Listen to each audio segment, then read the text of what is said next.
everyone, this is your favorite Murtad live once again.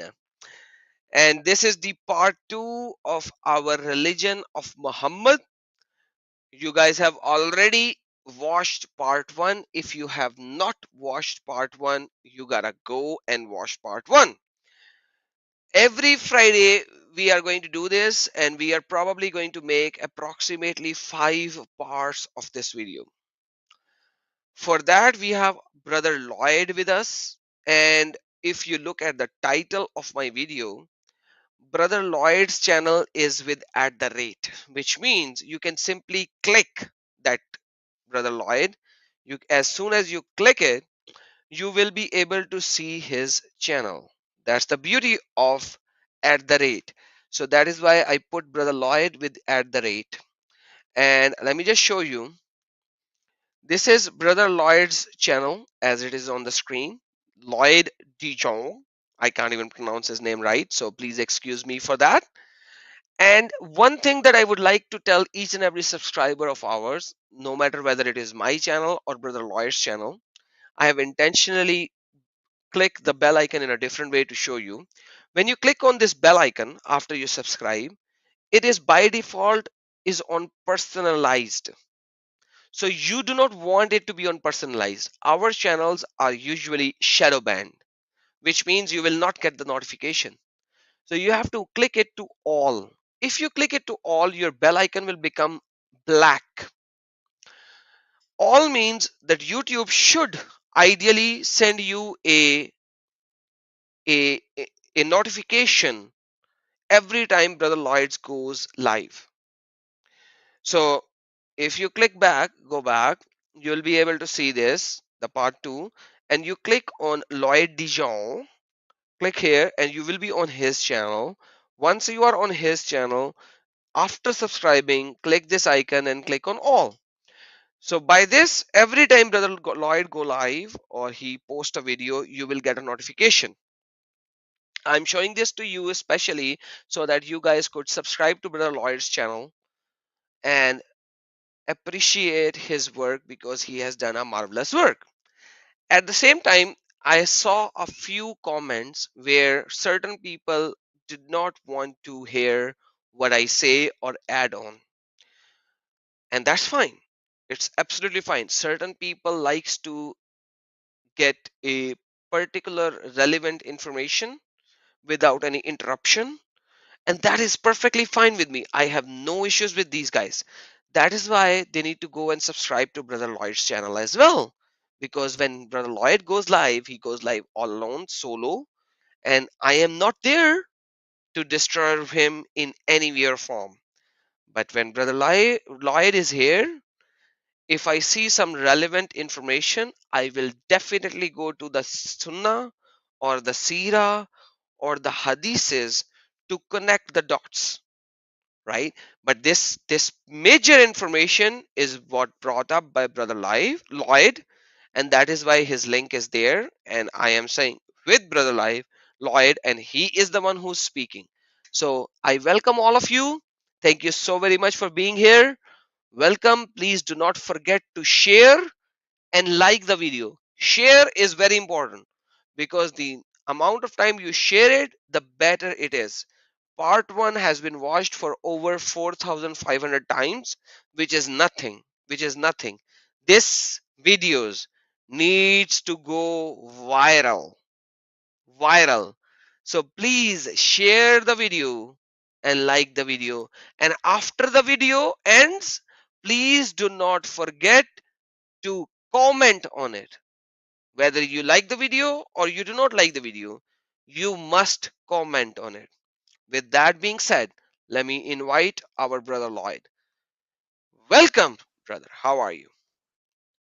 Adam, good to be with you. Thank you for plugging me. And hi, everyone. Thank you for joining us on the stream. Welcome, welcome, welcome. Whenever you come, brother Lloyd, you bring up such deep information. It is so hard to get it without you. So I appreciate you coming here and sharing this nice in-depth study that you always share, brother. And I can see a lot of people just like you speaking. and they do not like me speaking. That's and there are certain people who are the reverse as well. Let me just say that. But I will not appreciate what do you call it? Admire me over here at all. I'll admire you because man, seriously, certain people are saying, Adam, just do not speak. Let Lloyd speak. It means people like you, brother. Well, I'm glad. I'm glad they like what I have to say. And today will be, well, obviously building on the last show. This thing picks up in part three. Today we're going to put down some more information. However, I think it's going to open a lot of people's eyes to the early history of Islam or proto-Islam and where it got many of its ideas from. Amen, brother. So let's start from where we left last time without Right. any delay. And I will interrupt you as always, where it Yeah, is no worries. necessary for me to interrupt you, even though certain people do not like me interrupting you. That's fine. No, look, it's a discussion, and there's also room to show that this is linked very much to Islam's Quran and the Sunnah and the other texts. So we can see there's relevance here and that these things have a historical significance because this is very important. This is a very deep historical dive. And we want to show that Islam's been it's been hiding these facts about itself. And now with time, with internet, with access, we can finally start to put together the early history of Islam and get to the truth. Amen, brother. And because we have already did a live stream of the part one, I am already putting in the link for our Muslimin brothers and sisters to join in to refute us from the very beginning.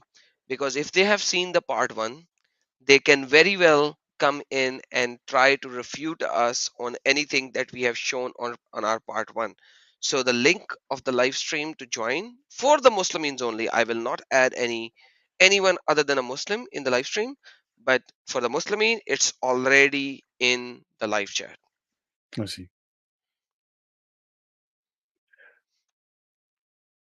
So brother, if you would like to continue with your presentation, you can show your presentation and we can start as Okay, soon I'll as you're ready, start sharing brother. my screen and All we'll right, take it from brother. here.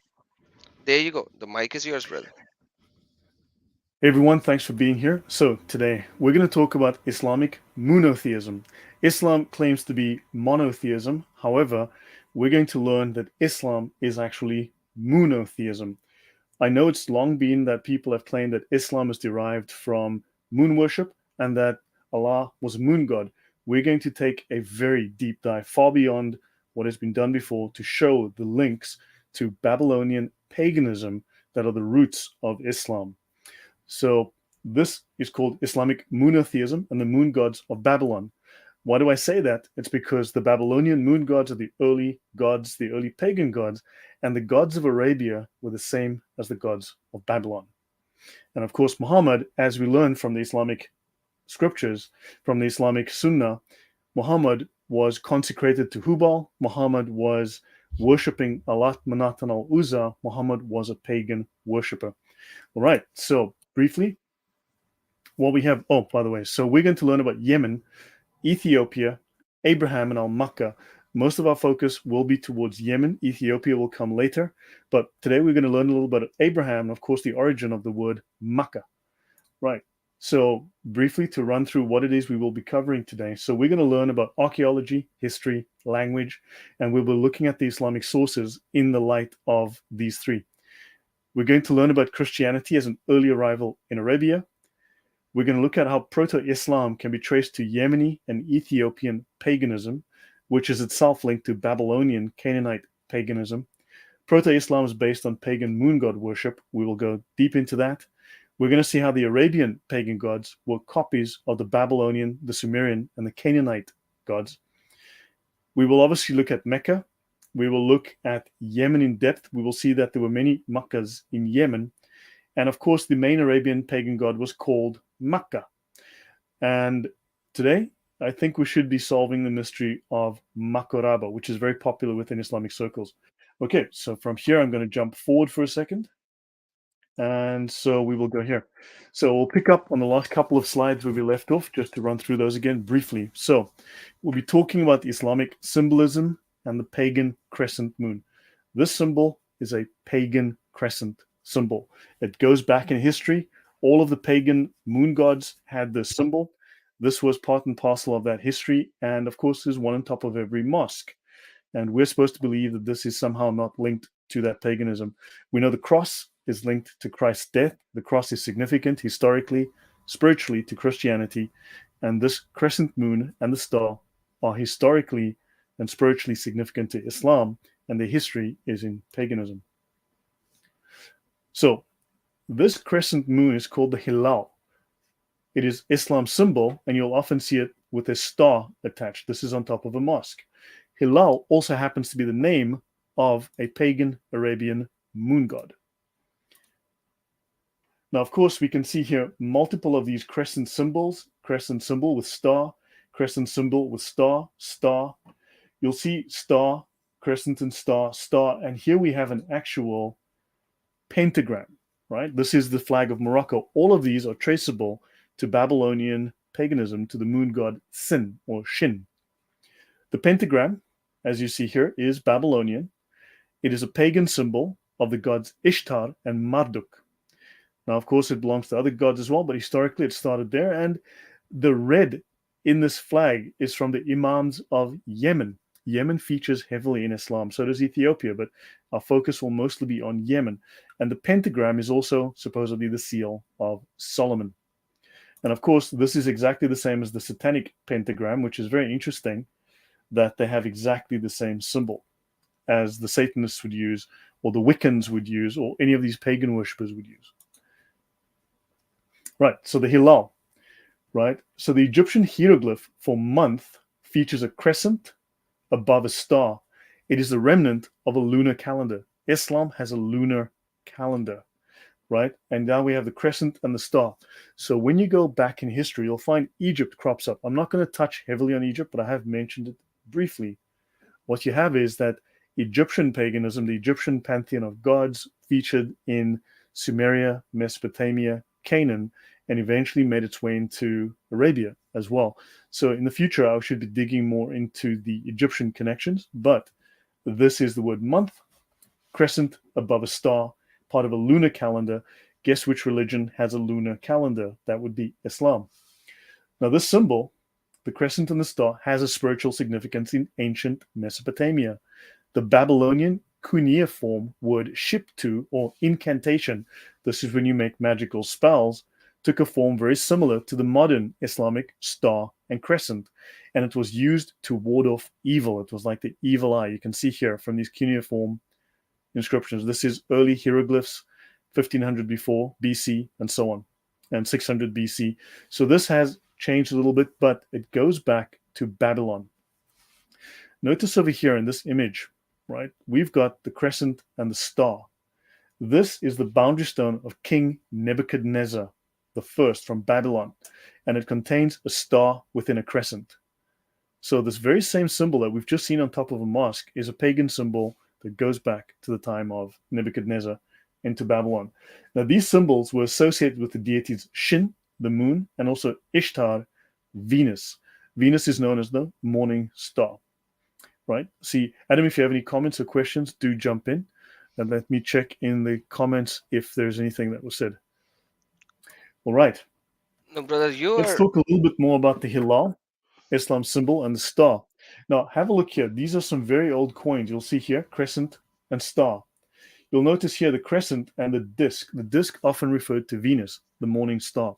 We know Venus is a planet, but it was called the morning star, right? So you see the crescent and the disc here. Notice here that in this one, you have this pillar of fire. This is a pagan symbol, right? So let's read through this and we'll talk more about this. So the symbol is found in the Parthian Empire on the coins of Phraates V. This is around 2 BC to 4 AD. The star represented the Zoroastrian divinity Mithra, or the divinity Tishtria. Now, what is interesting is that Muslims often claim that Jesus is derived from Mithra. Now, Mithra, of course, was born from a stone. Mithra was arising out of a stone wearing a hat. You'll find he's got this very crazy hat on his head. To my knowledge, Jesus was not born out of a stone and was not born wearing a hat. However, the very same symbol that is utilized by this culture is the one that Islam uses, and they used to worship the divinity Mitra. Mitra, of course, I believe, kills the bull. The bull happens to be a moon god symbol. So the star and the crescent has become an emblem of the Parthian kings and was adopted by the rulers of the Sasanian Empire. The Sasanians was the empire before Islam arose. In the Sasanian period, the star and the crescent is shown with explicitly Zoroastrian elements. Coins display a portrait of the king surrounded by the symbol. On the reverse, there's a depiction of a fire altar with attendants. So now you've got this fire altar with attendants. So interestingly, historically, when the Muslim Arabs, Morning Star, yes, XYZ says Morning Star, Hilal bin Shahar. Yes, I'll touch on that. That I would like to make a separate episode.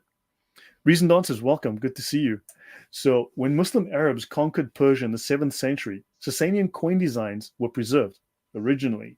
Then the reformist caliph Abd al-Malik. Now understand, Abd al-Malik is not a name. It is a title. Okay? You'll have an Abd al-Malik Marwan because Malik comes from a previous term, from an older term, Mukarib, right? And this was simply the replacement term that came, and you would have a name following that. So this is a title.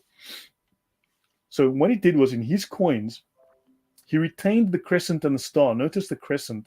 Notice the crescents, right? He retained the crescent and the star. However, he replaced the fire altar, the pagan fire altar, with Arabic text. So he replaces the fire altar with Arabic text, but he keeps the stars and the crescent. And the symbol later becomes part and parcel of Muslim art. Adam, do you have any comments? No, brother, you are actually doing pretty good. And please carry on. Okay, fine. So understand, this is not only, so this symbol, this paganism, this moon god worship, this idea was present throughout the Middle East, everywhere you went, right? Islam was birthed. The whole tribes of Muhammad and all of his colleagues and friends and family, they were, it's like this soup that they were inside of all of this. So the crescent, now, is it Ottoman or is it pagan? So these are some new slides I've added and I've updated. Notice these old coins, crescent, star, crescent and star, crescent and star, crescent and star. These are all from Haran in Turkey. Let's have a look here. This is from Baal Hadad, the crescent and the disc. So the disc would be Venus. This is from Baal Hadad. Then you got a pagan Byzantine coin, crescent and star, same as these in Haran. And then you've got the Hittite crescent moon. This goes way back. The Hittites are in the Bible. You've got the crescent again, and you have the moon. Right, so this is an old symbol. It is pagan through and through historically. The fire altar is Zoroastrian, apparently so, XYZ, yes. So Muslims argue that the crescent and the star is the popularized symbol of the Ottoman Islamic Empire, dating to 1843. That's what they tell us. However, if you have a look, Haran is in Turkey. It's in northern Mesopotamia. So when you get to the top of Iraq, you go through Syria, and then you'll get Haran on the lower southern part of Turkey. And you'll find that this crescent star has been around since a little bit before 1843. In fact, Abraham at one point stayed in Haran. His brother was named after the city, Haran, right? And Haran also happened to be called the city of the moon, right? So understand this symbol goes into Turkey well before. This pagan Byzantine coin is roughly around the 1st century, which is not 1843. That would be the 19th century. So therefore, it is not the symbol of the Ottoman Islamic Empire exclusively from 1800s. It goes back BC. So Wow. some state that it, sorry, Adam, yeah, go on. No, wow, that's just crazy. So like if you do know what you are showing, you are actually demolishing it from the roots, that how far back this was there, and it was already a Babylonian supposed religion which Yep, is denounced in Bible. So correct, correct. it's as pagan as it could be. Yes, exactly so. And it's been part of the Turkish history. It's been part of the Turkish pagan culture since BC times, so it doesn't date to 1843 at all. They might have revived it and said, okay, hey, you know what, we're going back to our roots, but this symbol has been part of Turkey's history since 2,000 years before that and more. So religious symbols are historically and theologically significant. The cross, as you can see here, the cross is theologically and historically significant for us. The cross is linked to the crucifixion of Christ. It is logical that the crescent moon has a historical and theological meaning for Islam. Islam claims to be the original true monotheistic religion of Abraham. We know that Abraham he worshipped the one true God, Yahweh. So he's like the patriarch of Judaism, right? However, Muhammad rejected Judaism. He rejected Christianity. He sent his companions to look for the original religion of Abraham, and we've already learned Abraham was a moon worshipper. Abraham was a Sabaean. Abraham was a pagan. Abraham worshipped pillars and trees. This is actually mentioned. We'll come to that in the Bible. So the religion of Abraham would have been prior, because Muhammad was looking for the religion prior to Judaism. What did Abraham worship prior? And he was a moon worshipper. So this is what they would have looked for and would have found. Right. So now we go into Hanif. We stopped here last week. So now we're going to talk about the term Hanif. Hanif, single, Hunafa, plural. In Islamic writings, this is one who follows the original and true monotheistic religion. In the Quran, Hanif is used of Abraham. Okay, so the religion of Abraham would be, today we would call it Judaism, right? However, they claim no, it's the religion before, he got involved in what we call Judaism today, the worship of Yahweh. So later Islamic usage uses Hanif as the equivalent of Muslim. So this is why they claim now Abraham was a Muslim. Now, if Abraham was a pagan moon worshipper before turning to the one true God, and the Hanif is a Muslim, then a Muslim is a pagan moon worshipper by that logic. And the Hanafiya is the religion of Abraham, or Islam, the religion before Abraham started to serve the one true God. Your thoughts, Adam, if any?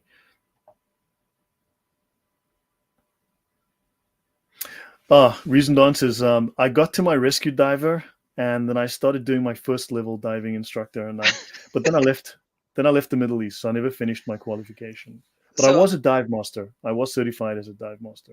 so this Adam, this your thoughts? yeah, this Hanafi religion and Abu comes from Abu Hanifa. So you are just demolishing each and every sect of Islam, left, right, and center. You do realize what Yeah, you're doing.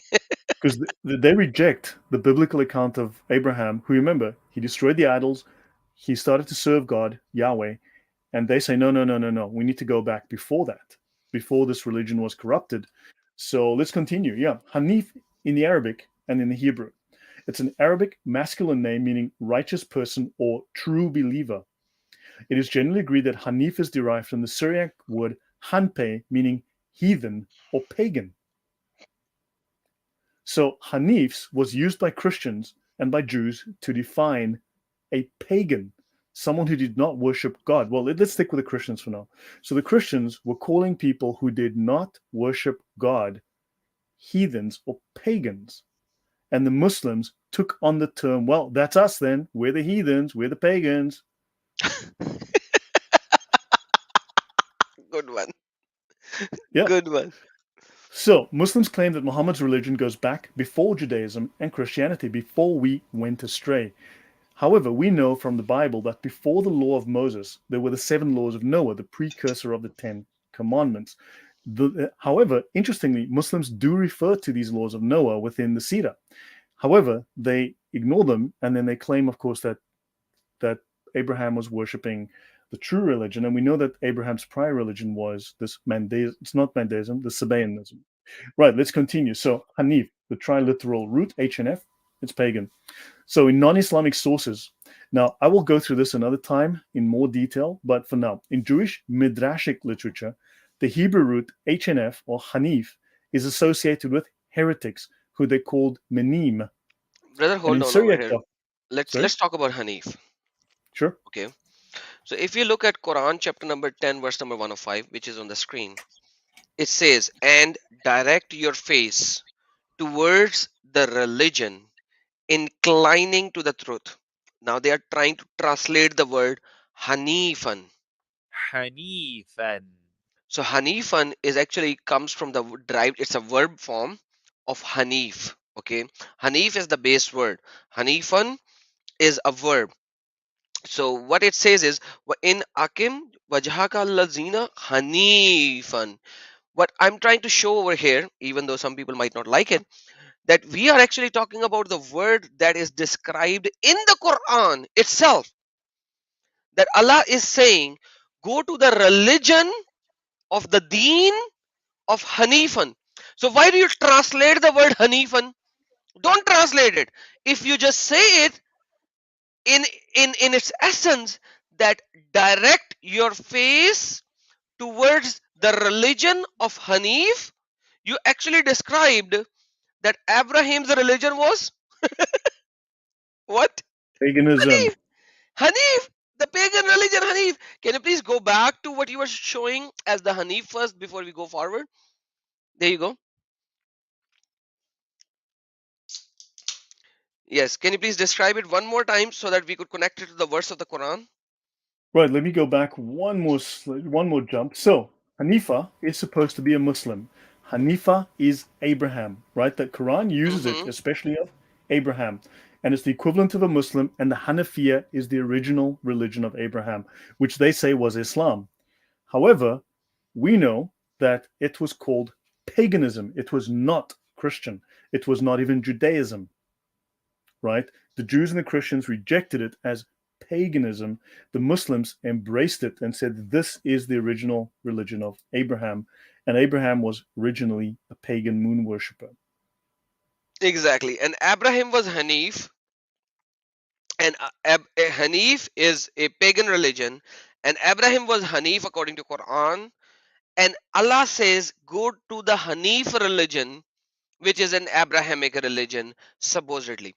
So Right. we are actually talking about the religion of Abraham before Abraham became an Abraham, before Abraham actually accepted the Lord God, the true God. Correct. Before. So basically, Islam is a pagan Abrahamic religion, in other words. Let me take It's some super chats. Siratul sure. Mustaqim actually said, Salamul Masih, Brother Adam and Brother Lloyd, the team. Thank you so very much, Siratul Mustaqim, for your super chat. Welcome. XYZ just gave a super sticker of $20. Thank you so very much, XYZ. Lord bless you. Thank you so very much. There you go, brother. Your stream is there. I just wanted to point this out because, you know, the Quran is actually agreeing with you right now over here, what you are showing. Well, good. Good, because the Quran cannot be wrong. Yeah, absolutely, brother. Okay, so let me add. No, look, I don't want to go too much depth into this. I'm looking into this at the moment. It's a lot of research. Now, let's have a quick look at some of these sources. Non-Islamic sources, right? So I said in the Jewish midrashic literature, this triliteral root, H and F, is associated with heretics. The Jews called them menim, and in Syriac documents, hanpa, or plural hanpe, denotes non-Christian pagans.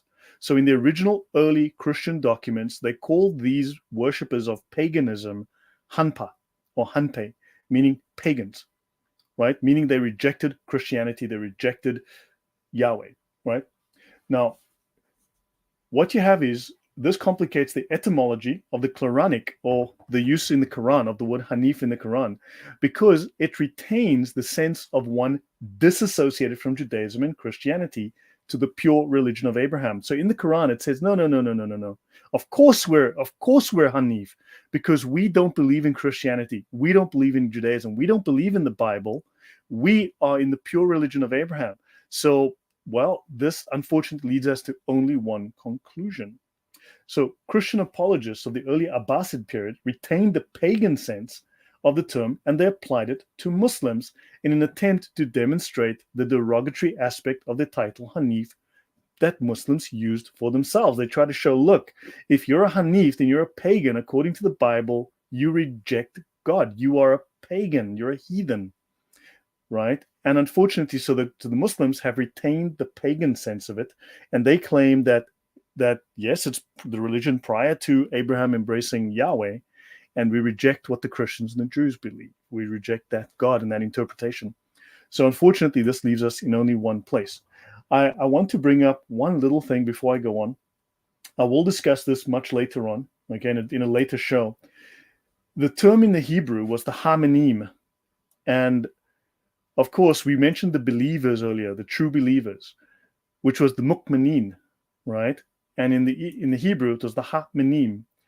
Now, what's interesting is that the mu'minin is what Muslims called themselves before they called themselves Muslims. The mu'minin, muq, is a prefix that says that I am a follower of the word that comes next. I do what comes in the next word. All right. So notice, but the root word in both Arabic, now this is again, so speculative, I'm working on this, but in both the Arabic and the Hebrew, the root word is min, right? So here in the Hebrew, it is a heretic. It is a pagan believer, a heretic. And in the Arabic, it's a true believer. So the Jews are saying, you guys are heretics. And the Arabs are taking the same word and saying, no, no, no, no, we're true believers. Your thoughts, Adam? Brother, Momin is a word that every Muslim uses so and so that Allah by himself called himself to be Momin. Do you know that? I did not know that, but that's Allah interesting. is the Momin. Let me show you. Allah Okay. says, Huwallazi la ilaha illa huwal malikul quddus salamul al-mu'min. Well, there you go. المؤمن. Allah is the one. There is no God except Him, who is the honor of and the Qudus, and He is the Salam, the giver of peace, and He is the Momin. The Momin. So Every he is Muslim is a the, Momin. Yeah, every Muslim who is following Allah and the commandment of Muhammad is simply Momin. But Allah is the Momin. Al means the in the Arabic. Mu'min is Mu'min. Then you can read it, listen, so that المؤمن. people would not believe that I'm saying something wrong. They can just, I just Mhm. played it. Al Mu'min, Al Muhaymin, Al Azizul Jabbar, Al Mutakabbir, Subhanallah. So forget the rest of the part, but Allah claims Himself to be the Mu'min. And what right. you are saying right now, the pagan deities, I'm sorry to say that, and this comes to please continue, sir, super chat sticker, which says game over. Game over. The Sweet. super sticker says game So, over. All right. yeah. So, So these are people who are heretics. These are people who are different. These are dissenters, religious dissenters. The context is heretics, right? So hopefully, now look, I will go into much more depth another time. I'll be talking about the Mu'minin because roughly for the first 200 years of Islam, up to the 9th century, they called themselves the Mu'minin. The word Islam and the word Muslim are rather late terms. Before that, they were the Mu'minin. They were the believers, and that's worth exploring. Okay, but let's move on. Right. So the amen. pagan sense of the term was known to Muslim writers. They applied the title Hunafa to pagans as well. Even though they called themselves Hunafa, they said that the pagans, like the Sabiyun, the Sabians, not the Sabaeans, the Sabians, they said the Sabians are Hunafa, they're Hanifa, they're pagans. So they're using the same word. They're saying, you guys are pagans, but they're saying, but you guys are Hunafa, you're pagans, but we're Hunafa, we're believers. That makes very little sense. So Interesting. Al Yaqubi describes as Hanifs the pagans who worship the stars in Saul and David's times, right? So those are pagans before the worship of Yahweh, right? And so these Hunafa, Hanifa, they're pagans, but we're pagans too somehow. Do you see the confusion here? This is absolute confusion, brother. Like, seriously speaking. How Yep. can So how can you call people as Hanafis or Hanafis when they are pagans, yet you are also Hanafi, and Abraham is also Hanif because he is pagan then?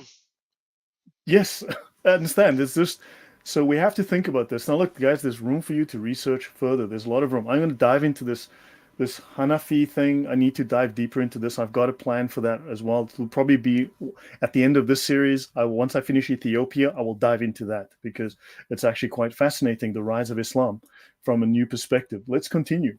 So the word Hanif in the Quran, Hanif is used of Abraham as pure worship of Allah, contrasted with idolaters known as mushrikun, right? So they are the Hanifa and we are the mushrikun. It asserts that Abraham was neither Jew nor Christian, and that the people of the book were originally commanded to worship God as Hunafa, not as idolaters or as polytheists. Now, even on the polytheist front, again, I will dig into this later, But just to let you know, at the time in Arabia, there were numerous heretical sects. There was this, Najran was a center of Christian, um, when people go on pilgrimage. Najran was a center of Christian pilgrimage in Arabia. However, there were numerous heretical and Gnostic sects. And unfortunately, there was obviously this huge controversy early in the church on the nature and the personhood of Christ and of the Godhead. One nature, three persons, and so on. This had not yet been fully defined. There were huge theological battles. What happened was there was one monophysite, which was one of the heretical sects, which there was this fight with Orthodox Christianity over this definition of Jesus Christology. He claimed that, and this was in Arabia, he claimed that the God Father, God the Son, God the Holy Ghost, each of them was a separate God. Muslims still accuse us of being polytheists, of worshipping three gods, because at that time in history, there was a guy called John of Philipponus who claimed that the Godhead was three separate gods. Adam.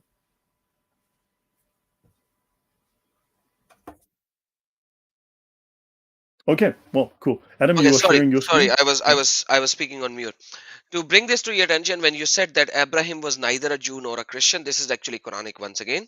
This is Quran Mm-hmm. chapter number 3, verse number 67 once again. Makana Ibrahim Yahudan wala Nasrani. So Abraham was neither a Jew nor a Christian. Walakin kana Hanifan. But he was a Hanif. Brother, do you know what you are showing in the English? Arabic Quran actually clearly states that no matter how the English translation is written. Yep, You, no, he's you, not you, a, yep. that's what it's saying. Ma kana, he was not Ibrahim, ma kana Ibrahim, neither you Jew nor Christian, walakin, but kana Hanifan. So when they translate Hanifan is as a truth, but trust me, when you are showing it from the linguistic level, Hanif as a pagan religion, they should Yep. translate Hanif as Hanif. Yes, I know. So he's a true believer, but then later it becomes true believer. They call themselves the true believers. Instead of pagans or heathens, they now call themselves true believers. They change from Hanifa, they become the Mu'minin. So, but we'll get Mu'minin. into that in a We will. while. Let me take a couple of super chats, brother, before we Sure, continue. sure. This is Adijibu. He's a very old viewer of mine. Thank you so very much for your super sticker. And then we have Pilgrim. He said, "Thank you, brother Adam and brother Lloyd, for your work exposing this girl. God bless you, brother Lloyd." Would you like to say anything to our brother who supported No, us with thank many you very dollars? much for the support, and I appreciate it. It's very motivating when people are this inspired by our work. Amen. Please continue. Actually gave another super chat. Says American Mormons need Donald J. Trump. Pakistani Mormons Muftis need my brother Adam. May Lord Jesus bless both of you. Please continue, sir. All right. Thank you so very much for your super chat once again. Thank you. Brother, I'm putting your screen up again. Okay. Let's continue. So let's look at the Al Kitab, the people of the book. Now, of course, a Muslim recently, in a debate on Reasoned Answers channel, was trying to tell us that Kitab does not mean book. I mean, I was quoting him from the Encyclopedia of the Quran, the Encyclopedia of Islam, and it says book, book, book. And he was like, no, it actually means whatever, No, no. whatever. Seriously, what does that mean? Because book, kitab, every Arabic speaker in the entire world knows kitab means book. Yes, and of course, I eventually, Kitab is oddly enough, again, remember I mentioned Ethiopia? People don't understand the impact that Ethiopian had on Arabia, or Ethiopia had on Arabia. Kitab is originally an Ethiopian word, and it means It, book. It means binding. It means two layers of something with pages between. So, okay. Now, wow. let's have a look. So we've got here the people of the book, the Jews and the Christians, and later extended to Sabaeans and Zoroastrians, and even idolaters. Okay, fine. So Abraham was neither Jew nor Christian. So Abraham was not a Jew, as you just showed us. Okay, he was true in faith and bowed his will to Allah's, which is Islam, and he joined not gods with Allah. Fine and well. They say, become Jews or Christians if you would be guided to salvation. Say thou, nay, I follow the religion of Abraham, the true. So if Abraham was not a Jew or a Christian, and we know that before he became a worshiper of Yahweh, he was a moon god worshipper, a pagan, a Sabaean. Hanafiya is contrasted with polytheism, and the corrupted monotheism of Jews and Christians. So most claims that Abraham was righteous. So Muhammad claims that Abraham, or the Quran claims, right, that Abraham was righteous before Judaism, before he worshipped Yahweh. So his righteousness then was the fact that he was a pagan. Evidence shows that for a time, Hanafiya was the name for Muhammad's religion, and we've discussed that. Abraham was Hanif, Muslim, and technical use of the words Muslim in Islam started only at the end of 2 AH. However, it only became commonplace about 200 years later. Right? The term Muslim in Islam are rather late terms. They only became commonly utilized. Before that, they became the mu'mineen. Okay, so yeah, so that's my talk on Hanafiya, Nafiya. Okay, so we Oh know it's man, all paganism, right? So we'll continue now. So let's brother. By the continue way, with this. when you show Quran 2:135 in the English translation, it kind of lose its perfect. It's perfect purpose, because like even though that you write it in the English, if you see in Arabic, Mm-hmm. it is wakalu, and they say, who says, we'll talk about that later. They say, some people say, be Jew or Christian. Like either you become a Jew or you become a Christian, and then you will be guided. Cool. Say to them, now Allah is saying, say to them, cool, right? Nah, nah, don't be a Jew or a Christian. But the religion of Abraham was Hanif. The English translators are very, very bad into that. You need to Mm-hmm. look at the Arabic word to see what they are saying. Okay. So if you look at the Arabic word, it is saying Abraham was neither a Jew nor a Christian, according to the previous verse, which is Quran chapter number 3, verse number something I forgot right now. But here it is very clear. They say Abraham was either a Jew or a Christian. No, no, no, no, no, no, no. Go to the origin of the Abraham, and he was Hanif. And Hanif was a pagan religion, as you Yes. described. So these two combined, like 135 and combined with 367, man, these two together with the root of the word of Hanif, it's done deal, man. It's Yeah. literally done Paganism. deal. It was identified as paganism. The Muslims used it as paganism, but they also called themselves the very same word. Yeah. So we'll continue. So Ibn Hisham, this is in the Sirat Rasulullah. He occasionally uses Hanif as the equivalent of Muslim. So we know the Muslims were described as these pagans. More frequent is the use of Hanafiya for the religion of Abraham, namely Islam. Now, the form Tahannuf means the adoption or the practice of Islam or the exercise of the true faith. But the word Tahannuth also means penance, just so by the way. Okay? Tahannuf means the adoption or the practice, the exercise of, right, of the true faith. Now, let's look in the Sirah. So we'll go to Guillaume's Life of Muhammad, basically the oldest known version of the Sirah, and we'll have a look at these terms. So Salman the Persian told the apostle that his master told him to go to a place in Syria where there was a man who lived between two thickets. Every year, he used to go from one to the other. The sick used to stand in his way, and everyone he prayed for was healed. The people, so this man is obviously someone doing miracles. So he happens to be a monk. So the people came to him with their sick, and everyone he prayed for was healed. I said, God have mercy on you. Tell me about the Hanafiya, the religion of Abraham. Right? And he replied, you are asking about something men do not inquire of today. The time has come near when a prophet will be sent with this religion from the people of the Haram. Go to him, for he will bring you to it. Then he went into the thicket. The apostle said to Salman, if you have told me the truth, you have just met Jesus, the son of Mary. Dude, what So page is apparently, this? that's a good question. Let me look for you. Yeah. Man, that Let is me. crazy.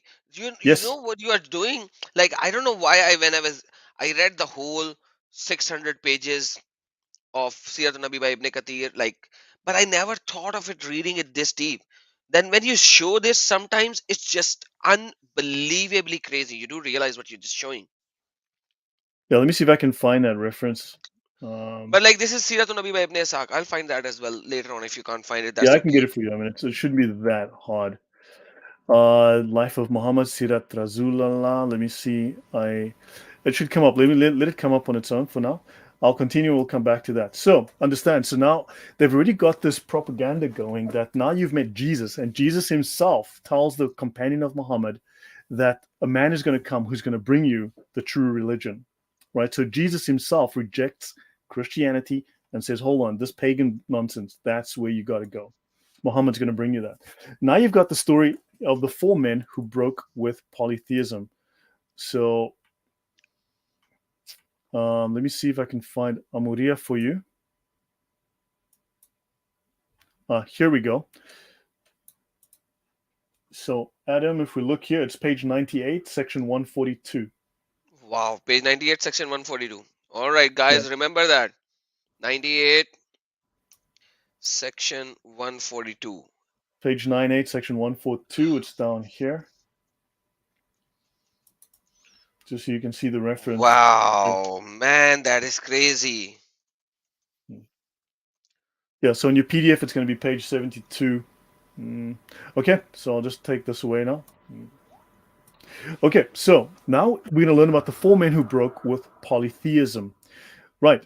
So they said, find yourselves a religion, right? For by God, you have no religion. So they went their several ways in the land, asking or seeking the Hanafiya, the religion of Abraham. So Waraka became a Christian. Now, what's interesting is I don't believe this story for various reasons, but let's go with that. And studied the scriptures until he had thoroughly mastered them. And of course, he then determines that yes, Muhammad is the real deal, right? Ubaidullah went on searching until Islam came, then migrated with the Muslims to Abyssinia, to Ethiopia. Taking with him his wife, who was a Muslim, blah, blah, blah. Then when he arrived there, he adopted Christianity. He parted from Islam and died a Christian in Abyssinia. So the Hanafiya is not Christianity. This is confirmed here. Zayd had determined to leave Mecca to travel in search of the Hanafiya, the religion of Abraham. Okay, great and well. He went forth seeking the religion of Abraham, questioning monks and rabbis, right? He asked him about the Hanafiya, right? So he meets this monk in Syria. He asks about the Hanafiya, the religion of Abraham. He says, you are seeking a religion to which no one today can guide you, but a prophet will come forth from your own country, and he will be sent with the religion of Abraham.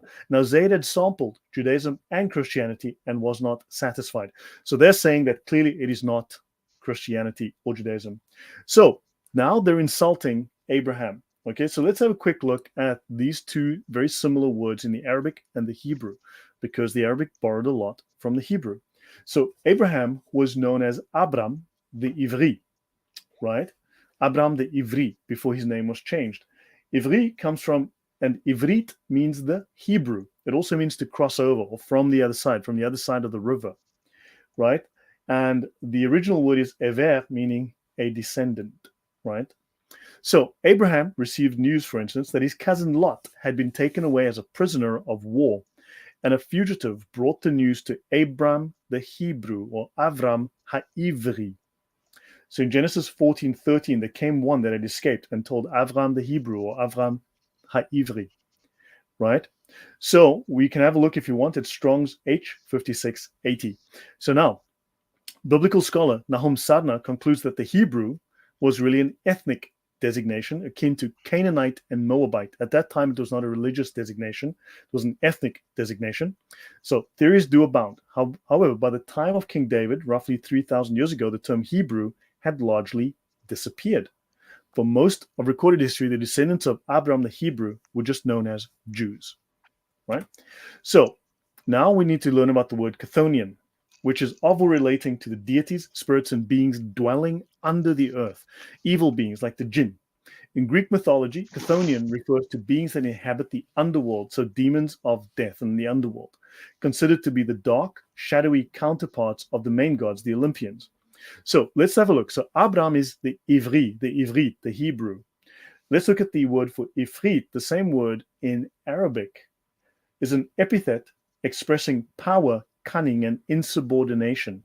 So they're describing the Hebrews, the Jews, as people with a lot of power, but they are cunning in a bad way, and they are insubordinate. It occurs only once in the Quran in the sense of rebellious, so they rebel against Allah. Later, it means a class of powerful Chthonian forces or demons that live under the earth. They're formidable and cunning, and in popular tales, the Ifrit is a jinn of enormous size, formed of smoke, and it has wings and it haunts ruins and lives underground. So they've taken the Hebrew term for Abram ha-Ivri, and they've turned it into an insult. Your thoughts, Adam? do, do you really want my thoughts right now? I'm just amazed by the things that you're showing right now. I wish you could, next time when you make these pictures, images, you add the reference link and the page numbers underneath these pictures, because wow, you are crazy in your research, but your Yeah. presentations lack just one thing: the page number and the book name, right? And I know this that it is taken from the Brill Encyclopedia, if I'm not mistaken, because of the way it is written. This is from the Brill Encyclopedia. This is volume 13 you're looking at here, and it's linking you to volume 3, page 1050, and Yeah. volume 9, page 406. But this is in volume 13, Yeah, that's what I'm saying. right? If you could just link the PDF page and that in your PowerPoint presentations, you have no idea, you have killer information. You are demolishing this from the roots of it. By the way, I have a couple of people who are having a side debate in the live chat. Please refrain from the side debates in the live chats. This information is pretty intensive and extensive, both at the same time. So please listen to the information, and please refrain from the live discussions while you are having it on a side discussion. Ask the person for the Skype or the Discord information and have that sometime else in some other location. That will be much more appreciated. Thank you so very much. Right. Please, brother. Yeah, it's page 279 in volume 13. Page 279 in volume 13 of the Encyclopedia of Islam. Okay, Okay, so I'll our continue. dreamly reason VIP said no. I thought that he is a Muslim because he was having a side debate over there, but he said, I'm not a Muslim, I'm a Jewish. So Yeah, welcome, Mr. but Jew. just like, But I want to say that in Hebrew, Hanif is giver of false, so flatteries. So it's the same thing. So Abraham, before accepting the scriptures, was Hanif, which is a false things. So once again, what our brother Lloyd is saying is confirmed by a Jew, that brother Lloyd is saying the right thing. I hope so, man. I try very hard to be accurate, So even and a Jewish person who do not believe in the New Testament agreed with you, which means Abraham, even for the Jews, was worshipping a false things before he accepted yeah, the true God. yeah. Yeah, and Kingfisher talks here about Burak. We'll talk about, hopefully, we get to Burak today as well. Hopefully, we can clarify a few things about Burak as well. We'll get into that. It's very mystical. It's all to do with the esoteric stuff. You mean So, the why the Abraham? donkey is not a donkey? Well, we're going to talk about him. We'll get Okay. there. It's the crazy donkey. So, briefly, I'm going to do another little side exit here. So, why is Abraham not a Christian or a Jew? Now, from another perspective, what you have is you've got these Gnostics, and Gnostics hated the Jews. Muslims hate the Jews. We know that, right? Now, unfortunately, the claim that the Jews are evil originates from the Gnostic side at the very least. So now you've got the Muslims who've turned the Jews into these ifrit, these demons, right? These jinn who live underground, right? Who are evil and insubordinate and rebel against the true religion or something. But from the Gnostic side, what you have is they also wanted to demonize the Jews. Everybody wanted to demonize the Jews. And in fact, the Muslims literally demonized the Jews, calling them ifrit. But what you've got is John 8:44. Let's read this and explain how this is misinterpreted deliberately to smear the Jews. Ye are of your father the devil. So you are of your father the devil, and the lusts of your father you will do. He was a murderer from the beginning and abode not in truth. So this is from the King James Version, John 8:44. So Jesus says to specific of the Pharisees, you are of your father the devil. Unfortunately, what happens is, okay, well, so before Islam, pseudo-biblical Gnostics also reinterpreted the Bible.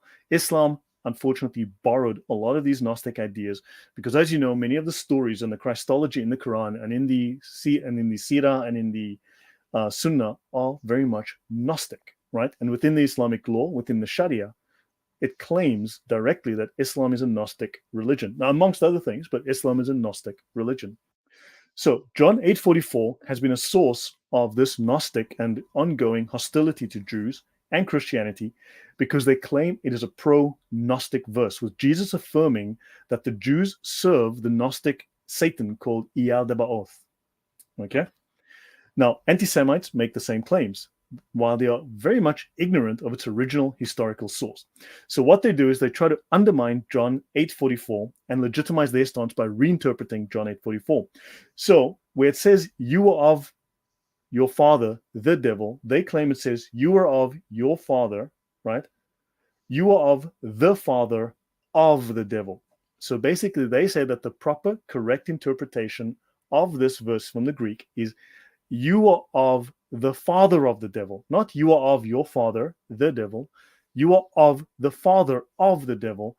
And the father of the devil, well, who do the Jews worship? They worship Yahweh. Yahweh. And because it says apparently, supposedly, you are of the father of the father of the devil would be the person that the Jews worship, Yahweh. So therefore, Yahweh is literally the father of the devil. Therefore, Yahweh is evil. And therefore, they claim that Christianity is evil, that the Bible is evil, that the Jews are evil, and Christianity is, of course, thus evil. Your thoughts, Adam? Jews are evil. So, Yeah. brother, I'm gonna play a video for that, because I don't know how many verses, no matter how many verses I play, it will not be able to sufficiently describe what the Islamic scholars actually describes. So these are the Arabic Islamic scholars that I'm going to play now. I think Okay. 9 of them, and the subtitles are going to be pretty bold for our viewers to read the subtitles and look at how, like, I have multiple verses and the multiple hadiths about the Jews being the worst of the worst, but Yeah. when I And say this is where they something, get it from. This corruption of John 8:44 is where they get that whole yeah, idea. but when I say that, they say an ex-Muslim is saying that you are a munafiq and you are a hatred towards Islam and all that. So I'm not going to say that. Let's watch from the mouth of the Muslim scholars who are saying that on satellite TV and YouTube. So Right. watch this. نحن نعادي يهود حتى ولو أعادوا إلينا فلسطين لأنهم كفار. لو أن اليهود تركوا لنا فلسطين خلاص يبقوا حبايبنا؟ لا طبعا، عمرهم ما هيبقوا حبايبنا إطلاقا. عقيدتك في اليهود واحد أنهم كفار، اثنين أنهم أعداء، مش أعداء عشان يحتلوا فلسطين، وإنما هم أعداء ولو لم يحتلوا شيء. وإحنا كراهيتنا أو كرهنا لليهود من منطلق عقيدة. القرآن هو اللي بيدعونا أن احنا نكرههم وما نحبهمش. هؤلاء يعانوا من حالة نفسية مضطربة. والله مش أنا الذي أقول، القرآن الكريم وصفهم بأنهم لا يوجد لهم مثيل. لتجدن أشد الناس عداوة للذين آمنوا اليهود. يهلك هيك قرفة ناس لا عندهم لا دين ولا مبدأ ولا ضمير ولا. أنا أستنكر ممن يؤمن بالتطبيع معهم، ممن يؤمن بالجلوس معهم، ممن يؤمن أن هؤلاء بشر ليسوا بشر وليسوا. I love this part when he says they are not even humans. Walaisu bashar. They are not even humans. They are not even people. That's Yeah. I just love how he describes that. That according to the Islamic Sharia and Islamic Quran and the Hadiths, Jews are not even humans. They're not Laisal Insan. They are not even people. Laisal Bashar. They are not even human. Full stop. ناس وليسوا لا بذوات دين ولا ضمير ولا أخلاق. هؤلاء هم اليهود باختصار. وإن لنا عندهم نحن المسلمين لثأرا لا والله لن ينقضي إلا باستئصالهم بإذن الله تعالى. Disgusting. أعداء المسلمين بعد إبليس هم اليهود. I love this part as well. He says that after the Satan, after the devil, the biggest enemy of Islam is Yahud. That's like that, Yeah. that's the end of the discussion, man. So Yeah. hatred for the Jews is the basic essence of the Islamic scriptures, no matter what you do. And now I'm not saying that. I'm not showing you any hadith. I'm not showing you any Quranic verse. I just showed you what the muftis are saying. If anybody disagrees with these muftis, they don't have to come to me. They have to go to them. You know what I mean? Yeah. So this verse is one of the main sources of their polemic, their very false polemic, their very false interpretation. So Gnosticism is not a religion. It is a reinterpretation of reality. So yeah, okay. So using this revisionist framework, right? Jesus obviously then is not a Jew, right? And the God of the Old Testament of Abraham and Moses that we call Yahweh is therefore Satan. And this is what is used as the basis for claiming that Christianity is evil, the Bible is evil, the Jews are evil. Okay, just wanted to clarify that. And of course, yes, XYZ, they wanted to replace the Jews and become the new Jews. They believed that they were the true believers. Okay, Absolutely, brother. right. So guys, now we're going to talk about Maimonides, who was one of the greatest of the rabbis, one of the greatest sages of the Jews. And he calls Abraham a Sabaean, right? We spoke of the Yemeni Sabaeans who worshipped Al-Makkah, and we'll dive deep into Yemen as we go, especially in the episode 3. We're going to dive much deeper into that. But for now, we're just laying out a few facts. So it is well known that the patriarch Abraham was brought up in the religion and the opinion of the Sabaeans from Yemen, of all things. Now, if Abraham lived in Haran, Turkey, right? So if Abraham lived in Turkey, that's far up north above Mesopotamia, and the Yemenis were down south, then that's interesting. It means that this religion was very widespread. So, right, it went right across Arabia. So, of course, you've got, and the Sabaeans were ignoble remnants of the nations left in remote corners of the earth, like the savage Turks in the extreme north and the Indians in the extreme south. These are remnant Sabaeans who once filled the earth. So these Yemeni Sabaeans, apparently they once filled the earth and their religion followed with them. Right? So this is now from Maimonides, who claims that Abraham was a Sabaean, not just any moon worshipper, but specifically a Yemeni Sabaean. He followed that religion. In their writings, Noah was rebuked and imprisoned because he worshipped God. And with many other accounts about him, the Sabaeans contend that Seth differed from his father Adam as regards the worship of the moon. This is very interesting coming from a major Jewish scholar, because Sethian Gnosticism is very much entrenched, right? So you've got, especially within Ethiopia, the deuterocanonical Gospels, especially like the books of Seth, right? The Apocrypha of Seth, of Enoch, is still considered canon. And in Islam, they actually recognize Seth and Enoch. And the Mandaeans, who hate Jesus, also recognize Enoch as their patriarch, as their main prophet. So Seth plays a role here. This is something that you should contend with. And so they say that Seth worshipped the moon god, which is really, really strange. Understand? Adam, any thoughts? I don't have to say anything right now, brother. You're right on spot. So now they call Abraham the pillar of the world. Now that's very interesting, because God rebukes Abraham for worshipping pillars, right? And we saw in the beginning, these Al-Makkah deities at their temples, they had these massive pillars.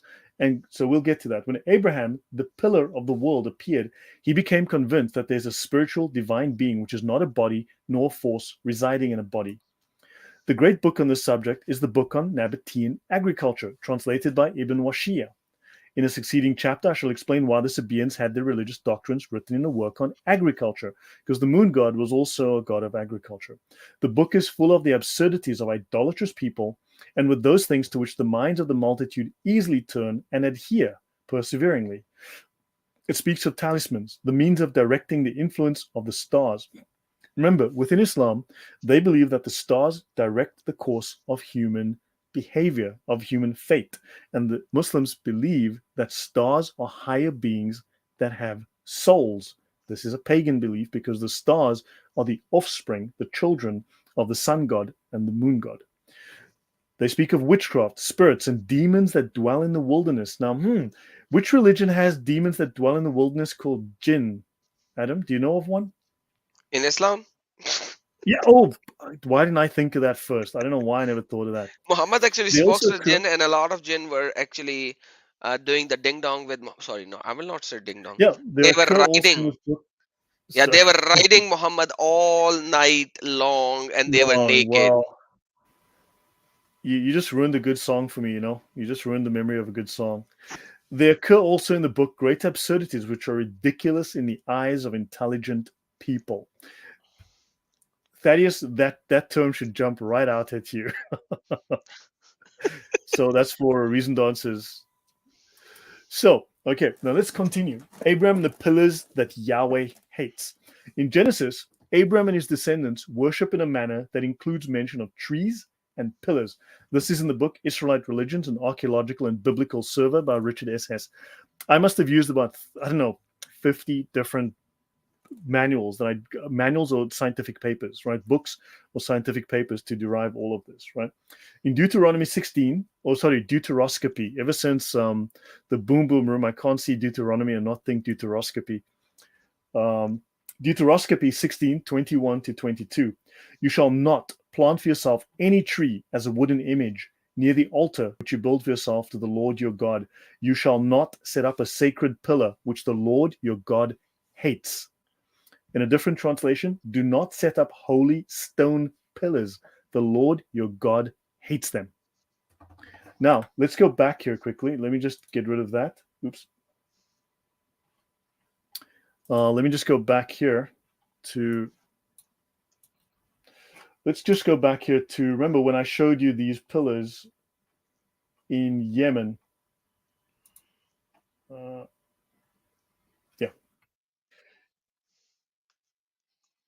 So you might remember I showed you guys these pillars in Yemen. Do not set up pillars which the Lord your God hates. Right? So we've got this here. So you can see these pillars. That was part of that worship. And then if we go to, let's just go down so we can see where we're going with this at the end of the day.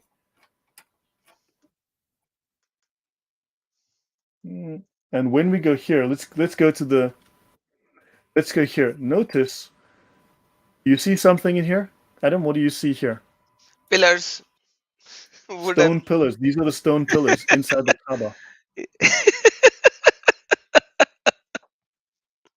which the Lord your God hates. So I just wanted to bring that to you guys' attention. That's how crazy it is. Yeah, that's where this goes. So let me just go back to where I was. So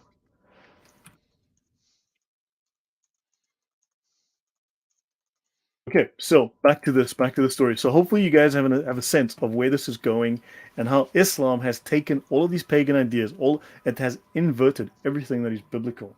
So God So, hates those pillars. Yeah. brother, can you let's open Deuteronomy chapter number 28, verse number 64 as well. Let me just do Sorry. that. Sure. Let me Go just ahead, do that. please. So if we go to Bible chapter number 28, Deuteronomy, because you're going to Deuteronomy, chapter number 28. Let me just show verse number 64. I just remember because of that. This is very important because the Muslims actually claim the Kaaba. You just showed the Kaaba, right? And here, if we see Deuteronomy chapter number 28, and I'll go to Are you verse number. sharing your screen? Are you showing?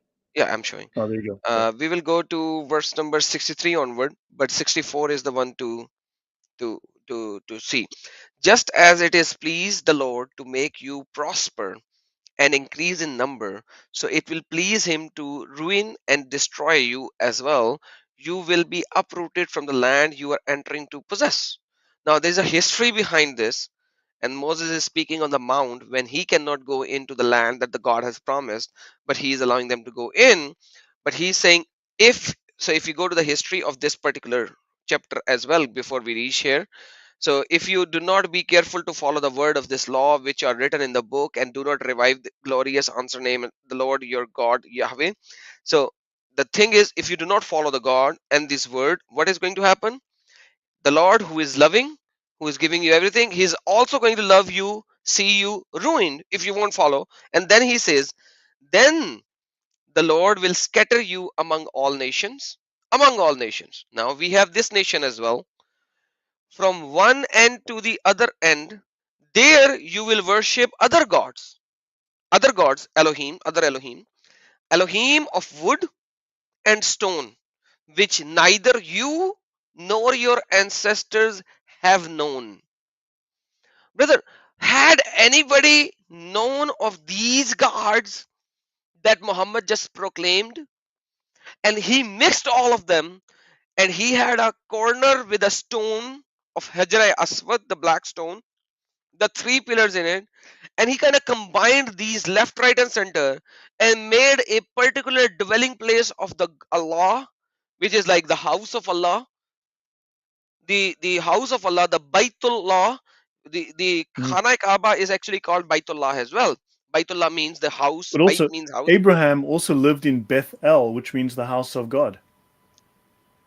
Yeah, that's good as well. But like the Khana Kaaba is the Baitullah, the house of Allah. Yeah, And Beit El, which is the Hebrew. Beit El, wow. Beit Allah, Beit El, same thing. Yeah. Wow, so they are going to the paganism roots of Abraham. Dude, that's just crazy, you know. Like everything is connected. So And so we'll what you cover are that. telling We'll get me into that right later. now, you are telling me right now what Moses wrote thousands of years before, and he spoke about what God spoke to Abraham 1,000 years or a couple of thousand years before Moses. Everything came true as is in form of Muhammad I believe so. to Look, be the it's best of the best false religion in the history of all the religions. well. Look, it's from our perspective. This is paganism through and through. Especially in episode 3, we're gonna go into depth and we're gonna see paganism. Let me mention here. So Lydia Anello says, Israeli kings destroyed those Asherah poles, and thou shalt not make any graven images and worship it. So when you're done, I'm going to show something related to the idea of graven images. So in the Ten Commandments, thou shalt not make thee any graven images and worship them. We'll show that in a minute. I'll just jump forward to that. Sure. And the Mani actually said, keep up the work, family. May Yahweh bless you both. Amen. And thank you for your super chat. Brother Amen. Lloyd, Thank you. your screen back. Okay, so let me just jump here. So the idea of graven images. So hold on, let me just do this slide. So I'm jumping ahead, okay? So Islam, the triliteral root of Islam is the letters SLM. It's the root of Islam. However, SLM, the root of Islam, also means graven idol. Thou shalt not make thee any graven idol and worship it. The root of Islam also means graven idol. Salam, right? Shalom, Islam. However, there's a couple of other meanings to SLM that Muslims forget to tell us. Now, we know that Allah, right, in Strong's H423 means curse. Allah is a curse. Okay, we've covered that. But let's have a quick look since Lydia mentioned it, and I think it might be relevant for us here. Thou shalt not make unto thee any graven image.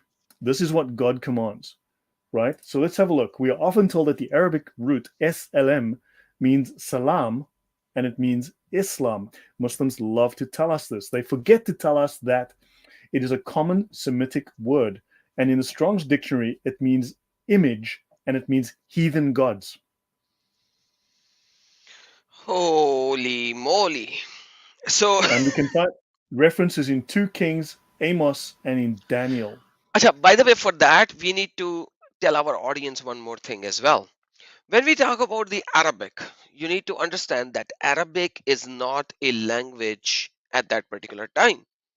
Yeah. Arabic is derived from multiple other languages, which includes the Syriac, Aramaic, and Hebrew. So they developed this language from these languages, and they actually derived the meanings at a later point. That is why you could see that the word camel in Arabic might have maybe 10 other meanings as well, because they are trying to figure out the meanings. That every other Arabic word, when Muslim comes to you and they say, oh, it means this as well, it means that as well, it means this as well. Why? Because when the Quran was revealed and they wanted to make it a monotheistic religion, they had to change the meanings of the words which they derived from the Aramaic or the Aramaic and the Hebrew. And that's what Brother Lloyd is saying. If you go to the root of that word in the Hebrew language, this is what you can get. Yeah. And that's very important. I'll use an example from 2 Kings 11:18. And all the people of the land went into the house of Baal. They broke it down, his altars and his images. They broke in pieces thoroughly. They slew Matan, the priest of Baal, before the altars, and the priest appointed officers over the house of the Lord. So understand, the Jews were instructed, Abraham was instructed to destroy these pagan temples, to kill the priests, to cleanse these places. So now this word means, you go to Strong's H6754 and H6755. It means image, heathen gods. Let's continue a little bit here. Okay. Yes, please. SLM is the earliest known form. In its earliest known form, it is the name Shalim, the ancient god of dusk, of Ugarit, of Canaan, of Syria. It is Venus, the evening star, another one of the pagan gods of Arabia. And he is the offspring of El, the main god, with Aterat. So now you've got SLM, Islam, the same word that forms the root. The earliest use of it is for that of a pagan god. MashaAllah. MashaAllah. In Akkadian, yeah, go on. I have a question from the audience. It says, if so, Sure. what is Quran? Brother, Quran is nothing but some text taken, stolen, derogatorized and changed and put it in a language of the Lughatul Arabiya. Brother, you need to understand, the Quran actually claims it to be in the Lughat of Arabia. Lughat means the tongue. Arabia means of the people living in Arab. I have a couple of debates with the Muslimin in my Urdu channel who actually says the same thing. They were actually telling me, hey, it's not in Arabic. It's in the language of the people of Arabic. And they were actually trying to tell me and make me understand, which I already know. So I allowed him to speak for as long as he can speak on these terms. And once he did that, then I exposed him. Then you have a huge issue, my friend. Because if Islam is in the language of the Arabia, which was taken for many other languages, you do not even know jack what the Quran is saying. Because then you translated it the way you wanted to translate it 200 years after the death of Muhammad. And that is why you have such huge problems, because Arabic language, the language of Arabia, sorry, not Arabic language, the language of Arabia was not even developed to have some dictionary meanings at that particular time. Yeah. Now we'll get into a little bit of that. I'm going to touch on some of that as we go. So let me just finish this slide. It's not what I was planning to do, but since the question came up, it's worth knowing. So in Akkadian, okay, Salmu, SLM, again, the same root means inscribed image or graven image or statue. Obviously, the idols they worship. There were statues in the Kaaba. They worship those. In Aramaic and Syriac, Salma means image or idol. Again, thou shalt not bow to idols. It is found in Nabatean, in Palmyrene, and in Arab Hatra. I've mentioned Hatra before. Hatra was an Arab city in Babylon. The Arabs were traders and they formed their own city-state in Babylon. And they had all of the gods worshipped there. They built all the temples as part of their trade. In pre-Islamic Arabia, SLM means an object dedicated to a deity. So understand, they tell you that Islam, SLM means salam or Islam. Unfortunately, before that, it meant Shalim, the pagan god, and it also meant a graven idol. Thou shalt not make unto thee any graven idol. So there you go. So Islam, which roots comes from salam, that's what people says, which means graven idol. Mashallah. I'm loving Allah. I'm going to recite the Shahada right after this part 2. I don't know why. What's keeping you? So anyway? Let's move on. I need more evidence. Okay. Well, we're gonna have lots of evidence to come. Trust me, there's loads of it. So in this book, we've got They speak here, if patriarchal religion corresponds to some kind of historical reality, right, then presumably this is either some form of a genuinely ancient pre-Yahweh religion or something that was an unorthodox strand within Yahweh religion. The difficulty with the latter suggestion is precisely the complete lack of the holiness and exclusiveness, which is one of the most fundamental characteristics of Yahwism. So you had polytheism, then Yahweh introduces himself to Abraham, and he says, "You shall have no other gods but me. I am the only true God. The name El belongs to me. It belongs to no other God. You shall not use my name in vain. You shall not apply my name to anyone else, to any other idol, to any other God." Understand? So he says here, so basically, if this is some form of genuinely ancient pre-Yahweh, so was there some kind of pre-Yahweh religion? Well, the thing is, it cannot be, because it says, this guy says there's a problem here because Yahweh is exclusive. How can you have all of these crazy other, how can you apply the name Yahweh to these other forms of worship? This doesn't make sense, right? So now we're going to go to 12,000 BC. So Wow, that's old. Yeah, well, just a brief reference. It's just something interesting that pops up now and again. So we're trying to think of, look, so they claim there was a religion before Judaism, before Abraham worshipped Yahweh. So what was there? What is there some sort of historical basis? Now, again, this is obviously, these are speculations, but hopefully they're not idle speculations. They're based on some kind of historical antecedent that we can point to, right? Right now, so according to some Jewish and Muslim sources, Edessa or Urfa is in Ur Kasdim, the hometown of Abraham. Okay, so we're talking about Ur here. Is it in Iraq or is it in Turkey? Now that's a longer story for another day, but just a few points. A scholar called Rensburg points out this location makes better sense than the biblical references. In other words, if Ur is in the north, it makes much better sense, and it does, and it always has in the past. Well, that's a much more complicated discussion for later. If Terah and his family left Ur Kasdim to travel to Canaan, but they stopped en route in Haran, then Ur Kasdim should be north of Haran. They traveled south into Haran, and then they traveled southwest to Canaan, right, into where we have Israel today. Now, oddly enough, 12 kilometers or 7 miles northeast of the city is the famous Neolithic Göbekli Tepe, the world's oldest known temple from roughly 10,000 BC. Now, this area was part of a network of the first human settlements where agricultural revolution took place, right? And because of its now, the early gods were also agricultural gods. Understand, the early moon gods were also agricultural gods. Okay, Because what of do you its mean by that? But, association with hold on. You need to explain that point to me. I don't know, maybe some of the viewers might understand already. What do you mean by agricultural god? able to make crops where you can grow crops. So the gods, so the god, sorry, so the gods are pagan, so they were growing crops. What do you mean by that? Yeah. So have a look here. This is okay. So what you've got is, this is Göbekli Tepe. Here is Haran. Haran is very famous. Abraham's brother was called Haran, named after the city. Okay. This here is Sanliurfa, right?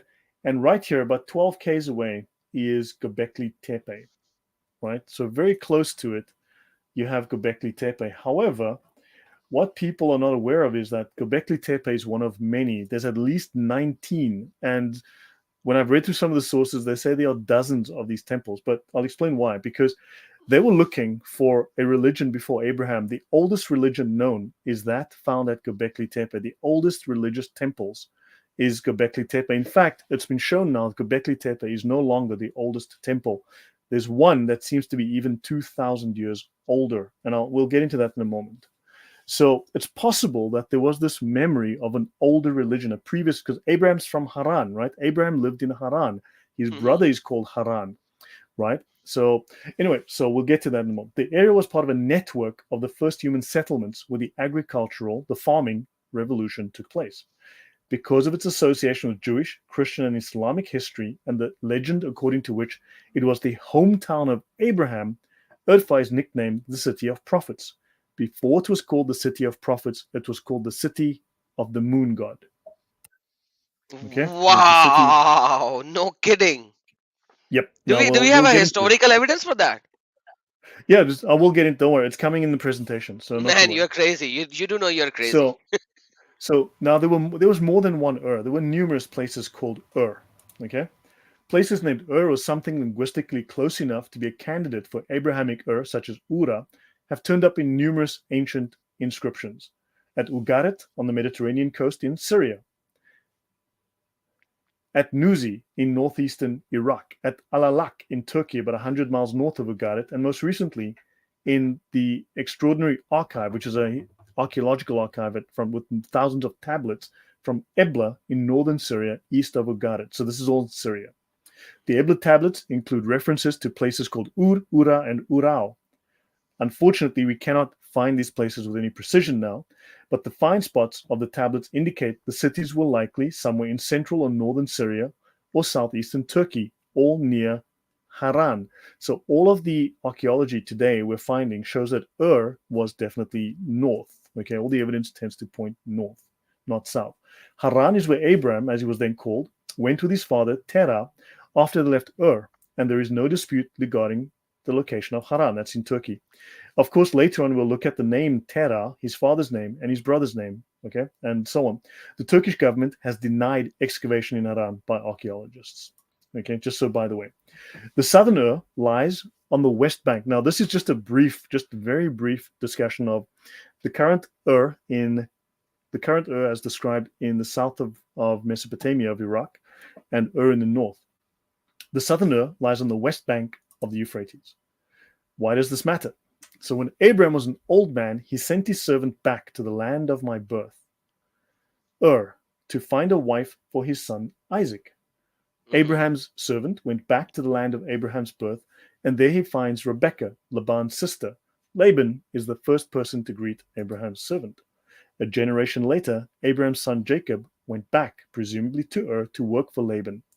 After working for 20 years, he flees back to Canaan. To do so, he had to cross the Euphrates.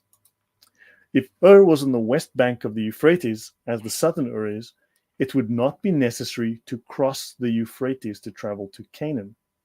But if he crosses the Euphrates, then clearly the city was in a location on the other side of the river. And this would qualify if it was in the north. So the southerner, according to this very basic, very simplified discussion, cannot be the place that Abraham sent his servant.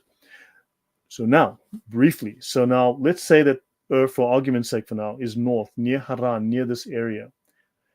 So Göbekli Tepe is well known as the oldest temple in the world. So if they were looking for the original religion, remember the Muslims we saw in the Sirah were looking for the original religion. Well, the oldest religion we know is Göbekli Tepe. Now you're going to tell me, but Lloyd, it was buried in sand 5,000 feet thick deliberately for 9 million years. And that is true. However, here's just a few of the other temples that are well known that were part of the Göbekli Tepe religion.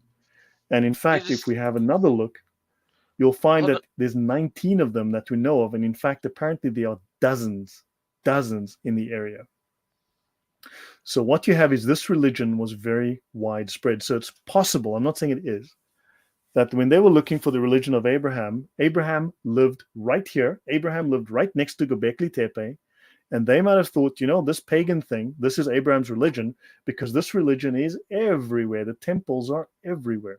Your thoughts, Adam? Brother, go back to the previous slide. Remove this. You just said 9 million years. How do you get to this? I was kidding. I was exaggerating because people are going to say, but Göbekli Tepe was buried deliberately. We didn't know about it until 30 years ago. And yes, that is true. However, Göbekli Tepe is one of at least 19 different temples like it. Okay, so perfect. Like when you say 9 million, I was like, I have not seen anything which was buried for 9 million years. When you're sarcastic, just say asterisk or something like that. That was sarcasm. My bad. because your sarcastic comment comes in just so regular that it's hard to perceive that you are sarcastic. So it's possible that they were identifying the oldest religion with the location. I'm not saying the religion is connected to Abraham. I don't think they're even connected because this is well before Abraham. This is thousands of years before Abraham. And this civilization had passed on and disappeared long before Abraham came around. But it's possible they could have associated this religion that was exactly where Abraham was living, right? All of these temples everywhere where So, Abraham lived, they could have said, hold on, he couldn't have been a Christian because he must have been this religion that where you have these dozens of different temples. and I It's think possible. I should agree with you. I should agree with the historians because Abraham lived there. So imagine, Lloyd, here's the thing. If a person lives in an area and the word of the God has not reached him, then he should be doing what the people of that area were worshipping. That's how it is. In those days, people do not have multicultural things in the areas. You understand that, right? It is not like um, 6,000 years ago there was an America where you could be a Christian and a Jew and a Hindu and a Muslim living in the same city. It's not possible. Back in those days, people of that area worship the God who has the temple on that area, in that area. It's not Right. possible that you would worship some other god and you live in the same tribe where there is a temple. So Right. the probability is like 100% that Abraham was worshipping the same very god which has the temple over there, Right. because there's no other Yeah. probability. You know, that's how people used to live back then. Even in Muhammad's time, you need to understand that, brother. Um, Well, so the and I can Muslims challenge claim that any. they worship the original religion, and the original religion is this pagan religion that Absolutely. So was where that's what I'm Abraham saying. lived. Even Muhammad in the 7th century Arabia agreed that they are, even the Muhammadans, not Muhammad, Muhammadans, the people who follow Muhammad, they claim that in the Arabia there were different tribes which were living in different areas of Arabia, and each and every tribe living in a certain area had its own god and had its own temple. So you can say it from a certainty of 99.999999999 and so many other nines that Abraham, because he was living there, was worshipping the god of this temple until God called him out. And Lloyd, Hmm. one more thing. God told him to get out of that place and go to another place. Why would God said that? Why would God say that? Because when I was reading the Bible for the very first time, right, and I'm talking about very first time just a few years ago, I was like, why would God say to Abraham, get out of that place? Why? But like Start when I fresh. Yeah. no, not start fresh, brother, not start Well, fresh. you Okay, get this out is of this that is okay. environment with this evil, with this Exactly, cult. because that area, that particular tribe was worshipping a particular god. And if he had to be there, he might be killed by those people because they Yeah. worship a god and he was introducing a new god. So Now, I God can add asked him, something to that. There yes, please, weren't yes, now please. you can go through every culture and find they have different gods with different names. However, when you really examine what's happening in Arabia, at least, even though, say, the Canaanites had their gods in their names, and then the Mesopotamians had their gods in their names, and then the Assyrians had their gods in their names. When you look, you find it's actually the same gods, just different names. It's the same gods. They all shared the same gods that came from Babylon. And originally, if I have it correct, the Babylonians got it all from Egypt. I think ultimately it all seems to go back to Egypt. But let's stick with Babylon for now because that's in Arabia, close enough to Arabia. What you have is that all of these different cultures with all these different crazy gods, it's all the same gods. Even the gods of Rome and the gods of Greece, they're all the same gods, just under different names. And I can agree with you on that. But like every god, the sub god, let's just say this, there's a superset and a subset. Every subset had a particular different kind of an attribute which Yes, suits yeah, they that would mix and particular match the area. attributes. Yeah, they'd Exactly. So even which change suit sexes. They'd make a male god female or vice versa. exactly. So apparently, my brother, you are hitting, what do you call it? The final nail in the coffin. Let me just put it this way. You're hitting the final nail in the coffin because, dude, this particular slide is is amazing. Like when it's historically clear that there were, wow, you know what I mean? It's a wow thing. And Yeah, that's where why the Abraham emphasis. lived and where he traveled was surrounded by these old temples, and some of them must have survived. Not all of them were covered. We know Göbekli Tepe was buried; the rest were not. So And they were you clearly there do must have been realize that, some memory of this. And you do realize when he was traveling out, he had the issues of some people attacking him and his wife and all that. The history is in the Bible as well. So we see that those people did not wanted Abraham or Abraham people worshipping a different God. It was described very clearly in the Bible. You know that, right? It's unbelievable and it's a fact. So I cannot agree with you more. And our Excellent. brother Islamo Kafir said, love archaeology. This information is dope. I have no did I pronounce the word right? Yeah, you did archaeology. Yeah, we're going to do a lot of archaeological stuff. We'll do linguistic stuff. We're going to be doing back and forth. And so now we're going to do Abraham. We're going to dig a bit more into Abraham. The third episode is where it picks up more, where it gets more directly into the paganism, but I needed to set a lot of history. And so let's have a brief synopsis. I'll run through this quickly of Abraham's life, what's relevant for us, and how we're going to link this to the paganism and to Islam and so on. Okay? So, Jewish tradition. Abraham is born under the name Abram in Ur in Babylonia. Okay? 2,000 years before, 2,000 years from creation, roughly 1800 BCE. The dates varies by about 200 years. Okay? So you get roughly a 200-year variation. He was the son of Terah or Terah. Terah happens to be the name of a moon god. The moon god, well, we'll get into all of that. An idol merchant, but he questioned the faith and he sought the truth. And he became to believe the entire universe was the work of a single creator, and he taught this belief, this monotheism. He tried to convince his father, and one day, when Abraham was left alone to mind the store, he took a hammer and he smashed all the idols. And of course, Muhammad smashed all the idols in the Kaaba. He only left the largest one. He puts the hammer in the hand of the largest idol, and his father asks what happened. And he says the idols got into a fight. The big one smashed all the other ones. His father says, don't be ridiculous. These idols have no life or power. They can't do anything. And so Abraham apparently says, then why do you worship them? So the one true creator that Abraham had worshipped called to him and made him an offer. If he would leave home and his family, then God would make him a great nation and bless him. Abram accepted this offer, and the Brit, the covenant between God and the Jewish people, was established. Genesis 12. So the idea of Brit, or covenant, is fundamental to Judaism. We have a covenant, a contract with God, which involves rights and obligations on both sides. So we have obligations to God and Him to us. And of course, there are many of these covenants throughout the Old Testament. Abraham was subjected to 10 tests of faith to prove his worthiness for this covenant. Leaving home is one of these trials. So he's raised as a city dweller, apparently, and he adopts a nomadic lifestyle. He goes to the land of Israel for many years, and then God promises this land to Abram's descendants, right? Ivri, descendants, right? Abraham is referred to as a Hebrew or Ivri, possibly because he was descended from Eber, blah, blah, blah. Abram means exalted father, but Abraham means the father of a multitude. Okay, now we're just going to finish up with Abraham, then we'll get into some details with Islam. Abraham was concerned. He had no children. He was growing old.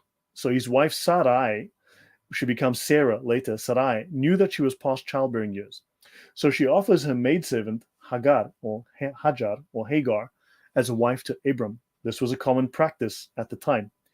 So Hagar was a daughter of the Pharaoh, apparently given to Abraham during his travels in Egypt. She bore him a son, Ishmael. According to both Muslim and Jewish tradition, he is the ancestor of the Arabs. Whether that's true or not, whatever, we're just going to go through this story as it is basically known. When Abraham was 100 and Sarai 90, God promises Abraham a son by Sarai. God changed Abraham's name to Abraham, the father of many, and Sarai's name to Sarah, from my princess to princess. She bears him a son, Isaac, in Hebrew, Yitzhak, a name derived from the word laughter, right, which expresses his joy at having a son, and he was the ancestor of the Jewish people. Abraham dies at the age of 175. So now, Abraham's journey. So Sharia, the Islamic law, makes the explicit claim that Islam is Gnostic, right? Gnosticism is not a form of religion. It is a form of revision. It is an alternate interpretation of reality. It reinterprets reality. It rewrites reality. It rejects facts, rejects history as we know it.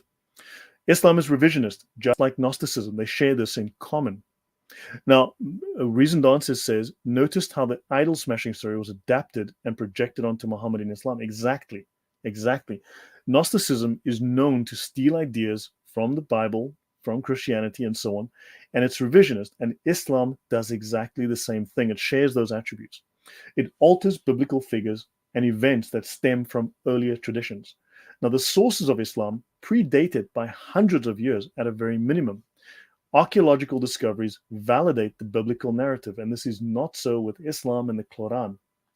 Abraham migrated from Ur, lower Euphrates Valley, north to Haran. That's the standard narrative.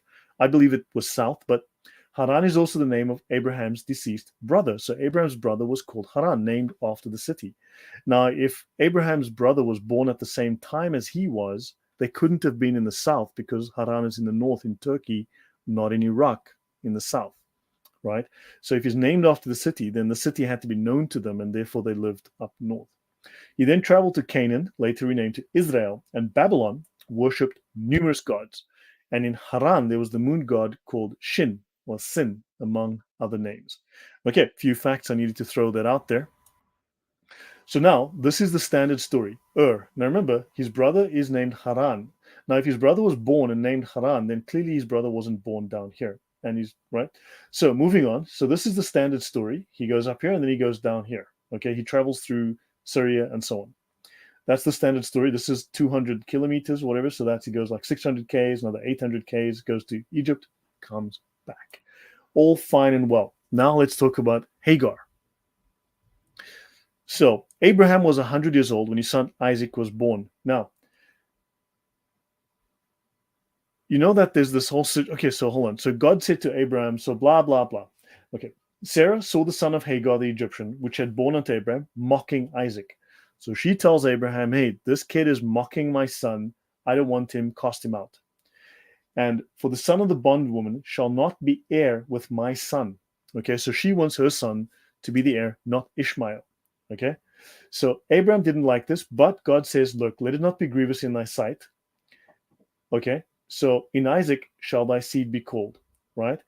And so he gives Hagar a bottle of water, right? And he tells her, take your boy, take Ishmael, and you guys wander off. Off you go. So she puts the water bottle on her shoulder, and the child, he sends them away. And she departed, and she wandered in the wilderness of Beersheba. Okay, she wanders in the wilderness of Beersheba. So let's go to Beersheba for a moment. Let's have a quick look. She wanders in the wilderness of Beersheba. So this is the Qumran caves. Here you've got Beit El or Bethel, the house of Allah, the house of God. Okay, here's Jerusalem. This is where Abraham was from. And this is Beersheba around here. So this is Israel. So let's have a look. So she wanders, according to the Bible, in Beersheba. So she travels 40 kilometers from here to here, right? And the water was gone. She cast the child off under one of the shrubs. She went, sat down against him a good way off, and she said, let me not see the death of my child. And she sat over against him and lifted up her voice and wept. So God hears the voice. And the angel of God calls out to Hagar and says, what is wrong? Fear not, okay? And arise, lift up the lad, and hold him in thine hand, for I'll make him a great nation. And God opened her eyes, and she saw a well of water, and she went, and she filled the bottle with water. She gave the boy drink, and God was with the lad, and he grew and dwelt in the wilderness, and became an archer. And he dwelt in the wilderness of Paran. Okay, blah, blah, blah. Took a wife out of the land of Egypt. Egypt, of course, if this is Beersheba, Egypt's right here. I mean, this is Egypt already, Sinai. Egypt's right here, 5 minutes away. Okay? Okay, Egypt's 5 minutes away. Now, let's have a look at the story that we learn in Islam. So this here is Beersheba. This around here, we've got, you can see this is the region. Sorry, let's go back here a second. This is the region they were in. She was in Beersheba. Jerusalem is up here. Jerusalem's right over here. This is Bethlehem. That's Jerusalem. So the Bible tells us she was in Beersheba. Muslims insist that she made a 1,200 kilometer trek with this. That's a straight line trip, by the way. 1,200. That's a straight line, line. exactly. As And you it can see, cannot be a straight line. 1,199 kilometers. So we have brother Shabir Ali, who is obviously not the true Shabir Ali, but a copy of the Shabir Ali with us, and he's in the stream. So Mr. Shabir Ali, what do you have to say? And he just ran away. He just ran away. I added him. I said Shabir Ali is here, and he ran away. Go for it. No. Well, yeah. So Comment Warrior asks, did Islam copy the infancy gospel of Thomas? The answer is yes. I mean, that is quite obvious. I will talk about that one time in the So future, but yes, yeah, they stole a bunch of Gnostic stuff. Quran actually says to everyone that Muhammad is just an ear. You do know Yes. that, right? So what do you mean by Muhammad is just an ear? If you read Quran chapter number 9, verse number 61, it says Muhammad is just an ear. I actually stated that in my last discussion as well. Quran 9:61. It says Muhammad is just an ear. So what does that mean? It means that people were telling Muhammad, and among you them who abuse the prophet and say he's just an ear, like he listens and he says, say he's an ear of the goodness. So apparently people at that time were saying to Muhammad, hey Muhammad, you listen, you speak, you listen from other people, you speak. So people were Yeah. saying these things, he was speaking, but Allah acknowledges, yes, Muhammad is just an ear. He acknowledged, Allah acknowledged, say, so Allah is saying to the Muhammad, say, I'm an ear of goodness. So Muhammad was only an ear when he listens good things, only the good things he tell you. So yes, my friend, that's the reality of the situation. You're absolutely right on point. Brother Lloyd, your Yeah. screen is yours again, and Shabir Ali, the Muslim, ran away Excellent. as soon as I put him on the spot. The force is very strong with us, Adam. Very strong. Mashallah. Right. So here you go. Right. So now she apparently walked. Now at the time, this was mostly uninhabited land. It is arid. It is dry. How did she walk 1,200 kilometers? So now here's where the standard He had a Islamic flying narrative carpet, just brother. goes nuts. He had a What? flying carpet. Yes. No. Well, we're going to talk about all of that now. So yeah. So the Bible says she went 40 kilometers from Bethel to Beersheba, right? 40 Ks, that's all. I mean, you can do 40 Ks, right? So understand, according to this, Hebron, if you go to Hebron, is 43 kilometers. Jerusalem to Beersheba is 70 kilometers. So she went somewhere between that kind of distance. Okay? So Bethel is here. So maybe he was up in Bethel at the time. Okay, fine and well. Then she went a little bit longer. Okay, fine and well, whatever the case might be. But basically, I used Hebron because this is where Abraham lived at the end, right? In Hebron, supposedly where he was buried. So that is not a lot of distance. That's 40 kilometers. All right. So Hagar, according to the Islamic narrative, walks 1,200 kilometers. So Muslims are taught that the well is Zamzam in Makkah, right? Okay, fine and well. Hagar and infant Sorry, I'm Ishmael laughing. traveled 1,200 kilometers with one bottle of water. One of these 1,200 kilometers, right? On foot across arid, uninhabited, unexplored, harsh desert, 1,000 years before there was a trade route on that route. Okay. In the standard Islamic narrative, Adam walks them there, then he leaves them under a tree with some dates, and then he walks back 1,200 kilometers. Now, of course, in the Islamic narrative, Not Abraham gets Abraham. there the same day. He goes there and back the same day. Brother, hold on.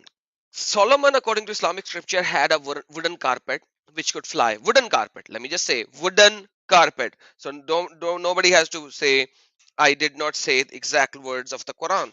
It was made of wood. The the wooden carpet was so big that he could put all his horses and his camels and his forces and the fight equipment like the spears and the swords and everything on that wooden carpet, and he would command the wooden carpet to fly, and it Allah could knows fly. best, Adam. But no, Allah knows best. Yeah, that carpet should be there somewhere. We just could not find it so far. Just like all the other things that we could not find historically, which is written in the Quran. But yeah, we will find that one day. But at the same time, which kind of a flying carpet did Abraham had to? Well, we're going to talk about the flying carpet of Abraham. We're getting there. Don't worry. We're coming up We with that are? now. Do we have a So, flying carpet of Abraham? we're going to prove it. We're going to prove it. So, Mashallah, now, you are a true Muslim. so Abraham, how does Abraham do a 2,400 kilometer walk there and back in the same day? That's the question the Muslims had to figure out. So they gave us an answer. So, anywho, Allah is very forgetful. Hagar is not mentioned by name in the Quran, not once. Paran is the Hejaz. Okay, that's what they say. She searched for water between Safa and Marwa hills. Muslims tell us that Ishmael's heel touched the ground, and when his heel touched the ground, it opened up a well of water. They Yes. also tell us it was an angel's heel. So it wasn't Ishmael's heel, it was an angel's heel. So they're very, very clear. There's no confusion here. They Yes. also say the angel's wing was digging a hole. So the angel's heel, or the angel's heel, or the angel's wing, Whatever, or because of Abraham, Ishmael's. because of Ishmael, because he was so thirsty, and the mother of Abraham was running between the two mountains. We do So Hajj and we run between the two mountains. That's all okay. I understand that. I want to know yeah, how did they reach there.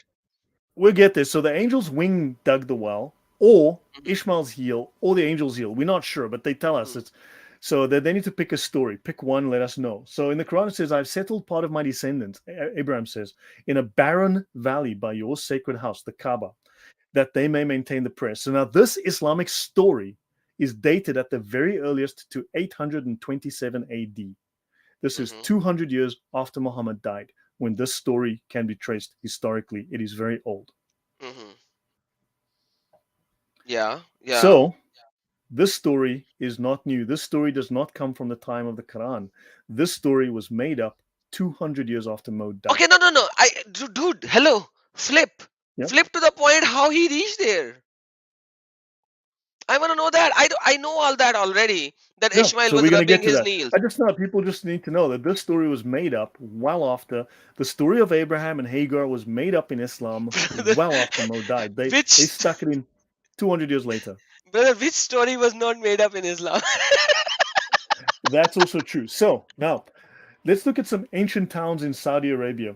Here's a Wikipedia article called Ancient Towns in Saudi Arabia. It doesn't list Mecca. It doesn't even list Medina. It says there are 13 ancient towns discovered in Saudi Arabia up to the present day. These include Qaryat al-Faw, which is very interesting. This happens to be the capital of the Yemenis, the moon god worshippers, the Al-Makka worshippers, right? They worshipped La, okay? So that's very interesting. This is the capital of pagans who invaded and controlled all of Arabia. We'll get to them later. Mhm. Okay.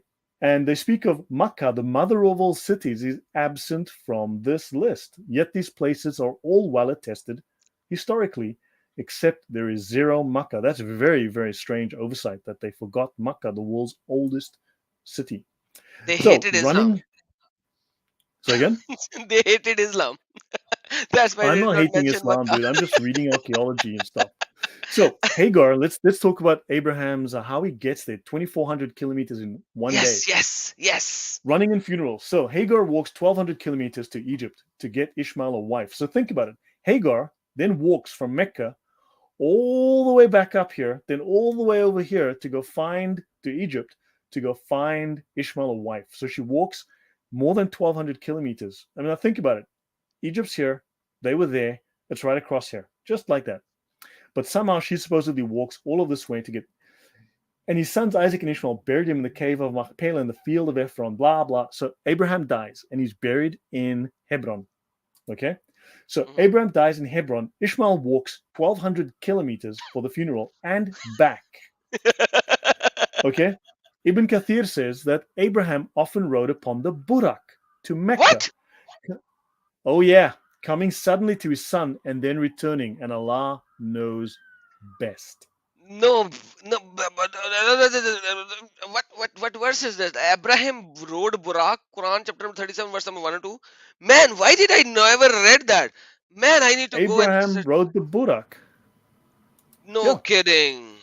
So in Ibn Ishaq's tradition about Abraham riding on Burak, so now we've got another guy writing to Mecca where he visits Ishmael. It's found 3 times among the sources. Abraham was accustomed to taking day trips to Mecca in order to check up on Hagar and his son. And on one of these visits, he takes Ishmael to the sacrifice. So Abraham would jump on the Burak, drive off to Mecca, 1,200 kilometers, and come back the same day with the Burak. That's how he did it. This is how the Muslims explain it. 783 miles exactly, XYZ. So Okay. now this tradition Shoot. yeah, No. provides. This is Yeah, go on. brother, hold on. You gotta hold your horses here. I don't care whether we go further today or not. Like literally. This okay. Did Ibn Kathir received a divine revelation from the Jibrail to tell him that Abraham rode Burak? Because it's not in Quran, it's not in any hadith, it's not in anywhere that I have ever studied in the history of Islamic studies that I have read. And obviously, it is not in the Ibn Kathir of the English translation. I am dead sure I have to find it in the Arabic, and I will find it. I just wrote down the reference. But like, what the hell, man? Like Burak was what? It was like Jibrail just came to Ibrahim and said, like, "There you go. You have this flying donkey for you. You can Yes, keep it with that's yourself." exactly what happened. When? That's actually what happened. When did that happen? That's actually what happened. So the earliest Islamic references to the Burak is to Abraham, not to Muhammad. Man, okay? You do realize that I am a Muslim? Was a Muslim for a very long time, and bloody hell, I had never known this stupidity in the Islamic scripture even till to date. Like till to date. That's why I have the big channel with the big money, Adam, because I've got all these facts. That's why Mossad pays me so much every month. Oh, okay. Mossad paid. Okay, that's okay. Whenever you get the payment, please split half with me. But while till the time you do not get paid, you can give me this information for free. Well, remember, I'm from Africa. There, people survive on $1 a day. I get $2 a day. You see, so therefore, I not only don't starve, I get an extra dollar. So I send you 50 cents. 50 cents a day, man. Keep it. I'll pay you another 50 cents. I wish. So let me continue. Let me just finish this bit because I may as well just get up, get a few slides going on, 1 or 2 slides. So Man. this tradition provides no connection with the pilgrimage, right? There's no pilgrimage to Mecca, or it doesn't talk about building the Kaaba. All of these things that they claim as part and parcel of Abraham, it only connects the sacrifice to Mecca. So the only thing in this tradition is that the sacrifice is not connected to Mecca. Abraham rides the Burak and he goes for the sacrifice, right? The earliest datable mention of Burak is by a poet. It's from a poem, okay, from a judge who died in the year 97 AH or 715 AD, who mentions the Burak in connection with Abraham. So the Muslims derived this from a poem.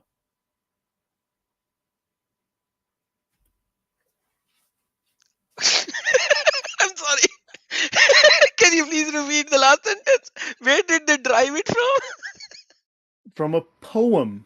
They get the story of the Burak connected to Abraham from a poem by a judge in the year 715. So according to that poem, what was the Burak in reality? I need to find that poem. Oh, we're going to talk about the Burak in a minute then. Let's talk about the Burak, yeah. Okay, yes. So let's have a look. Go to Burak. Oh my goodness, like that. Yeah, that's Burak. So this is Mo having a read. Now remember, Mo Okay, brother, was... hold on. Sorry, I'm sorry. So there is a guy who came in who is abusing my name. Let me add him. Let's see what he has to say. So Mr. Who abuses my name. Okay, he ran away as soon ran as away I as well. added him. He's the same guy, I think. He came in, he had the F word with my name and all that and all. I added him, and he split second he ran away. Like, what kind of cowards, idiots you are that you can't refute, yet you have to come in. This is how stupid cowards you guys are. You have no historical evidence. You guys have no logical reasoning. You guys have no Quranic references to refute us. Yet you have to come up with an abuse. And you can't even stay here to defend what you are abusing. How silly you guys are. And when the Quran says that people were abusing Muhammad, Quran was absolutely right when people were abusing Muhammad. This is Quran. People used to abuse Muhammad and they used to say Muhammad was a bastard. Yeah. Because he was born 2 to 4 years after the death of his supposed father. That's what you guys are. That's what you guys believe. He was a child molester and a womanizer and a woman raper. That's what you guys believe. Why don't you leave this stupid cult and get out of it? Please, brother, carry on. Comment Warrior asks about, did Muhammad copy the Gospel of Barnabas as well? Yes. The Gospel of Barnabas is very late. It's like 15th to 17th century, so it's really late. The stories that the Muslim scholars tell, I can do a talk on that in the future. I have an actual very extensive piece on that as well.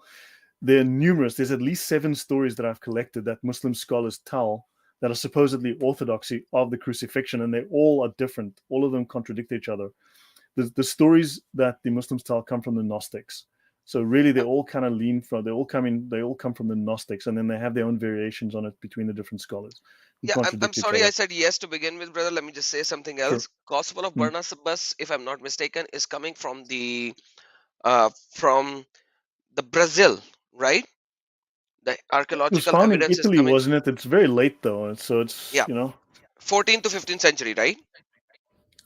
yeah, something like And that. It's quite late. and Yeah. I believe it is a cultish thing which was created by mixing the Christianity and Islam. Gospel of Thomas, on the other side, is a little earlier, from the 2nd century or the 3rd century, but the writing is in a very different way, just like how Islam writes, one statement at a time, which has no link with the previous statement, Yeah, it which was has propaganda. It's crazy propaganda. So it could have been paid for. Who knows? I've never got into it very much because Muslims don't use it anymore because that argument no longer works because it's too late a source. absolutely, brother. God bless you. Please carry on. Yeah. Let's read about Burak. So let's have a read about Burak. So we'll probably end soon. So Mo is here, not just having a ride, but he's having a read on Burak. So he jumps on his favorite horsey thingy something and has a good read while he goes. So Al Borak, or known as Borak in multiple names. Borak is a mule, elephant, angel, camel, woman, peacock, horse. Okay, so let's be very clear. It's a mule, elephant, angel, camel, woman, peacock, horse. What do you mean by that? Like, Well, when you read the different scholars, they all can't seem to make up their mind. So to some, so this is what it is. I mean, there's no one definition. It's all of these things, apparently. so I know Burak had a female face. I read it Yeah, somewhere. there's the woman. There you go. So it's the woman. With a peacock's tail, it's a woman, peacock, elephant, whatever. Okay, fine. Whatever you say. Allah knows best. So the conveyance of Mo from Mecca to Al-Aqsa Mosque and to the skies by means of the Miraj, the ladder, or the Sulam. Notice here, SLM. We're back to SLM. Okay? Salam. Is Just say also salam. Salam. Yeah, but think about it. The letters SLM, the triliteral root again, SLM. So Salam. on the wings of Gabriel. Okay? So now some stories say that he went to Al-Aqsa Mosque on the wings of Gabriel. Okay, fine. Not on the Burak. Great. Okay, whatever. Most of these narrations from Mo himself state that he descended from Burak in the Beit al-Maqdis. He prayed in the mosque, then ascended to the skies with Gabriel. Now the question is, with Gabriel himself or with 2 other angels? And they brought Burak on the night of Isra. So when Mo mounted, it was disobedient. The Burak disobeyed Muhammad, and so Gabriel hit it in the face. So then, after Gabriel hit it in the face, punched Burak, the woman, in the face, it then behaved and took Mo with the angels, or without the angels, or with 1 angel, or with 3 angels. We don't know, up to heaven. Okay, great. Okay. So Burak. Okay. Where are you getting this? What's the source of this information, brother? That's a very good question. So I hate you when you don't write the source right after the paragraph, man. Dude, there's you no study space, so man. Where the heck much. do I put this stuff? Because You study so I've got much, you don't put the source, man. That's just so crazy. You You know, gotta edit. I'm gonna start charging extra for that. Seriously, Okay, it's like I'll pay you extra, but I need the sources when you state something. And the dude, you Gnostic have no Gospel, idea. Ajaj, Diwan al-Ajaj, page 295, Ajaj, Abdullah bin Rauba, Diwan al-Ajaj, Riwayat Abdul Malik bin Karib Asma'i Warshar, blah blah, edited by Izzat Hassan, Beirut, 1971, and the Encyclopedia of the Quran, page 2578, and from sacred-text.com-jud/t03/yom08.html. Wow, man. Sorry, man. Okay, Whatever. zoom in. Those are my Zoom sources, in. just so you Zoom know. in. Zoom in the link. Zoom in the link. Zoom in the information a little so that I could take a screenshot of it. Give me a Ping that second. and zoom in, please. Man, do you know you're crazy? No, you are more than crazy. Man, guys, take the screenshot of this. Okay, where did it happen? Sorry, You're did I? showing it for a split second and then you're, yeah. There you go. Guys, take the screenshot of this. And you know what? I'm going to take that as well. And I'm going to have so much fun with that. So thank you, Brother Lloyd. You are crazy. By the way, with this information that you're showing on the screen, add these sources in your presentation. Dude, there's Because no you know, space on the slides. Then I'd be here for the whole month talking. So make them anyway, let me do. finish this. Okay. So Burak, okay, so Gabriel punches the Burak in the face, so which means it's because it's the religion of peace. Okay. So then Burak will apparently carry more on the judgment day. And Burak transported other prophets as well. So Ibrahim, when he wanted to carry Hajar and Ismail to Mecca, some narrations said it was his conveyance on all of his travels to Mecca. So she didn't walk. Hagar didn't walk. She went with Abraham on the Burak to Mecca. Didn't you know? So therefore, then why was she running looking for water? Understand? Now this doesn't make sense. So its descriptions are conflicting. During ascent, as it went upwards, the Burak's hands became smaller than its feet. And then during descent, the feet became smaller and the hands got bigger. So this kept the person on its back straight, so he didn't fall off.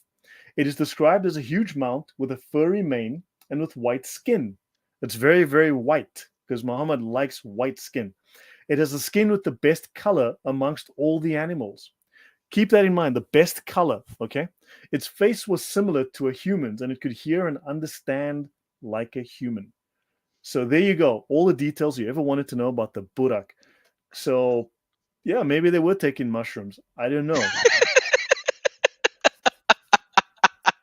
But let's continue. So let's have a look at this whole Burak thing. So now let's have a look at some of the esoteric, magical, occult aspects of Islam that I've mentioned in the past, just briefly. So let's have a look at other references to Burak, which come before the Quran, come before Muhammad, okay?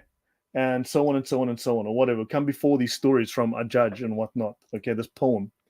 So they speak here of the five angels, the five lights that join the white sea like trees of paradise because it's mystical poetry. It's mystical poetry. Five creatures sit in five trees. In the first white sphere, the lion, the Burak, the white falcon, the royal phoenix, and Duldul, who is the sign of godliness. And Burak comes from the light of Muhammad. The Burak is the light of Muhammad. It's a creature made from the light of Muhammad. Adam. Muhammad was the light of Allah. Burak is the Yes, light of Muhammad. Muhammad. So they are all one. The Trinity And, of Islam.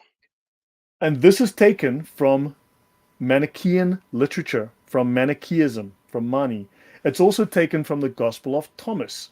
So now they've got Gnostic sources, the Gospel of Thomas and Manichaean literature, where they are taking these ideas from. Okay, and the eagle perched on the tree of knowledge in paradise is according to the secret book of John, the Apocryphon of John. Now we have again Gnostic apocryphal literature. They're taking ideas. And in Islamic tradition, Burak is the winged horse on which the Prophet Muhammad rode in the night journey, and Duldul is Muhammad's white mule. What? He You wouldn't just have said another dildo? color. What do you mean by dildo? Duldul. Sorry about that. What is a dildo? I have no idea. Okay, let's have a look here. Let me see if I can. Like dildo? Like it so resembles dildo. Ding dong! Don't start. Let's have a look here. Hold on. Okay, so let's have a quick look. Duldul. Let's have a look here. The name of the mule given Muhammad by the Byzantine Emperor Heraclius. Oh my God, we need to get into Heraclius.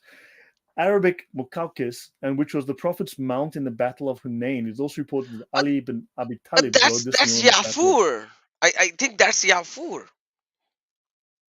Okay, I need to check the Arabic name of that. I think Duldo is Yafur. Yafur is the guy, sorry, a donkey guy who speaks with Muhammad in Arabic.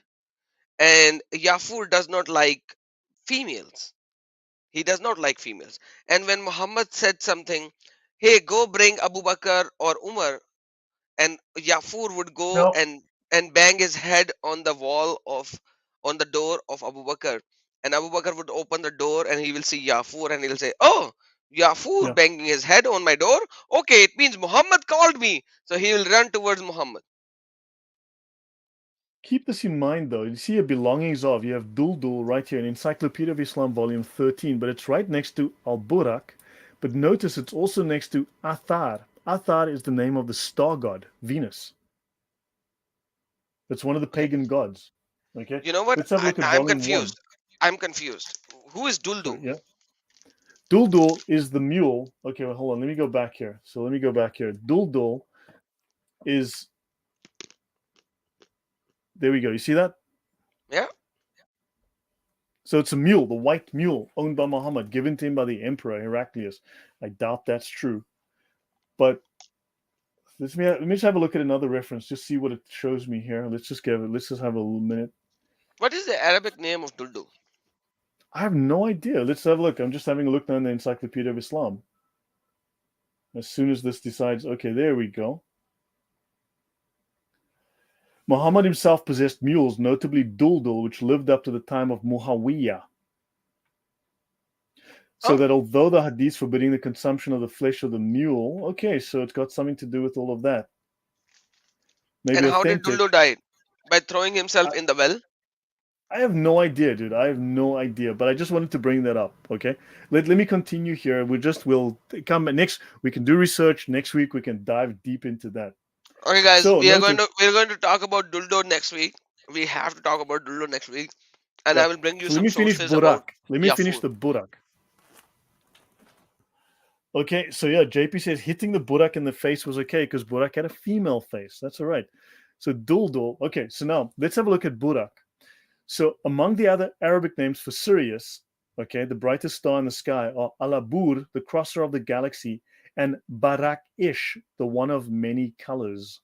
Remember they said that Barak had beautiful color. Oh, he was a rainbow. It's a star because it's a star. It's a star god. Okay, let's continue. MashaAllah. So in Jabal al-Lawth, in near Sanna, 135 kilometers northeast of Sanna, okay, you had the sacred perimeter of the sanctuary of Darb al-Sabi near Barakish.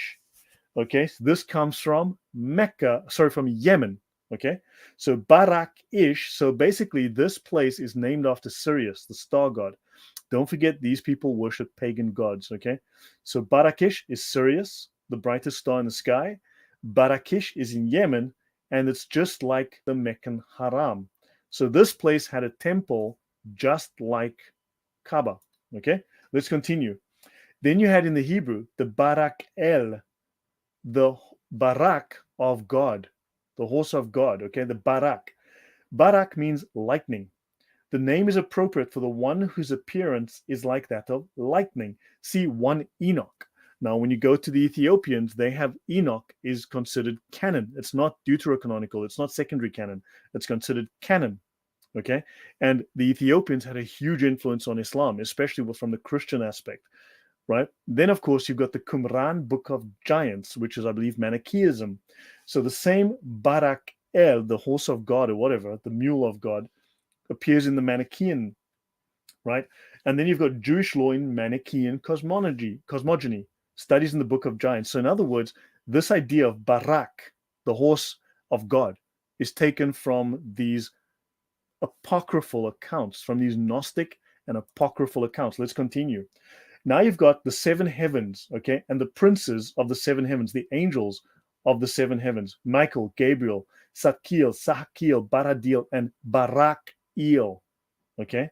And these are Enochic. These are all taken from Enoch. Again, Enoch is actually revered in Islam, okay? He received 50 books, okay? He received 50 books from God, okay? So then you've got here from the Talmud, we have learned in the Baraita, Barak, Barkai, okay, Burak, it's the same name, Burak, Barak, Borak, blah, blah, it's the same name.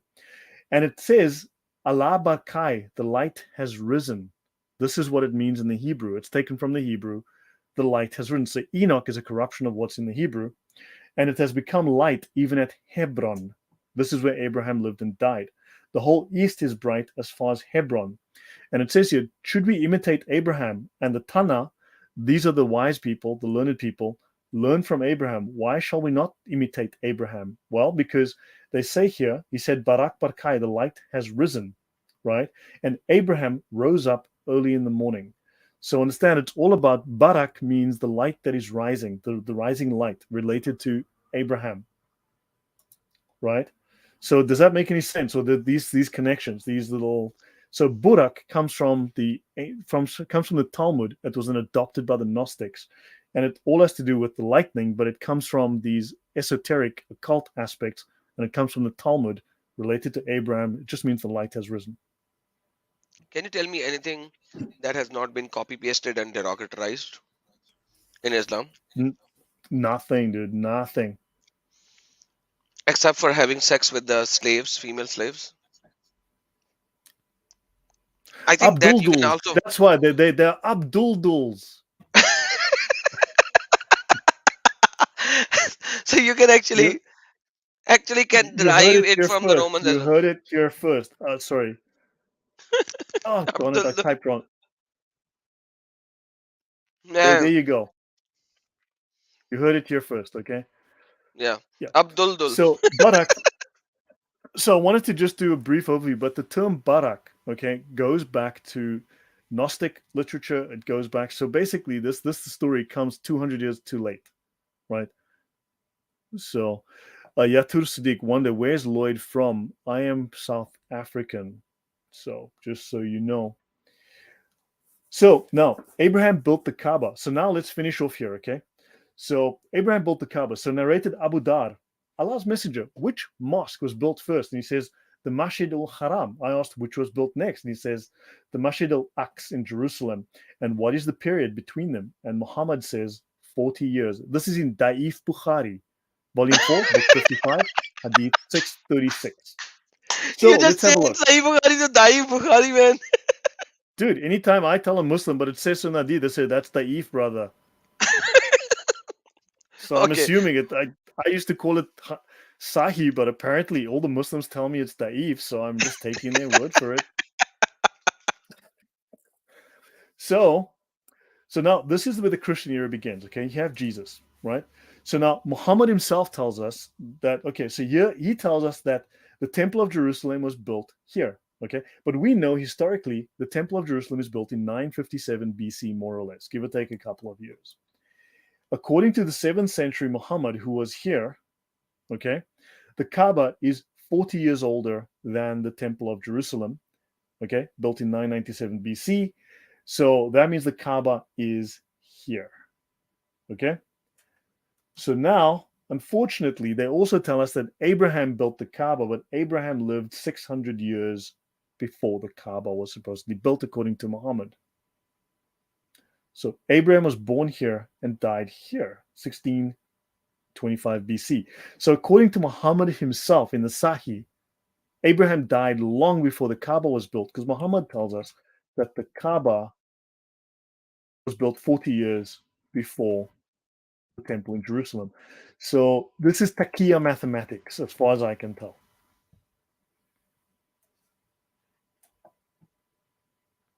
So your thoughts, Adam? MashaAllah. So imagine there are so many things in Islam which doesn't fit the narrative of the history and archaeology. This is one Right. of it. When Abraham's Kaaba and the David's temple is built just 40 years apart.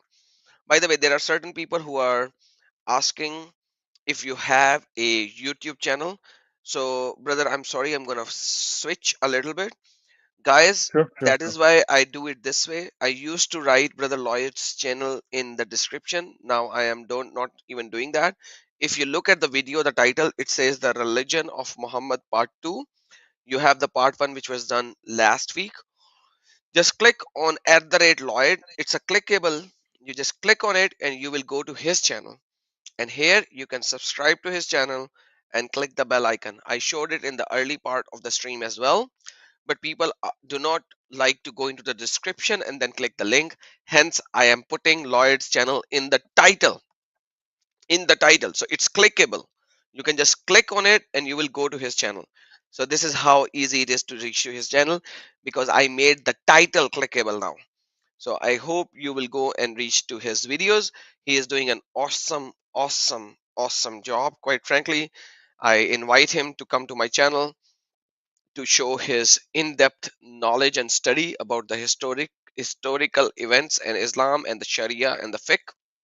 I have not seen anybody else in YouTube who has dig this deep into the Sharia and the fiqh, yet his channel is underrated. He has like 3,000 subscribers. That's just stupidity. That's silly. He's underrated. His channel should have 300,000 subscribers, not I 3,000. wish. He is underrated. Brother, your screen is back on. By the way, we are over 2 hours mark and we need to Yeah, we stop should end here. somewhere. I think we So can end here. That's a good stop place to wherever you end. like. Yeah. So basically, according to Islam, Abraham built the Kaaba, and according to Islam, Adam built the Kaaba. So Abraham built it, but Adam built it, but it was built 40 years before the Temple of Jerusalem, which was 600 years after Abraham died. So Abraham built it 600 years after he died. So the ghost of Abraham built it, but Adam built it, but Abraham built it. I think that's the basic story. MashaAllah, brother. And yeah, the 40 years difference between the David and the Kaaba built by Abraham is just so stupid. If you could please go back to the hadith that you were showing from the Sahih There al you go. Bukhari, which is actually the Daif al Bukhari. Yep. Yeah, so can you please read that once again after people looked at the picture? I asked Allah's messenger, which mosque was built first? He replied, Al-Masjidul Haram, right? The sacred mosque in Makkah. I asked, what was built next? He replied, Al-Masjidul Aqsa in Jerusalem. And what was the period in between them? 40 years. Okay, So we know. yes. Go So on. now, based on that, we have Means Windu. I had a discussion with him in the past. He's a very reasonable person. I hope he is the same guy. Let me let him say something before I would show him. Yeah. Means, okay. So it was probably somebody else who ran away as soon as I put him on the live stream. Because Oh. Means Windu, I had a discussion with him in the past. He's a reasonable guy to talk with. He doesn't abuse, he doesn't shout, he doesn't call names of the private parts of the females. But seems like it was just another guy who named himself Means Windu. Yes, brother. But yeah, guys, I mean, this is a good place for me to end it. Right? Yes. This is a good place to So guys, end it. realize this hadith is very important, guys, because if Abraham built the Masjid al-Haram in the Kaaba, and then Masjid al-Aqsa, it is Aqsa, to really pronounce it in the Arabic properly, it's Al-Aqsa, is the second mosque that was built, which was built by David, rather not even David, because God said to David, because you have sinned, you have done a grave sin, so hence you will not going to build it. Your son is going to build it, and which then eventually was built by Solomon, the son of David. Uh, so between the two, it's not 40 years between the two. It is thousands of years between the two. How many thousands of years? I don't know. 3,000? I don't know. Something around that. Nobody can give you a proper estimation because there are certain differences in the historical events, but I don't care. 3,000 years, 4,000 years, does not matter. Call it 5,000 years. It is over a few thousand years between the two. I do not want to Yeah. offend any Christian who want to believe in a certain narrative. So I'm going to give you a range. But once again, it cannot be 40 years. That's how silly it Yeah. is. Right? And the Bible is very clear on the building of the first temple in the Jerusalem, which was built by the son of David. Brother, do you agree with me on the building of the son of David, right? Yeah. Which is in If I Second recall, Kings. yes. Second Kings were chapter number 5 and 6, or First Kings chapter number 5 and 6. I forgot which one, but either the first king or the second king, 5, 6. And it describes the exact dimensions how it was built. So much so that if I pick up uh, is architect tool, for example, AutoCAD or something like that, I can design the whole temple in it. Like that's how crazily God has defined these things so that they would be built in the exact replica which God wanted it to be built at. And that's the beauty of the Bible. It doesn't gives you a hollow point stuff. It gives you exact figures. And the two chapters clearly defines that. Hmm. And that's how it is. And I wish all of you guys to read the Bible, understand the Bible, and know that Islam is false. There is no basis of Islam whatsoever. The Islam comes Bible, from pagan roots. the Bible is used for archaeology. It is used to find or identify things. Old and New Testament. The Quran is not. The Gnostic texts have no archaeological value. The Quran has zero archaeological value. Absolutely. So Zero. Brother, like, has anybody seen any archaeological evidences in what do you say, in Quran or in Makkah? Have you heard about any archaeological evidence that they have found in Makkah or Medina? nothing. They're concreting the whole place. So don't forget, here's something I've been asking Muslims, and it drives them nuts and they never answer. They claim in the sources that Adam was 90 feet tall or 36 meters tall, and he is buried next to the Kaaba. And in fact, between 70 and 300 prophets of the Bible are buried next to the Kaaba, and they're still praying. And in fact, their bodies are preserved. So I've asked Muslims, said, look, Adam's skeleton of 90 feet or 36 meters tall, buried next to the Kaaba, that would instantly prove Islam. Instantly, immediately prove Islam, right? At least that Hmm. story is true. Can you please give me evidence of this 90-foot skeleton of Adam next to the Kaaba? And I'm still waiting for that evidence. You'd think And they you will want to not find prove it. Islam. And you will not 300, find it.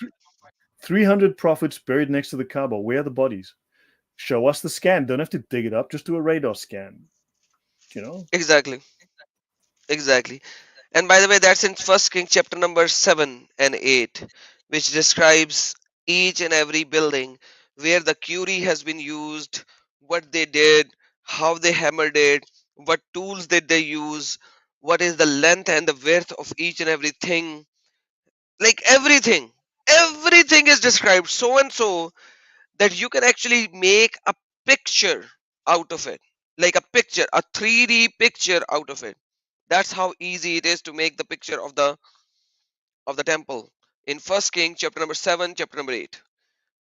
You should start reading from 5. I do not want to read 5, 6, 7, 8, the whole 3 chapters here, but you know, any Christian gets go to the Bible, read First King chapter number 5, 6, 7, 8, and you will know the exact dimension, how it was built, where it was built, what was there, how many stories it was, like everything. That's the beauty of Bible. It even describes the temple. And yes, I am 90 feet tall. I have a specific house whose one story is 100 feet long and the second story is another 100 feet long. So I live in a building which is 200 feet long, tall, and it is as wide as a city block. That's the kind of a building that I live in. So anybody who wants to bump me, they can find the building very easily.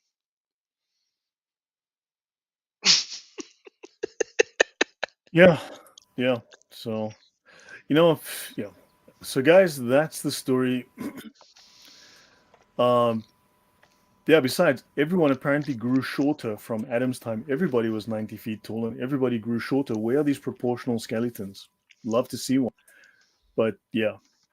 So guys, Really? yeah, that's it from me. This is it from me. And so hopefully that was interesting. Hopefully it gave you a new perspective on Islam, the story, the history, the archaeology, the language, so that you understand that there's a lot more going on,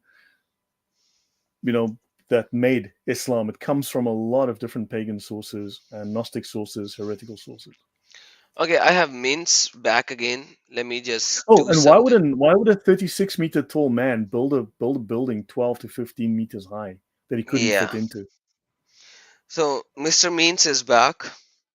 So Mr. Means, welcome. If you are the same guy, speak, brother, whenever you can. You are unmute. Mr. Means window. I just covered the screen because I don't know whether you are the same Means or you are a troll. So I have Can you I hear have me? to cover the screen. Yes, I can hear you now. Okay. You've brought up a lot of shubuhat, so which one do you want me to address first? You can address whichever shubha you want to address, brother. What was the religion of Abraham? Start with that. The religion of Abraham, he was Hanif. Hanif. Yeah. All right. So did you see the presentation that Hanif is not a Did you see the presentation? Let's just put it this way. Have you seen the presentation? I just came on and heard 3 of your arguments. I didn't see the presentation. Okay, that's the problem, brother. So if you look at this presentation and you right now agreed with us that Abraham was Hanif, we just showed what Hanif is and means in and at the time of Abraham. So But what does it mean then? Brother Lloyd, would you like to share the screen once again? I think he needs to be educated for the sake of him because he is here and he is a nice guy. He's not a bad guy. He speaks nicely. So Hanif comes from the Hebrew, which means heathen or pagan. It means heretic. Hanif is not a Hebrew word, it's an Arabic word. Okay, can you please describe means that the Sorry? Quran, when Quran actually talks about Lughatul Arabiya, it actually means an Arabic language Yeah. rather than the language which is spoken by the people living in Arab. And what is the language Arabia derived from which language? Can you actually give me any linguistical brother? You have not let me finish the question, so how will you be able to answer? Go on. Okay. So, can you actually describe to me the notion of how the Arabic language was derived from and which languages Arabic was derived from, and when was the linguistic of Arabic or the dictionary or the lexicon of the Arabic was actually made? Please, the mic is Well, yours. okay. Well, I can't give you the exact dates, but obviously they are Semitic languages. It's difficult for anyone to really speculate on which one would have come first, how they would have derived from where. We don't exactly know. What we do know is they are Semitic languages. Just because both languages are Semitic does not mean every single word, even if they're similar, is going to mean the exact same thing. For instance, if you look at the word Hanif in Arabic, coming from Hunafa, right? It means renunciate. So it's Can I someone. It's can I someone who maintains can I the pure respond to this point monotheism. first? Can One I sec, one respond sec, to one sec. this point first? Because you're no, I do not need to go to Hanif yet because we are talking about the language first, right? So I need to stick to the first point. You just said that you do not know where each and every language, semantic language is coming from and what the Of meaning course is. not. Neither do you. Okay, perfect.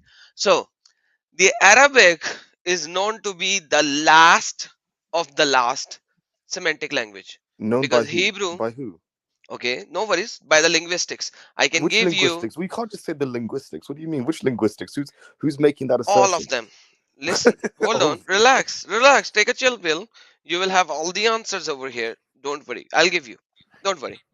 So, have you ever studied that when the Quran was actually created, it did not had any vowels and the diacritical marking? Okay, so Okay, so whenever a language was created, first it is spoken, correct? It is okay, not in a written form, right? okay, When the first time the language becomes in a written form, it doesn't have the vowels, correct? okay. That's how the history of the languages is, the evolution of the languages is. Are you The evolution of the are you script of language, ev- not language how it's spoken. The script of language. every language, let me just say every language, there is a time when it is spoken and there is a Okay, yeah, of time course. when it is written. Written and spoken are actually in two different ways, correct? Yeah. Yes. Okay, so in the early time when the language is spoken, it doesn't have any vowels, no matter which language you pick up when it is written. Okay. Okay, I'm going to show you something. This is a guy on the screen right now who has a YouTube channel. Okay. How So old he's an is... authority now. No, he's not. He's gonna give you the authorities in his videos. I'm not going to play his video. It's long. Okay, I'm not going to do that. Okay, he's not a Christian as well. Okay, let me just put you the... let me just assure you that he's not a Christian. He talks about negative things about Christians. Okay, as well. Okay, so his channel is Useful Charts. Okay, how old is written Sanskrit? That's... I was talking about Sanskrit one day and I showed him this language. But Hmm. in his videos, he shows... one of his videos is the origin of different languages, and he gives you the references as well, that which linguistic experts tells you about it.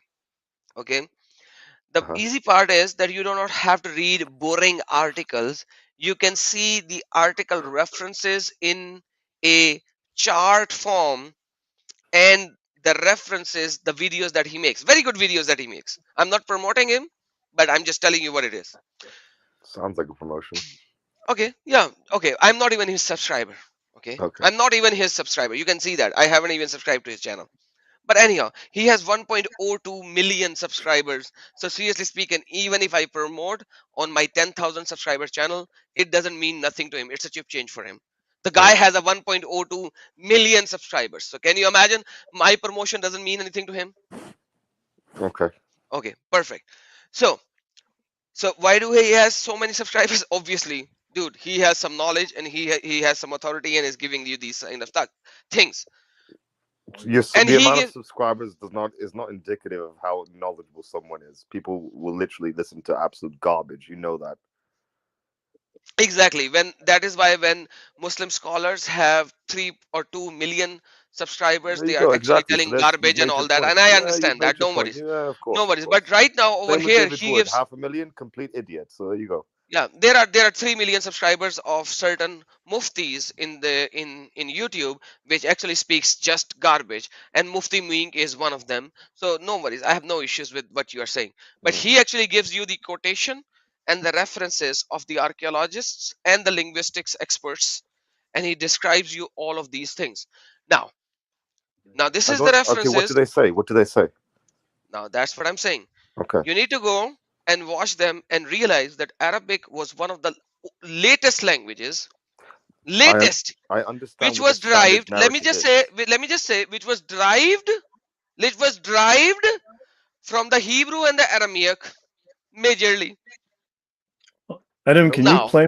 Can you bring up my spreadsheet? yes, The sir. one with There the... you go. There you go with the spreadsheet, Guys, brother. I know Please. the narrative. I know the Western So we've Orientalist met narrative of the before. You were calling in when I was doing one of my Telegram talks, and you were in your car, and you hadn't even seen what we were discussing, but you just decided to call in to discuss. It was the second time you called in.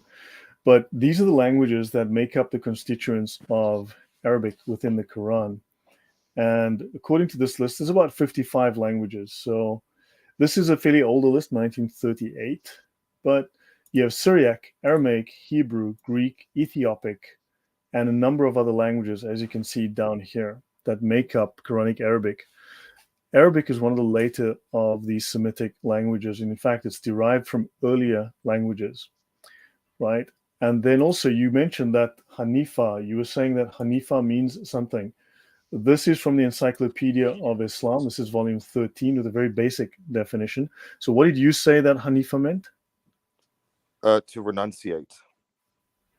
Well, there's no mention of that here within this definition, right? It says that it is the original and true monotheistic religion used of Abraham. That's right. And if you go to the longer definition, we have, it is asserted that Abraham is neither Jew or Christian, follows the original religion. Muslims are to defend themselves by saying that their religion is the pure worship of God.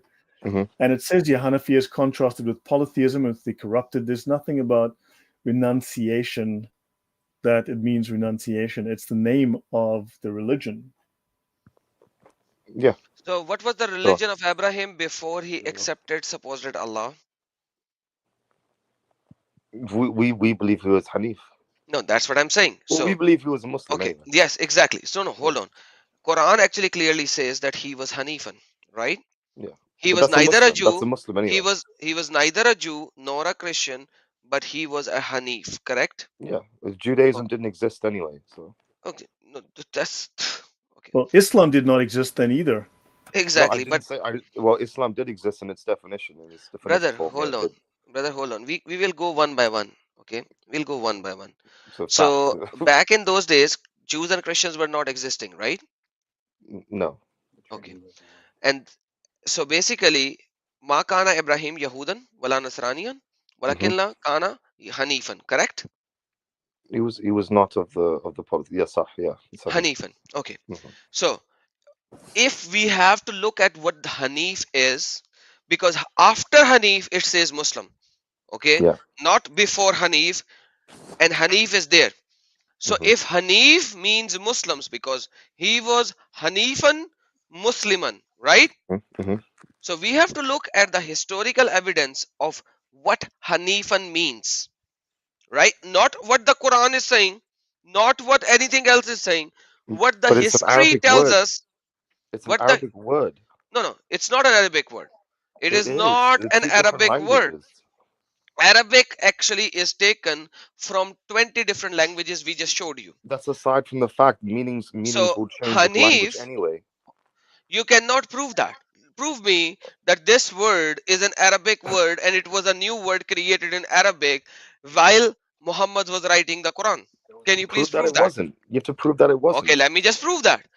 So I have Good. already proved that. Brother Lloyd has already showed that this word is taken from the Hebrew roots, where Hanif is the word which is used for Abraham before he accepted the Lord God, and that was the pagan religion.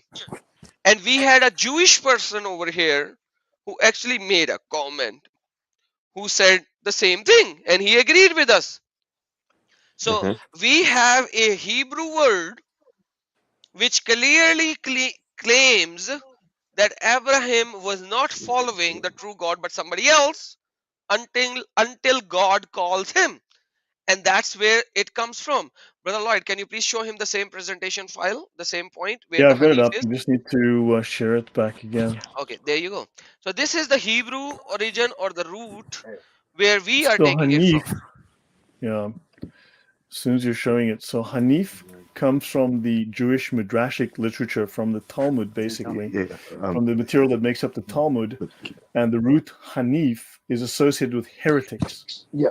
And in the Syriac, it is used as well. In the Syriac Aramaic, it derives from the word hanpa and hanpe, which means pagans.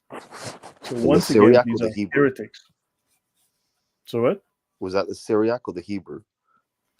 The Hebrew root Hanif became hanpe in the Syriac when they both mean the same thing. And Arabic is majorly derived from the Syriac. Syriac. Yeah. But Hanif, it's taken from the same root, the very same triliteral root, H and F. So they have the same word.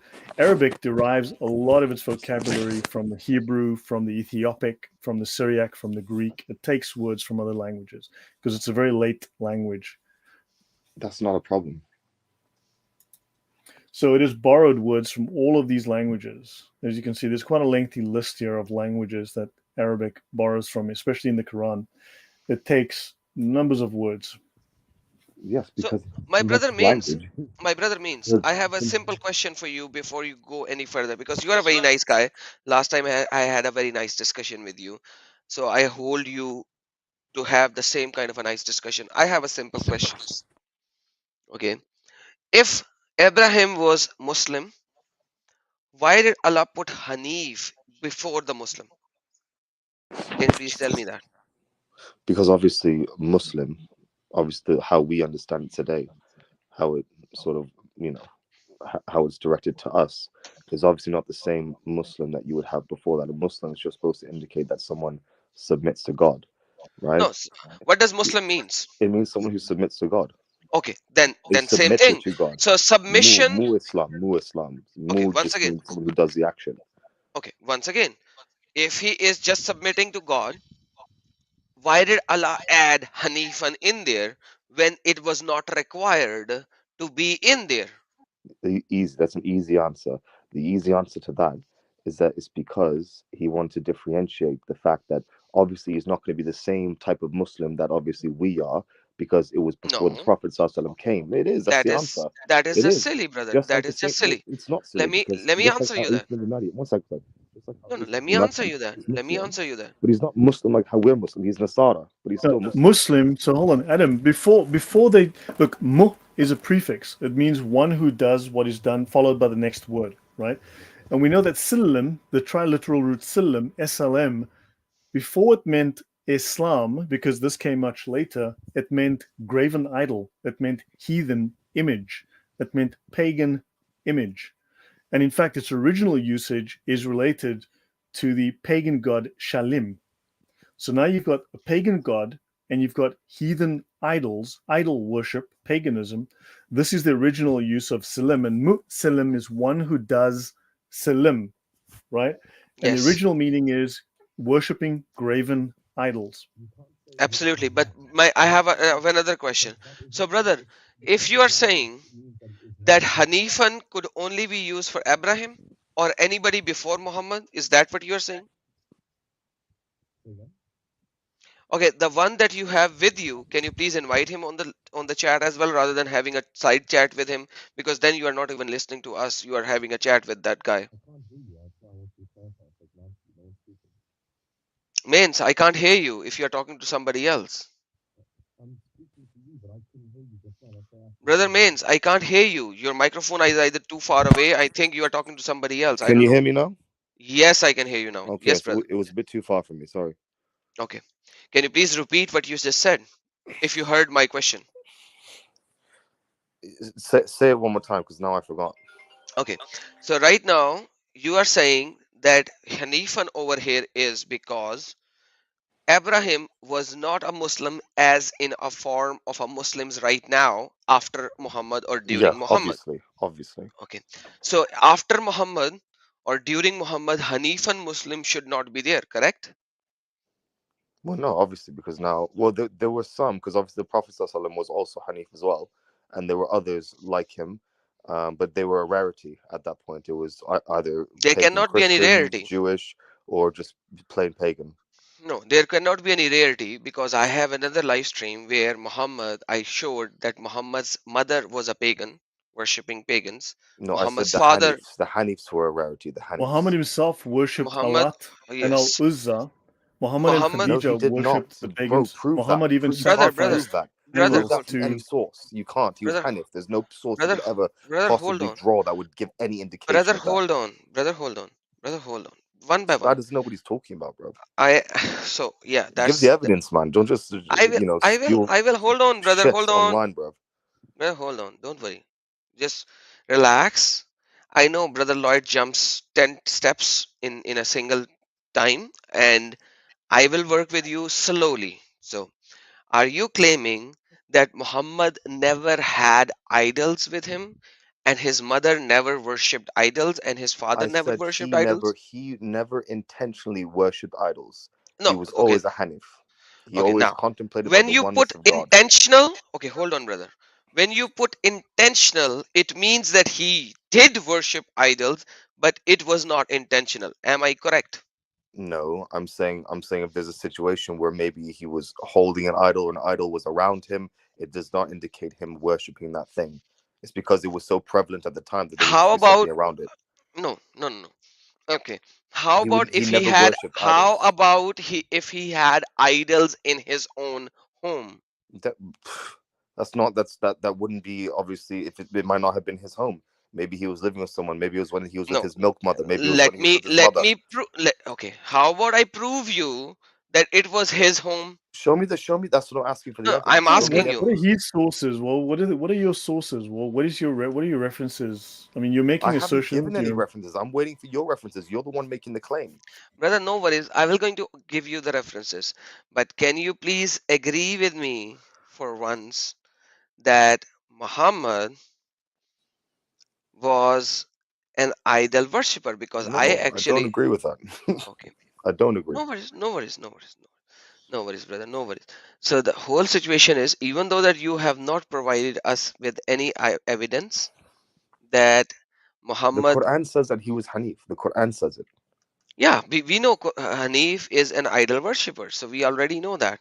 You do not No, have. that's you projecting that definition onto me. We So don't why do accept that. so many That's not the Islamic Quranic sources tell us understanding of that it. My Muhammad understanding is the worshipped Arabic Quranic Alat and understanding, al-Uzza? not some fake Hebrew understanding. By the No way, there's worries, also another word that it comes from Hebrew meaning prayers. brother. So Hold on, just so you know, there brother. Hold are on, different brother. meanings to that word. Brother means you speak too much and too fast. You don't go one by one. Okay, there you go. This is Imam Abu Hanifa. Okay. This is the book of Imam Abu Hanifa. Let me just go to the home screen. This is Musnad Imam Al Azam by Imam Abu Hanifa. Am I correct in saying that? Okay. Okay.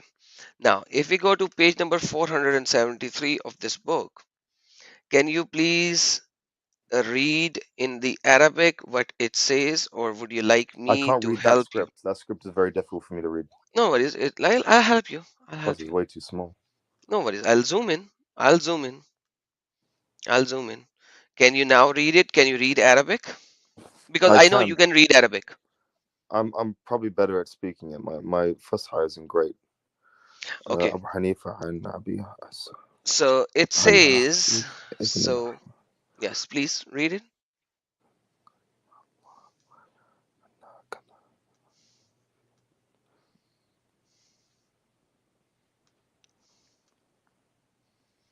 Okay. Yes. Yeah. Okay. So did he had idols, and did Jibrail told him to put the idols, cut the heads of the idols? And did he Yeah. say that? Okay. Yeah. So Muhammad did had idols in his house, because it says fi Baitul Rasulallah, Mhm. in the house of Rasulallah. Yeah. في البيت رسول الله. Yeah. Okay. So in the Bait of Rasulallah, there were idols, correct? Yeah. And the Jibrail said, remove these idols and destroy these They may idols. not have been his idols. They may not have been No, his. it was in the, okay, my friend, in the Bait of Rasulallah, in the house of Rasulallah, you are telling me somebody else came and put idols in the Bait of Rasulallah. Can you provide me the Of course, evidence? he's living. Can you He's please living. provide me the He's evidence? living in Can you please provide me the Mecca. evidence? He's living My in. friend, can you please provide me the evidence? Bro, by the way, you haven't shown me this. Even by the way, I don't accept this anyway. Abu Hanifa. I don't even know if there's any.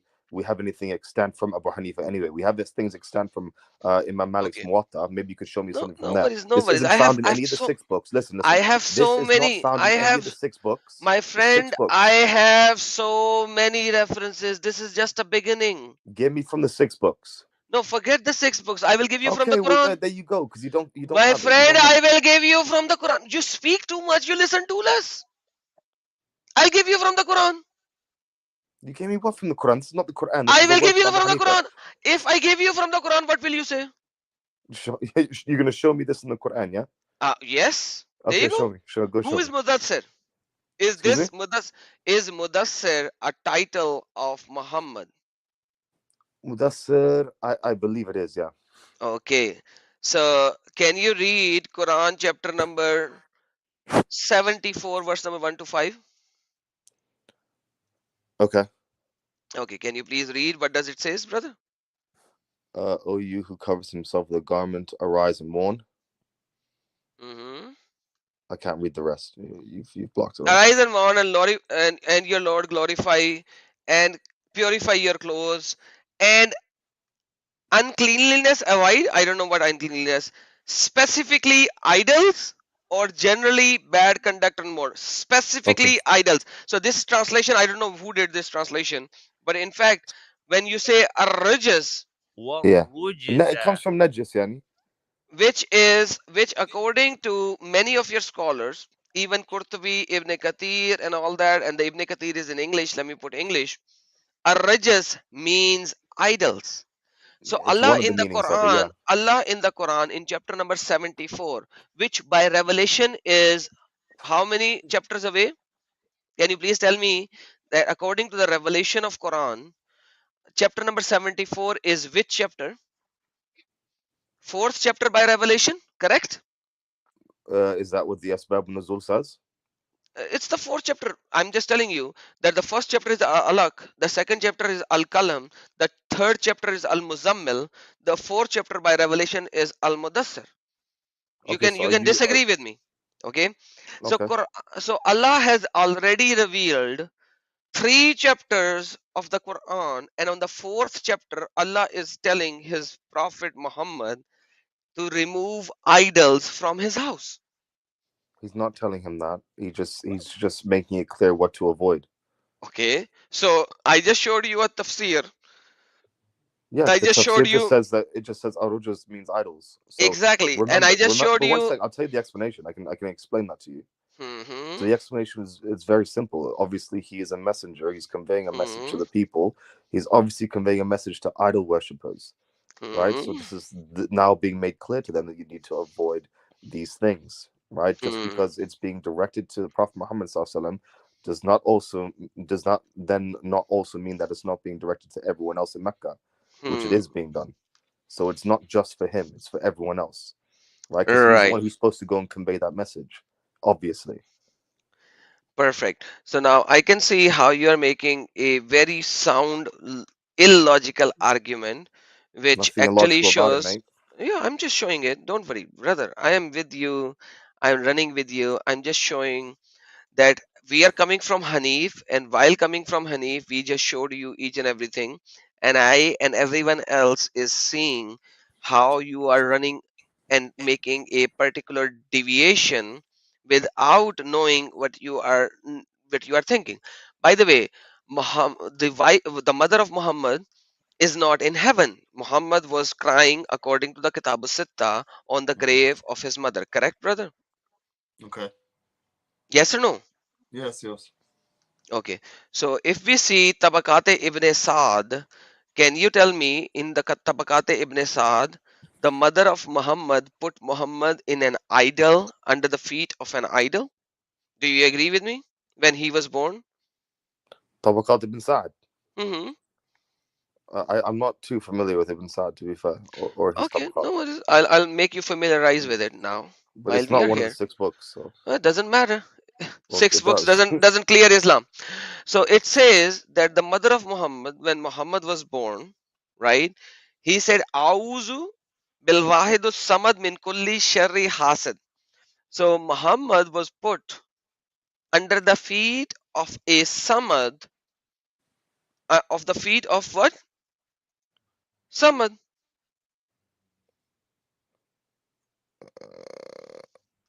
Samad, yeah. Okay. So who was Samad, brother? Well, I don't know. Samad means Samad just means self-sufficient, doesn't it? No. Yeah. How do you know that? Qul huwallahu ahad, Allahu samad. Oh, that's Samad. Okay, Yeah. that's a translation which doesn't gives you anything. So let me give you another relation from Tafsir Ibn Kathir. So let's see who Samad is. My friend, I'm with you. This is Tafsir Ibn Kathir. It says, according to this ayah, Qawlul Kufar min Quraysh, according to the statement of the Quraysh, the Kufar of the Quraysh, Mhm. was Zikr Muhammad bin Ishaq wa Ghaira, and according to the statement of Ibn Ishaq and etc., Annahum Kanu Ya'buduna Asnaman, the people were worshipping idols, Asnaman, Fasanam Yakal Lahu Samad. So Samad was an idol of the Quraysh Makkah, and because Muhammad's mother was an idol worshipper and Muhammad was placed under the idol Samad, hence Muhammad mother was never what? Forgiven. And that's why Muhammad was crying on the grave of his mother. So now combine all of that and let's go back to Brother Lloyd's presentation. Brother, Abraham, this doesn't prove anything. This is yeah, I'm proving everything. I I'm accept his proving. mother was a pagan. So what? Yeah, don't worry, don't worry. I'm going to give you everything that you can actually have, whether you accept it or not, because you accepting it has nothing to do with me, because you, if you want to reject everything, you can. So now let's look at the Quran back again. Okay. Say, O Muhammad, say, O Muhammad, O people, if you are in doubt as to my religion, then I do not worship those which you worship beside Allah, but I Mm-hmm. worship Allah who caused you your death, and I have Mm-hmm. been commanded to be the believer. Okay. Now he says, and that direct your face to the religion, the deen, للدين not deen Islam, but deen Hanifan. حنيفا. And we have shown you that the Abrahamic deen, before the Yahweh, our Lord God, invited him out of that area, was the deen of Hanif. And that is what Quran is actually saying, that Muhammad is staying from the Quran that come to the deen of Hanif. Yeah. Okay, so Hanif is the deen of Abraham before he accepted the true God, before he was a monotheist, before when he was worshipping the idols. And that's what we shown in the presentation today. I hope that once you will see the presentation from the very start, you can come back next Friday on the same very topic. Maybe you will have better explanation for this, because you haven't even How seen the was 2-hour presentation. I think I've explained everything, to be honest. To be how was honest, Muhammad a you Muslim before he got revelation? And Sorry? for instance, in the Musnad of Ahmad ibn Hanbal, there's the narration of him and Khadija, and he complains to Khadija and says, I will no longer worship Alat or Al Uzza again. And then the neighbor says, Alat and Al Uzza were the idols which Muhammad and Khadija used to worship and then go to bed. Then there's the story, the other narration, where Muhammad says he sacrificed a white ewe to Al Uzza. Then there are Where's the that other narration? Where's narrations that where narration? Muhammad had two Where is children that from narration you Khadija. just said? I'm busy.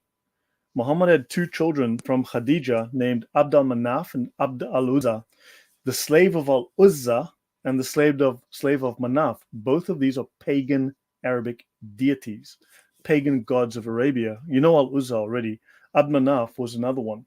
So Abdul Muhammad had Manaf was children just the named name of after a pagan tribe. gods. He It's just the worshipped name of a pagan gods. tribe. He sacrificed to pagan gods, and his grandfather took him to the Kaaba and consecrated him to Hubal, to a pagan god. This is all in the Arabic sources, in the Islamic sources. You So didn't get are you telling me you that all mentioned of the Musnad Arabic Ahmed bin sources Hanbal. are You just mentioned no one else. liars? You didn't Sorry, means mention what? why anything are else you other than why are Musnad you Ahmed bin Hanbal. And means I don't why are know about you this Hello, hadith. guys. This hadith means could why be are weak. you means hold on, why are you speaking over Brother Lloyd? Let him finish his sentence and then speak, brother. So Just He's like I thrown like allowed you to 4 or speak. 5 arguments there. How can I respond to everything? Okay, Hello, pick up guys. one What's up? God argument bless and you. hey, brother can Rock you Christian, how are confirm you, for me, man? Mace? Because look, we've Hello. met before, Mace. Can you confirm to me that every single seerah, every single hadith is false? That every single writer about Islam lied and I didn't say deliberately that. wrote When did you hear me falsehoods say about that? Muhammad? When did you hear me say Sorry? that? You didn't hear. I never said that. So, do you deny then that Muhammad worshipped idols, that he had Yes. children named after pagan Yes. gods? Yeah, I do. Yeah. Yeah, So, why did these scholars lie? These are Islamic scholars, I didn't including say Ibn they lied. Hanbal. Maybe their information was incorrect. There are plenty Can you of Leon, can prove I multi. that? jump in There are real plenty quick, of Rob guys, multi. if I you Christian, can don't please prove that. mind? go Yeah. ahead. Why is it not any of the 6 books? Why is it not any of the 6 books then? So six Just a books second, finished. just a second, guys. Yes, Rock Christian, please carry Can on. I Yes, jump please. in?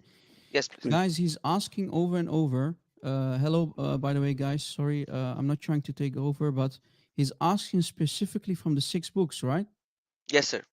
Who said Sunan that? Mace, Abi Well, Dawood are you 4158. sure? Here's the question. Are you sure that you want proof from the 6 books? yeah, of course I do. Okay. About Can I what share my Jiang is screen? saying, yeah, I would like You're, proof from the 6 books. that means if I can prove to you, you have to leave Islam, right? Because you are No, it asking. doesn't mean anything of the sort, mate.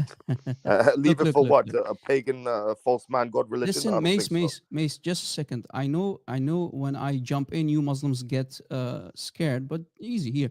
Sunan Rob, Abi Dawood. I've been piping up the whole time, mate. Easy. You were the guy who couldn't defend the fact that you've got the man, so just calm down. Mace, calm down. calm down, relax. You asked for the 6 books here. Sunan Abi Dawood is part of the 6 books. Hadith number 4158. It's in front of you. Narrated Abu By the way, there's a Hurairah. lot of weak hadith in Sunnah Let me Abu Dawud, read. just Let so me you read. know. This is the 6 books. You're asking for 6 books. Narrated Abu Hurairah. The Messenger of Allah said, Jibreel came to me and said, I came to you last night and was prevented from entering. Why? Simply because there were images at the door, Mhm. for there was a decorated curtain with images on it in the house, and on top of that, there was also a dog in the house. Mhm. In whose house? In Muhammad's house. So you Okay. asked from the 6 books. There you go. It's in front of you. It's not only in the book of Abu That doesn't Hanifa, indicate but it's anything. in Sunan Abi Dawud that you asked for. So what are you going to do now? This doesn't indicate anything. It doesn't indicate any sort of You worship. asked. It You indicates see, Can you nothing of the please read sort. the Arabic? in a lie. You asked specifically from the 6 books. I'm showing you from the 6 books. Sunan Abi Dawud is from the 6 books. What are you going to do now? This doesn't indicate anything. It says that there was an So, image there. No one's worshiping the image. No one knows who's put the so image what there. is your There's prophet cl- doing there's with clear there's tamathil? And the clear word is, by the way, this false there is translation, by clear the way. ignorance. The word is It- tamathil. Actually, it says idols. Idols, yes. You see, So you Muslims, when you translate, you can't even translate correctly. It says oh, twice, but you can, Rob. Yeah, tamathil, you can translate correctly. tamathil. Yeah. So what are idols doing inside the house of your prophet? Please tell me, enlighten me. Tamathil doesn't have to mean idols, mate. Doesn't have to. What okay. are idols? Yes, they do mean It can idols. mean So a what type are of idols sawad as doing well. in It can mean a type of inside the sawad as house well. of your prophet? What is It your doesn't mean that prophet they were trying being to worshipped. decorate It his doesn't mean that. house? Show me this hadith where it was being worshipped. What? My friend, Show me it this does. hadith where it was being worshipped. You see you're such a hypocrite. You asked, How? I was listening carefully. You asked brother Leloyd and you asked brother Adam Seeker to show you from the 6 books. We are showing you from the 6 books, and now you are tap I dancing. asked him to What show me kind from of the 6 hypocrite books liar you any are? of the arguments that he was making. This What? isn't any of the arguments he was So, making. Mace, you've rejected every single Islamic source we've given you. Why is Yeah. every single source from Islam wrong I or didn't deliberately reject every lying single about source. What are you Muhammad? talking Why about? is it that every single Islamic source cannot be trusted? You're telling us that not a single Islamic source is true, yet Islam is true, and we can trust Islam, but yet every single source we read is false. When did I say every single source is false? You're rejecting every source we're giving you, You including gave Ahmad ibn me one Hanbal. source. You gave me one source from Musnad I Ahmad gave ibn you Hanbal, multiple and that was sources. it. You've given us you the said only Musnad source Ahmad ibn you've given Hanbal, us. and that was it. The only Nothing. source He you've didn't. given us He Just never a gave us second, anything. your own guys, opinion. just a second. No, what source has he given us? What evidence has this man? What references has he given My us? friends, easy. If this is not enough, I can show even to him from his Islamic books that his prophet worshipped idols. And if that's not enough, he bowed down and prostrated. He did sujood. What are you going to do if I can show you that your prophet worshipped idols? He did Go on, sujood show to it. idols. Show it. Show it. From Show it. authentic, you accept Show it. authentic Show it. Show hadiths, it. right? Show it. Show it. Okay, what are you going to do if I can show it? Show to you? it. Show it. Show it. Show No, it. just tell me. Tell me before I show it. Tell you what. What are you going to do? Are you just going to deny What are it? you going to do? and Are you claim going to it's say false? again? We're gonna see what It's he's false. talking about. We're gonna see what he's talking Okay, about. here. I think I have Can an I idea show? what he's Can I talking share about my as well. screen, brothers? Brothers, can I share my screen? Yes, sir. Yes, sir. Please share the screen. Okay. You see, guys, if he is really honest with himself, he's going to leave Islam. Else, he's nothing but a hypocrite. Watch. Let me share it. Okay, here it's on the screen. Have you ever Brother, heard hold of on. Hold Jalaluddin on. al-Suyuti? Brother, hold Mace? on. There you go. Have you You don't ever want to heard? go to the 6 books, do you? Have you You ever don't want to heard go of to the 6 books. my friend? Have you ever heard of Jalaluddin Of course I have. al-Suyuti? Of Okay. course, that's Sayuti. I know Sayuti. You know who he is, right? Yeah. Is he a joker? Is he a clown? Or is he a major hadith expert? Okay. Here, in front of you, here's the reference. Ad-Durr al-Manthur. Ad-Durr al-Manthur.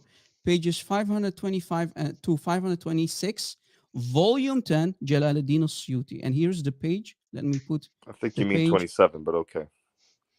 No. Easy. Here. This is page 526.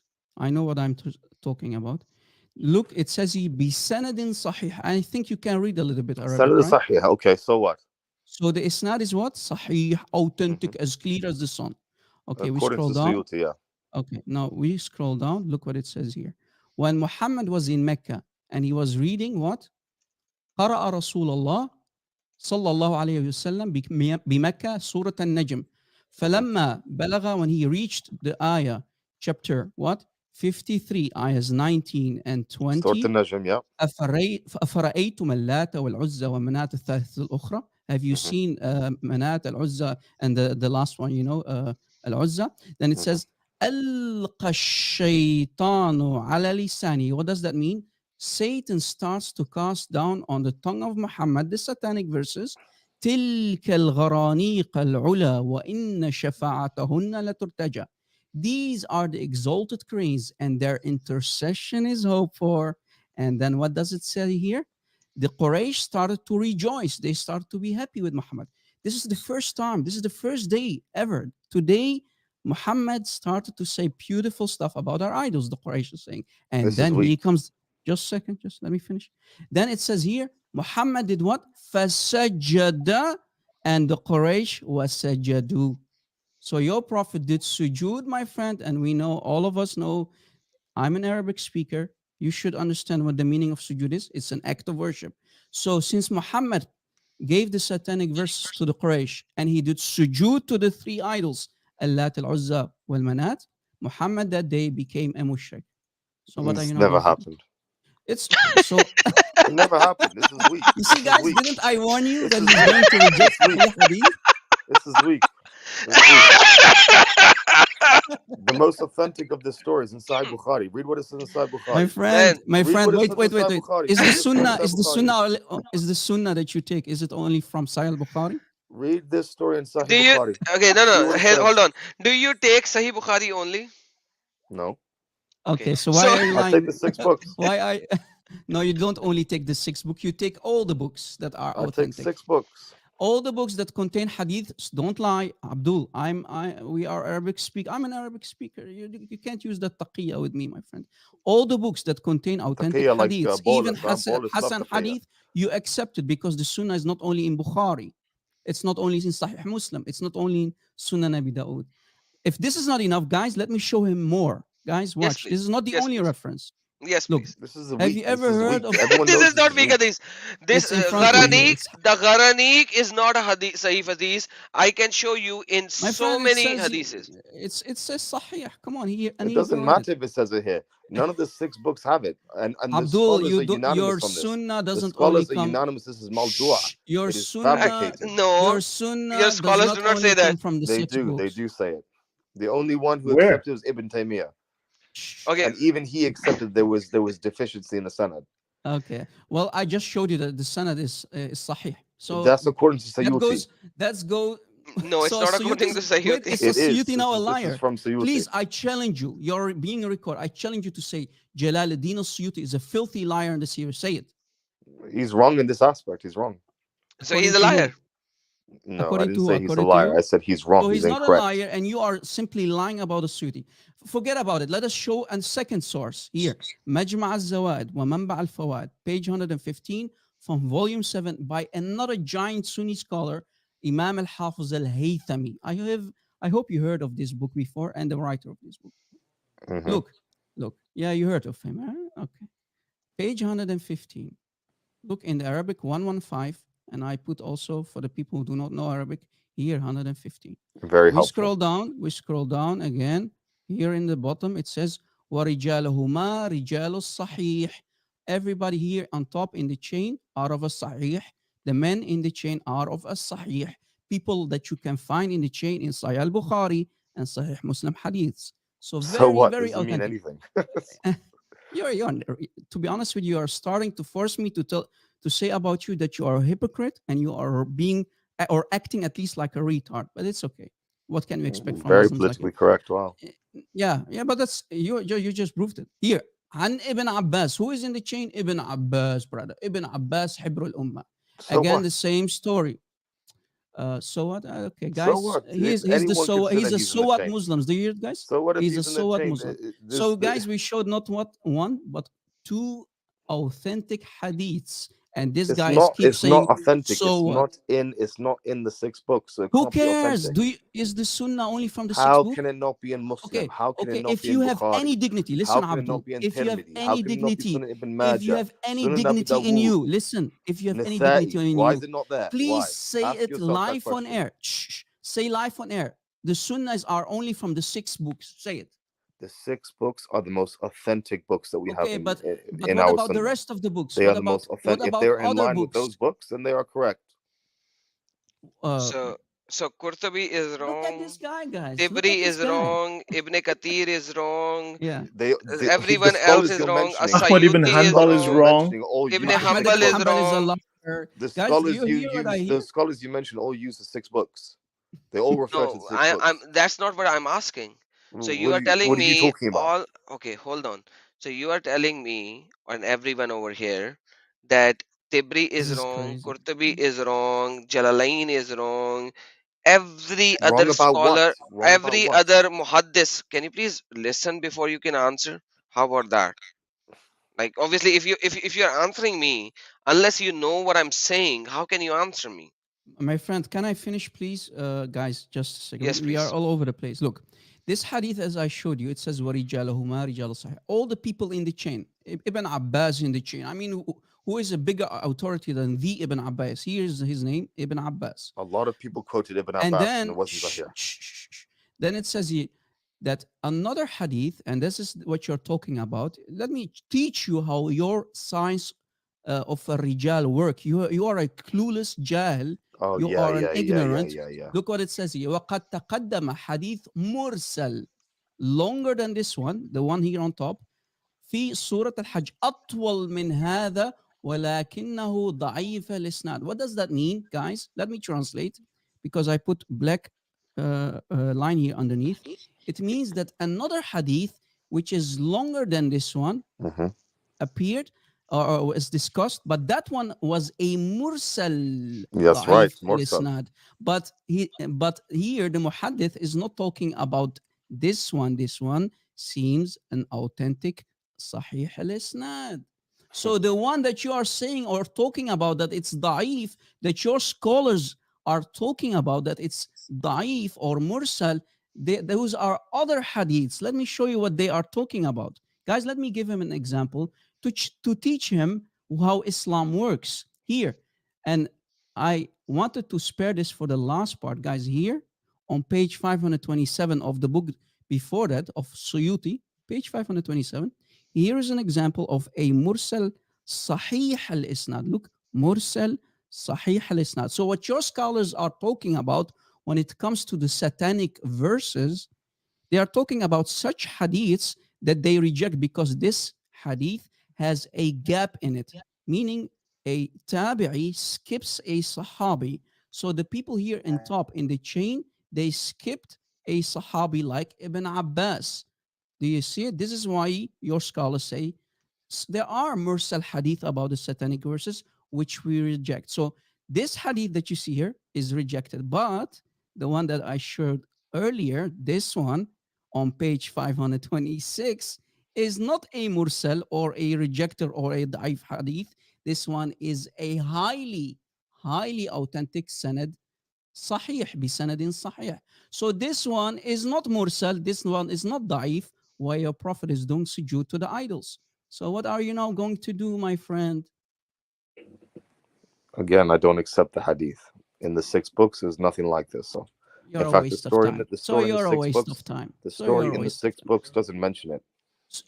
Abdul, you accept the you are Sharia. being a hypocrite. Your Islam does not only come from the 6 Brother, books. hold on. This All is the the books, 6 all books. the tafasir. You idiot. This is the 6 Not all the books. tafsir. Don't lie. My friend, don't this lie. is the 6 books. Can you Don't read lie. the 6 book? Can you read Bukhari? Read Bukhari. What a jahil, man. You will not get it in sunnah.com. Read Bukhari. It's not in sunnah.com. It cannot be in sunnah.com. By the way, this is Sahih al-Bukhari. Can you please read and translate for everyone? There you Listen, go. my friend. Can you please read and translate what is it here? I don't need It to is, because there it is there. Can you please read and translate? There is no sahih isnad from the Prophet. This is Sahih al-Bukhari. You silly. You said give me the 6 books. This is Sahih al-Bukhari. There is nothing concerning This this is report. Sahih al-Bukhari. Can you please read and translate? I don't need to. Why? Because there's no Because it says that Sahih test. Muhammad did the sajda I know according that to it's not Surah there. Najm. I Is know that it's why not it there. says? I know it's not there. Okay, then read it. It's on the screen, you silly. You read it. Okay, why should I read it when you know You're Arabic the more one. than me? You're the one who Read thinks. it. You're the one who thinks it's there. So you read it. Okay, so now imagine this guy is busted from the core of his bum to the neck. Yeah, Adam, I gave him the most authentic hadiths showing everybody, and everybody is my witness. Everybody is our witness today, guys. How many hadiths did I show him? Let me show him a third one. I showed him two. Let me There you show go. him Let's a go to third yours one. one. I will keep this for the end because this is Yeah. Sahih Bukhari. Please show it. Yeah. But Here even is a third Ibn one. Kathir refutes this in his tafsir. Ibn Kathir Yeah. does not refute it. He does refute FYI. it. No, He does. no, He does. He doesn't refuse this He authentic does. ones. He's talking about the mursal ones. No, I am showing He you refutes it in highly his tafsir of authentic Surah ones. Al-Hajj. You In do his not even tafsir know of what Surah the evidence? Mursal hadith He is refutes and what the it. Sahih hadith is, You silly. have no idea what you're talking about. Here, I do. I another just told guys. you. Now here's a third hadith. I showed him one from the same book that you see here on page 526. Now let me show him on a page earlier, 525. The isnad, what does it say? Bisanadin rijaluhu thiqat. The isnad, in the people in the chain, all the rijal or all the men are highly trustworthy. Same, you see it, same. And we showed you here this one from page 526, the next page, and look in the footer. وَرِجَالُهُمَا رِجَالُ الصَّحِيحِ. Look, وَرِجَالُهُمَا رِجَالُ الصَّحِيحِ.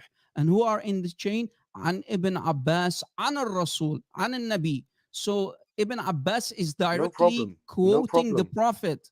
No And problem. But you're misunderstanding what's being said there. That's the problem. what do you mean? What do you mean by no problem? You're misunderstanding what's being said What in is the report. That's why you think it's saying that. misunderstanding? What am I Mate, the misunderstanding? scholars are unanimous on what the manner of You're the lying. report Ibn is. Taymiyyah I'm agree, not. and you know who a second one is Even agreeing if with it's it? sahih, listen. Here, Even Fath if it's sahih, al-Bari. Have you ever heard of? let me finish. Let me No, finish, no. man. Let me finish. Let I me finish. You've wasn't been talking finished, all and you this cut time. me You don't have off. to let me speak once. I didn't finish. You cut me off. I wasn't even finished. Look, Rob, you've the only Ibn been talking. You Hajar, haven't let me respond. the Ibn Hajar al-Asqalani in his Fath al-Bari. Look, Fath al-Bari, volume 8, Juz at-Taman, page 439. He also mentions that all these hadiths, the isnad is sahih, bi sanadin sahih. All the people in the chain are highly trustworthy. What are you going to do, man? We showed you Can I what Imam respond? Can I Suyuti is respond? saying. We Can I showed you. respond? Let me finish my sentence. Oh, here we go. Then you can talk. And we showed you what Imam al-Hafiz al-Haythami and Ibn Hajar al-Asqalani, not one, not two, but three people. Go ahead. Listen, even if these reports are sahih, for argument's sake, the scholars are unanimous that it is to be understood. The ma'na is the meaning that the shaitan caused the kuffar to hear these words, not that the Prophet ﷺ said them. All right, didn't come out the Prophet ﷺ's mouth. It's Yes, just the kuffar heard it. No, it says here cast Yes, on it his says the tongue. kuffar. It says This no, says, no, it no, says no, Can you're I- shaitan lying. called Can I out. It share says It something? says cast on his shaitan tongue. called out. Shaitan called out, and that's what they heard. No, no, That's no, why they no, made no, no, sujood. no. It says here alqa shaytanu ala lisanihi. Lisan means on the tongue of Muhammad. So the Satan That's cast not how on it's the tongue understood. of That's your not the prophet. ma'na. That's not how it's understood. According to who? According to who? According to all the scholars, Okay, man. bring your reference. It's Share your unanimous. screen. It's Bring unanimous. your Look at Ibn bring your Kathir's reference. refutation. Ibn Kathir Ibn refutes it Kathir is in talking his Can I about the bring up tafsir Mursal something on? hadith. of Hold on, guys. Surah Can I go Al-Hajj. to Al Azhar University? His Guys, I tafsir want to of go to Surah Al Azhar Al-Hajj. University. That's He something See, I'd refutes like guys, to he's it not in his show. showing tafsir of Surah Al-Hajj. any reference. He's not showing any I reference. know just he's told making you. it up. I Look, just he's told I'm the you. one lying. showing Mace, reference here. Al-Bidayah wa Nihaya. He does Adam, it there. can He you refutes share it my there. screen? Yes. He's refuting the Mursal ones, the one Yes, that I brother. showed you. Brother So Lloyd. this is the Fath al This Bari. one. Okay, this is from the Fath al Bari. This is from a new translation, and this is a collaboration between Madina al Munawwara and Al Azhar. Okay, now of course, Mace, we've met before, we've discussed before. You've lied to me before, and you're busy doing so Whatever, now man. again. However, this is from Al-Azhar University and Medina Munawwara, okay, the university from the home of the Prophet. It says here, removing weak hadith from works was not the example of the scholars. Otherwise, Imam Ibn Hajar would not have included them himself in the Fath al-Bari as sources to take knowledge from. So in other words, weak hadith were included as sources of knowledge by Imam Ibn Hajar himself. Weak hadith are used to support opinions because a weak hadith containing the words of the Prophet is preferred over pure opinion and personal ijtihad, which you are guilty of right now. Pure opinion without I'm not any giving reference. my opinion. I'm giving the Shut opinion up. of the Listen, scholars. I'm talking. This is the Well, Tommy, example shut up, set by silly all the idiot. scholars, shut up, including Imam Bukhari himself, who used them deliberately in his work Al-Adab al-Mufrad. The Sahih of Imam Bukhari is a collection of the Sahih hadith specifically, not a collection of the only hadith that the scholars use. The scholars have stated a Sahih hadith has a 99 to 100% chance of being accurate. A Ahsan hadith has an 85 to 99% chance of being entirely accurate. A Da'if hadith has about a 45 to 85% chance of being entirely accurate. Even a fabricated, a Maudu, which you mentioned earlier, hadith, has a 0 to 45% chance of being accurate. Since the grading it Who was wrote given this? may have been Who wrong, wrote shut this? up and Who listen. wrote this? Who Shut wrote up this? dude. Who the hell wrote this? Ha ha ha ha ha. Look, you need to What do you- learn how to listen. I know. Yeah, thank Mains, you, Adam. Mains, can you please listen and then in your time answer? He already So, said it mates, is look, Ibn Hajar Asqalani. So can you please I wait know that you're for your I turn? know Ibn that Hajar your Asqalani didn't brain, write your this. IQ is lower than my shoe size, but listen for a second. Yeah, yeah. Okay, I Brothers, don't have brothers, crayon. he's going to throw all the scholars under the bus in the end. He's And I going to want him throw to do that. everyone under the Yeah. bus. But let Yeah, me I finish want him this. to do that. So, Mace, this is a collaboration, a new translation of Imam Hajar al-Asqalani's Fath al-Bari between Al-Azhar University and Medina Munawwara. So Medina Islamic University and Al-Azhar. Okay, so you know who those are, you know their quality. Hassan Hadith has about a 99% chance of being accurate. Da'if, 45 to 85% chance of being accurate. A fabricated, a Maudu Hadith, has up to a 45% chance of being accurate. Since the grading it was given may have been wrong, or the fabricator may have spoken the truth in this instance. Weak Hadith should not be treated like fabricated Hadith because an 85% chance of being entirely accurate is a very high chance. Now, please tell us, Al-Azhar lie to us and tell us that Al-Azhar University and the scholars at Medina University are all wrong and know less than you. Tell us you know more than them, you know better than the scholars. Tell us, go ahead. Lie to me now. I never made that claim. Yes, you have. You've No, I implied have that not. because I've you not are made that claim. rejecting all your own scholars. You're rejecting all of your seerah, your hadith. You're rejecting everything, even the sahih. No, I'm not. It's not Sahih. That's Yes, the you have. problem. That's Okay. why. That's You why have. we're having a dispute because it's not Sahih. So this is from Al-Azhar. So tell me Al-Azhar is wrong. Tell me you accept this. Tell me they are wrong. Tell me they are right. Go for it. I don't know. Listen, I don't know where they get the percentages from. I need to see what scholars are This involved is in your this scholars. paper. Look, I'm showing you stuff on the screen. This is the Fath al-Bari. Mains, are you just a second? I want Mains, to. I are you actually want to see the What Arabic Mains? evidence of do this. you have? Mate, Mains, Show me the what Arabic evidence of do you have this except page. the Yeah, lies can you? coming out of your This mouth? Mate? I will Show show me you the the Arabic. Arabic. I want to Mains, see where it says Mains, I will show you the 45%. Arabic. Hold on, Mains, I'll show you the Arabic. Hold on, hold on. So can you please agree with me that you are not a scholar, not a mufti? I never made the claim I was a scholar. Okay, Then you okay, should perfect. shut up, mate. Because So you don't know what you're Mains, saying. can you please read this Arabic now? Because Why I is have your boy spoken. getting so triggered, Mains, I man? have Calm spoken down, with man. you. Mains, I have spoken with you before. You know Arabic, right? You said show me the You're showing Arabic. me I'm the showing you same the thing Arabic. now, man. Can you please read the Arabic and translate it for all of us? Can you please read the Arabic and translate it? Why are you so scared of it? I'm reading it. No, read it loud so that everyone can hear that you're reading it and you are translating it. I'm okay. I'll just read it to myself. No, for everyone. There are people watching. Almost 150 people watching. Then you can read it to them then. Or get Rob Christian. He's really good at Arabic, apparently. You can get him to No, read it. because you need to read it so that you would know and you would tell everyone that people did the sajda when Muhammad read Surah Najm, and I will show you the Asbabul Nazul right there and then, because this is Bukhari. Sahih al-Bukhari, Yes, I know this which hadith. you Yeah. cannot get in You know what sunnah.com, this, you know what this hadith is saying? You which know, is not in sunnah.com. you know what this hadith is saying? Yeah, this is saying what? Tell me. It's saying that he was reciting Surah Najm. Yeah. And He was then, and reciting then, Surah and then, Najm in front and of the then. Kaaba in Mecca to Mm-hmm. the polytheists. And when Mm-hmm. he got to the verses about the Mm-hmm. verses that we have today, not mentioning Yeah. anything about the Ghuaraniq, then Yeah. that's when they made sujood. There was no mention of Perfect. satanic verses. Perfect. Now There you go. here we will see the Asbabul Nazul. Now see, you think we are From stupid? who? From who? Now From here who? this From is who? Asbabul Nazul. From who? From who? Okay, how many Asbabul Nazul that we have other than Al Wahidi and some There's other? many. There's many Okay, Asbab you know Nuzul. already which What does Asbabul Asbab Nazul Nuzul it is. mean? So it says What the does Asbab reasoning of the Nuzul mean? verse to What does come Asbab down. Come on, Nuzul please mean? don't play with me. No, you Reasoning don't of the know. verse You to come don't even down. know what Asbab The Nuzul means. messenger of Allah, bless him and give him peace, recited when he reached, have you thought about Allah and Al-Uzza and Al-Manat, the third, Surah Najm 19 to 20, the devil put upon his tongue what he had secretly wished and hoped and said, these are the mighty cranes, Gharani, and their intercession is hoped for. When the Qurayshi heard this, they were very pleased. The messenger of Allah, bless him, give him peace, carried on reciting till the end of the surah and prostrated. All the Muslims followed the suit and prostrated, and all the idolaters who were present too. All those who were present, whether Muslims or disbeliever, prostrated except Al Walid and Abu Uhaya, whatever, who were too advanced in the age and could not prostrate, but they put. What's the problem with you? Are you farting? Stop it. It's you. Can you please stop this or mute yourself? Stop this. What do you think I'm doing? Can you please mute yourself if you are not speaking, because like I have a bad feedback from you. Thank you.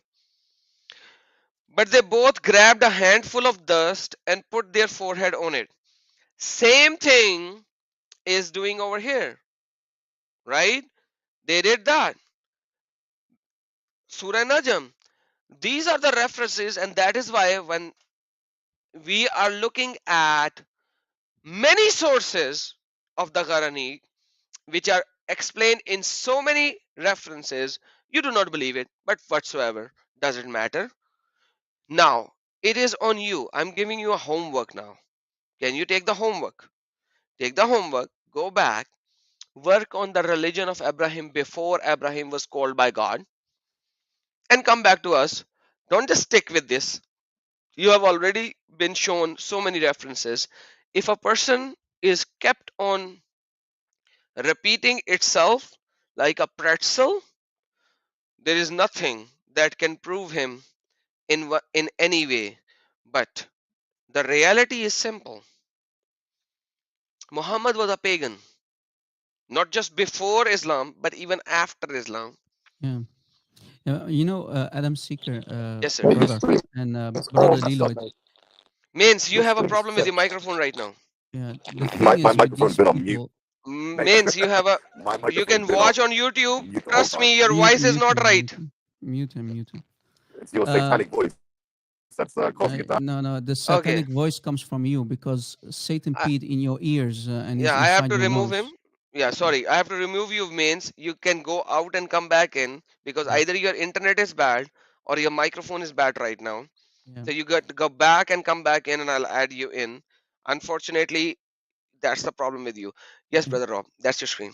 You know, the thing is, Adam Seeker, I don't have the patience for such people, to be honest with you.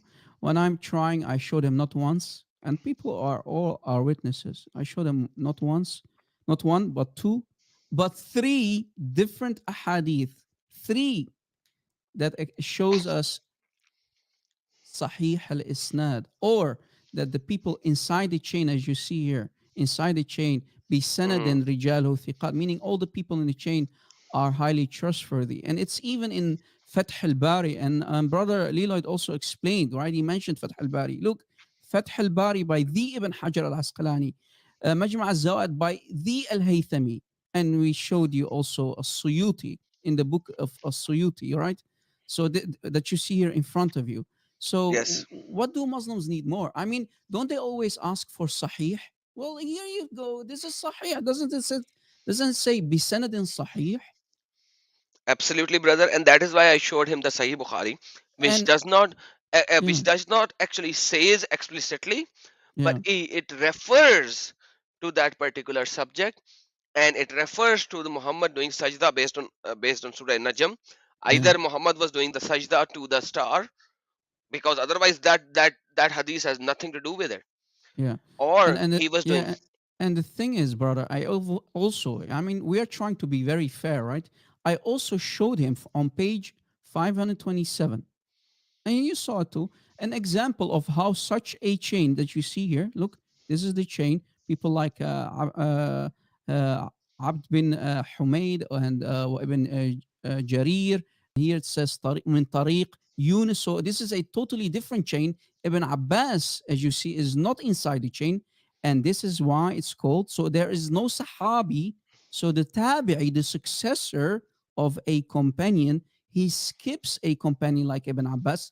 This is why there's a gap. This is why they call it Mursal Sahih al-Isnad. It's still Sahih, but there's only a small, tiny gap. This is why they always pick their cherries. Whenever Muhammad is getting embarrassed, they say we have to reject it. But when you have other hadith that do not embarrass Muhammad, and they are, even in Sahih al-Bukhari, if they are mursal, they choose it and they accept it. Why? Because it does not embarrass their prophet. But when such topics, hot topics, embarrass Muhammad, even as you saw, and this guy is a perfect example, even if it's highly sahih, they will say we don't accept it. But within their own circle, they say, yeah, we know these hadith exist, but we have to lie. We have to lie towards Christians in public. We have to lie, but we know that our prophet was a mushrik. And we know what chapter 4, ayah 48 says. Allah does not forgive shirk. So this could be the reason why, the irony. We don't want to give Allah any power, but this is the irony why Allah decided to appoint a Jewish woman to poison Muhammad, him. And then his aorta was caught, right? And the Quran in chapter 69 is clear. Allah says, if Muhammad lies, if Muhammad attributes fabrication to Allah and his Quran or any lie, Allah himself will grab Muhammad by his right hand and he will cut off his aorta. It's in the Quran. Absolutely, brother. And our friend is back in. Let's see if his mic is not distorted by the Jibrail this time around. I want to give him all the chance to provide the evidence of his claim. Let's see if he can. I don't want him to say later that I did not give him the chance. So he's back in. I added him again. Let's see if he can provide us some reference against it. Yeah, against the fact that it's a completely fabricated hadith. So provide the evidence. Evidence, please. Yeah, I've given you the evidence. No, where is it? I have not seen a single evidence. You just stated something without the evidence. So can you provide the evidence? This is beautiful.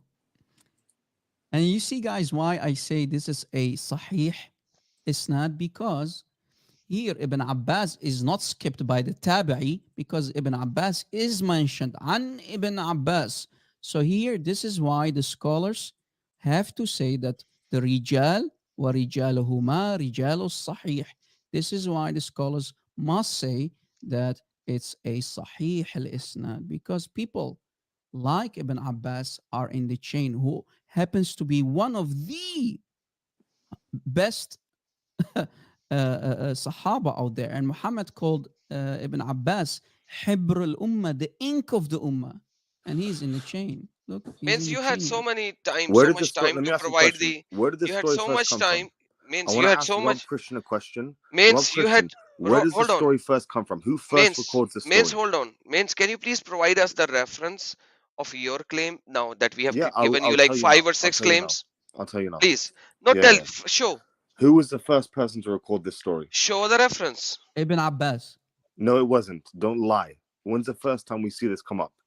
Show us, share your screen, show us the information. Don't start making claims, show us. You're asking me who the first person is. Well, it's Ibn Abbas. I mean, who is and who can you tell me said who it was Ibn Abbas is? Who else is in that chain? My friend, Well, can you please show us the reference? That is the point. That's what I'm getting. That's what I'm getting to. But Can you? No, don't get anything. Don't get anything. Just give us the reference. Open your screen. Give us the reference. Who else was in the isnad? No. Who else? This is not 20 questions. Show us the evidence. It's Come not on, 20 man. questions. It's very, very, very simple. Show No, us very, the very, evidence. very. Show us. Tell the us. Tell us. Prove us. Al-Waqidi is in Okay. the isnad.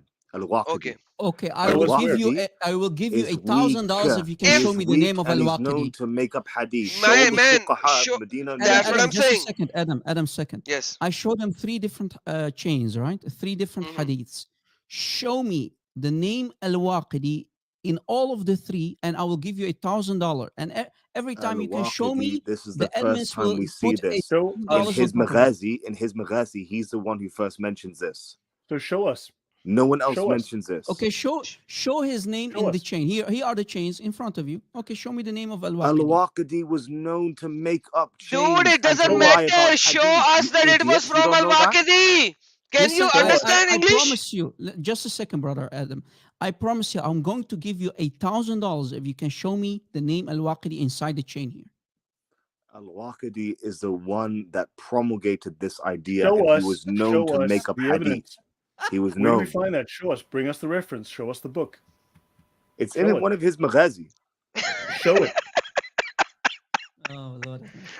I've got a book here that says you're a liar. I can't show it to you, but I know you're a liar because it says so in the book right here. Well, What the do you proof say? is on the screen, guys. Al-Waqidi is not inside the chain. No, if it is You know Al-Waqidi what only. he's trying to say, guys? What is he trying to say? So basically, let's say I'm, let's say I'm Al-Waqidi. Rob Christian is Al-Waqidi. Rob Christian is now, as we speak, I'm now writing a book and I'm including all these chains and all these hadiths, even authentic ones. Does that mean that I'm lying? No, I'm only word for word taking all these authentic hadiths and I write it in my book. So what's the problem? Right? What's the problem? He didn't. That's what He Ibn didn't include Hajar, authentic that's what hadith. Ibn That's the Hajar problem. did. He was not That's even what a Ibn Hajar muhaddith. did. That's He what was not even a As-Suyuti did. muhaddith. Look, this is what As-Suyuti did. This is what Al-Haythami did. They all took all these chains, the authentic ones and the mursal ones, as I showed you. Even the you Muslims reject because they embarrass your prophet. Even those, they all included them in their collection, in their volumes. Look, this is volume 10. So multi-volume Of books. course, we're going to collect it. So they Of take the course we're weak gonna one, collect they it. take Of the course we mursal are. one, they take the sahih one. But what you are doing, you hypocrite, you love to say these are fabrications, but prove to me that they are fabricated. It comes from the historian Al-Waqidi. Waqidi, us he's the one the who started reference. Show us promulgating the hadith. hadith. So what? So Show what? us. What do you mean, so what? So what? Okay. Still, You know in how the many end, they are still detractors he has authentic. from Still, the Mecca and chains. Medina? Still, the The chains are fuqaha all authentic. said that he was a liar. Okay, hold on. Let me answer that, Rob Christian and Lloyd, please. Let me answer that, and I will answer that just once. Let's see if he has the answer. Al-Waqidi is a liar. That's right. I will agree with you 110%. Okay? No problem. Perfect. By Thank the you way, so very much. I'm No, not no, Hold no, on. no, No, no, Adam, hold on. no, no, Adam, Hold on. that's Hold a on. lie. Hold on. Just Hold on. second, Adam, Stay. can I say something before you Yeah, call him a liar? just give me 1 second. Just give me 1 No, minute, let me go first. I know why I'm going to say it. please. Al-Waqidi is only considered to be a liar, a fabricator, when it comes to halal or haram rulings. No, liar. But You're a liar. كذاب انت والله كذاب والله انت. انت كذاب من انت كذاب. كذاب الكلب. Al-Waqidi, when it comes to history, he is Yes. highly trustworthy. But when it comes to ruling, so when you have to say something is halal or haram, then they don't take his hadith, and I can prove it. Al-Shafi'i said all the books of Al-Waqidi are lies. In Medina, there were 7 men who used to fabricate authorities, one of which was Al-Waqidi. Regarding ruling, but not regarding history. All Kitab the books, al-Maghazi, all when it the comes- books, kullu kutub, kullum. But what if I can show you scholars who will say, no, he's highly trustworthy when it comes to history? Would I go to- Al-Shafi'i says this. Al-Shafi'i. So we have couple of people against one another. So in the end, we have scholars versus scholars. Those scholars that are Ahmed ibn saying Hanbal that's- said he is a liar and he makes Yes. alterations in the tradition. Yes, he said, but there are Ahmed ibn scholars who Hanbal say called him a liar. otherwise. How are we going to talk to such a person, guys? What? I'm just giving you the evidence. I'm giving you evidence. What evidence? Where's your evidence? And Show me the Shafi evidence. said he was a liar. All Okay, his books are lies. bring Ahmed your. ibn Hanbal says he You is a see, liar. you're such a hypocrite. We are showing the Al-Nasa'i evidence says on the he's a liar. screen. Al-Bukhari Where Nas is said your that. reference? Big Where is Foot your said that. reference regarding? Where's your evidence? Where's your Show reference us. regarding that the satanic verses, these changes that I'm showing you, that they are fabricated? Show me. Prove it. Prove to everybody that what you see here on the screen, this sanad here, this sanad, be sanad in Sahih. Show me one scholar who says that this chain that you see here, Ibn Jubayr, and also this one, all of them, that they are fabricated. Even when we see The scholars Ibn are Abbas, unanimous. show me There is where they something say that deficient this very about the specific chain matin, is fabricated. the Where matin did of he the say hadith. that? Give us The the matin. page number. Show us the book. Give me the reference. The scholar is they're unanimous. Give me bro. the They're reference. unanimous. Give us Reference. the book. Give us the reference. Show us the page. So show us the page. Go look it up, man. Go look it up. Oh, so Very you easy don't to have find it. out. Brother Very Leloid, you easy have to to find use out, bro. This Google. comes from Google Al-Waqidi, who's peace a be liar. upon him, brother. I gave Can you you ask? Al-Shafi said he was a liar. Ahmed ibn Hanbal. Show When us it your comes to evidence. ruling, yes, Show when us it the comes to evidence. ruling. Who else you want, man? Show us the reference. Show us the page number. What's the name of the book? What the book of the people saying that he's a liar? Yes. Yeah. Show us the page. I can't- Give us the book. I- We'll go look for the book. We'll bring it up. We'll show it, and you can show us where it is. Okay. Ibn Abi Hatim, Volume 4, Part 1. Show us on the screen. I'm not going to show you anything on the screen. I'll give you the citation. 23. No, you just show us on the screen. Yeah, just hover over. Ibn Abi Hatim, Volume 4, Part 1. You are doing a Google. Page Did you actually 21. see that yourself? Ibn Abi Hatim, Volume 4, Part 1, page 21. Did you actually read it yourself rather than just reading a particular article on the website? Are you? Can I show you So something? you don't. This Okay, guy, so you don't. this You guy don't. has You no don't idea care what about the he's site. talking about. So now you're bring it up. scrutinizing my sites. You're scrutinizing my okay. books. I never did this to any of you. Just a No, second. we were showing it on screen. You cannot do the Look, guys, jack look. with us. Look, Yeah, I this can't is because this is a I'm page. unable to because I'm on a phone. Look, this is a page. What he's saying is he's giving you the half truths, guys. Yes, I'm not giving the lot of- half truth. yes, you are, and I'm going to prove it. Guys, many scholars, like even Imam Bukhari, An-Nisa'i, Ahmad ibn Hanbal, even Ibn Hajar, they call him, yes, a fabricator. But let Okay, me prove thank you. to you. Khalas, Yani. So what? No, what not else do I need khalas. from him? You have no idea. You're a jahil. Just a second. Let me prove it. Look, here are some people who are criticizing him, guys. Look, question for reliability. So if I scroll down, look, guys. Look, supporters of Al-Waqidi. So there are supporters. Not all of them call him a liar. Al-Waqidi is a master of traditions. Al-Waqidi is a reliable. Are these scholars not Sunni? He is reliable. But reliable when it comes to history, when it comes to battles. I mean, No, he's second to the none. When it comes to Maghazi about war. About Yeah, war. that's what I just said. About war. Maghazi about war. That's it. Yes, that's about what I just war. said. That's No, what you I didn't. said. You said guys. about all history. That's what I just said. History about and all wars. history. It was only Maghazi about. I think you have a jinn in your ear, brother. A jinn in your ear. I just said it. It's recorded. Go rewatch it. Look, guys. Now, if I keep scrolling down, look, guys. Now here is the critics of Al-Waqidi. Look, people like Ahmad ibn Hanbal, they called him a liar. Look, yes. We Christians, we are not like you. When something is said, we are going to prove it. Look, An-Nisa'i, he is a liar. He's fabricating hadith. Yes. So khalas, I win then. No, I no, win no, this argument khalas. then. Let me Khalas, finish. that's it. Shut up. Let me finish. Look, people like even Al-Bukhari, they call them he's abandoned in hadith. But not in wars, not in history. Look, and if we scroll down, just a second, we scroll down. Why are you skipping over Ibn Hajar? I can show you Ibn Hajar. Even Imam al-Nawawi, he Ibn Hajar. Yeah, what does he say? Ibn Hajar, yes. He has been abandoned in spite of vastness of his knowledge. Abandoned. Yes, but this is about ruling you, Jahil ibn Jahil. Where does it say what you just said? Yes, Zif. Show me where it says what you just said. Zif is you and your prophet. Just a second. Now, guys, here. Criteria to decide. Kalb ibn al-Kalb, Nabiyak. Okay, يا روح عض اير ابوك مثل ما محمد قال لك. Okay, go bite on the penis of your prophet. Okay, like Ghalib and Ghalib. Look, according to Muslim scholars, a report can be considered reliable only when its isnad forms an unbroken series of reliable authority. So if we investigate, it says here that then they when they do not take about from him when things are about ruling, when it's talking about halal, haram, such things, right? And You just made that up. Where did you read that? No. Just a second. Just a second. Just a second. It's here on the page. Give me some time. Oh my God. It's a joke. Here goes like Al-Waqidi's reliability in Maghazi and CR. So he is reliable.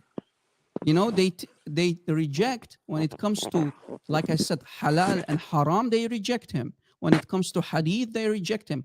But when it comes to history and wars, he is fully translated. He is trustworthy. Wars, right? no, only Early wars. scholars.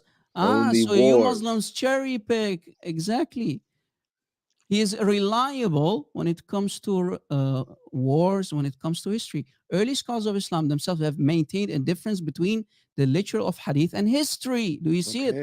For History, instance, bro. those who The collected history materials. is not as authentic as the hadiths. Don't you know that what we believe? You're silly. So, isn't the satanic verses a historical event, or is it a ruling like haram? Oh, hang on a minute. So now it's not hadith, is it? No, So when did anybody say it's a hadith? You silly. You're saying now it's What not an hadith, idiot. is it? No. When did anybody? How can it be history. hadith? It's an historical It's event a historical in the life event. of the Prophet. What you He's see, the guys, one this who guy said is such a sanad. retard. Where are we He's going to such a find retard. He sanad? doesn't The understand. historians don't use sanad. The historians never Okay, use you're sanad. silly. You're Ibn silly. You're an Ishaq idiot. doesn't use. Okay, He only hold used on, sanad when he tried to be muhaddith, but he failed as muhaddith. He was a historian. Hold on. He knew about tariq. That was it. Hold on. Now listen. For 2 minutes. Look. Just listen. a second, brother Adam Seeker. Conclusion. Consequentially, it becomes clear that Al-Waqid was not acceptable in hadith and important religious injections such as question concerning permissible, did I lie? No. When it comes to halal or haram, they don't accept him. But when it comes to historical events and important religious injunctions and come on. Early history does run against the principles of historical evidence or personal bias. Thus, one can safely say that Al-Waqidi's reports, a hadith can be a report, Al-Waqidi's reports concerning Maghazi and Siyar will be accepted. Bam! There you go. All right, now you speak. I had to mute you because you were interrupting in the middle for nothing. And by the way, guys, I promised him to give him $1,000 if he can show me the name of Al-Waqidi. If he can show me the name of Al-Waqidi in these hadiths, can you show me the name of Al-Waqidi? Is the one that hasn't shown us a promulgated single this reference idea. for single He's the one who promulgated it. We've shown him evidence that he's I want denied. evidence. He denies literally everything. So how about we sit back, we don't say anything, we have him show his evidence. If he has none, then he's lying to us. Absolutely. Bro, you've just seen Rob Christian literally agree with everything I said. We've just seen Rob Christian provide. No, I did not agree with you. I busted your lies. I busted you and spanked you left and right, and people are laughing in the live chat. Let the people be the judge of that. I agreed. I agreed with one small part with you. He is called a rejecter. He's a rejecter. He's a fabricator when it comes to haram and halal. But, and hadith. But when it comes to history, but again, you brought in Al-Waqidi. I did not mention Al-Waqidi because Al-Waqidi is not inside those chains. He's not mentioned at all. Where is his name? Is the one that is providing the story. He's the one that provides the story. Prove to me that this chain is in the book of Al-Waqidi. This chain that you see here. Who copied from Al-Waqidi? Who copied from Al-Waqidi? Who copied from him? Back up what you say, brother. Show it on the screen. Who copied from Al-Waqidi? Let's see how smart you are. Back up. Do you know anything? Back up. Show me from the book of Al-Waqidi this very hadith that you see on the screen. Show it. We don't have anything extant from his works anyway. It was copied by other scholars. Who was it copied by? Son of a Jahil. Prove it. Prove everything you say will be used against you in the court of law. As long as you can't prove it, you are nothing but a liar. A liar. Who copied Al-Waqidi's everything work? On the screen, you don't. Who copied Al-Waqidi's work? Don't answer his question. Let him show. So show us. You tell me. Show us. Prove it. No. You're not going to dictate how this goes. You're not going to. No. You're You're going to happy make all to kind of how claims. we're having a You're conversation. going to I'm make I'm not all your kind of slave. claims. I do what I want. You are going to make all kind of claims, but you can't back it up because you are a little boy. So you can sit down. Adam Seeker. Calm down. Don't try to be like Remove Muhammad this Hijab, kid. please. Remove it. A waste of time. Rob, We just had let fun this with guy him. show his Remove evidence. him. Let's wait. Tell you what, let him present. We've Waste given of time. plenty, and he's just denied everything. Let him present now. Let us just wait. Let's not do anything. Yeah. Now you Man, I present. don't have Mace, anything to knock yourself present out. like you, man. So you have You got a nothing. YouTube channel with a You million have followers, man. nothing. Okay, guys, I'm here just to You may I expose have your rubbish. may I have a nothing. minute Yeah. now? Expose Those you, bro. excuses. That's I'm a that's layman. I'm a layman. guys. I That's expose my you, bro. guys. Hold A on, layman. You didn't everyone, expose A anything layman. because you have Expose the nothing. guy You with a didn't show million anything. followers on YouTube. everyone, You You exposed didn't have nothing. anything. You didn't show everyone, anything. hold on, please. Thank you for the love of God. Hold on. Means Oh you man. have been given plenty of evidences. Number one. Number two, you have not provided a single evidence. How about it's time for you? It is time for you, instead of laughing, it is Yeah. time for you to provide an evidence on screen. How about Don't that? do it. And Adam, let us be fair. I'm on a We're going phone, to so give it's you very 10 difficult for me to minutes. do that. Listen, No. listen. Okay. Let us. have We are made going that to be very excuse fair. We're with going me to give you Guys, 10 before. minutes. okay, to hold on, refute hold us. on. My friends and everyone, please give me 1 minute with this guy, please. 60 seconds. Thank you. Means you are on phone, I understand that. Thank you. How about you go back, collect the evidences, and tell me when you can come back on the same very topic. Yep. Well, I don't. Okay, I don't know who's talking Maybe with you on the maybe back. his friend can help him. Maybe his Yeah. friend can help him. So You have a computer in front of you. Look, I can see I it don't on, I don't I don't on bloody John's care face. who your friend On is John's behind face, you. I I can see his listen. screen. Listen, It's there on his means face. Million subscribers, bro. means get your girlfriend over here, or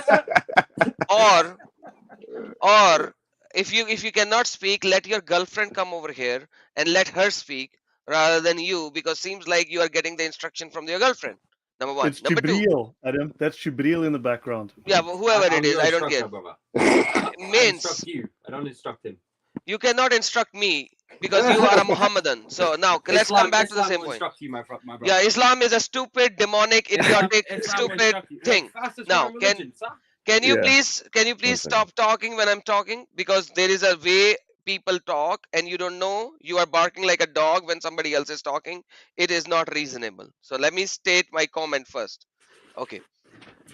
If you do not have the evidences that you can show right now, I am willing to give you time so that you can come some other day and you can tell me, hey Adam, let's go live next Thursday, next Friday, and you will have the evidences. How about that?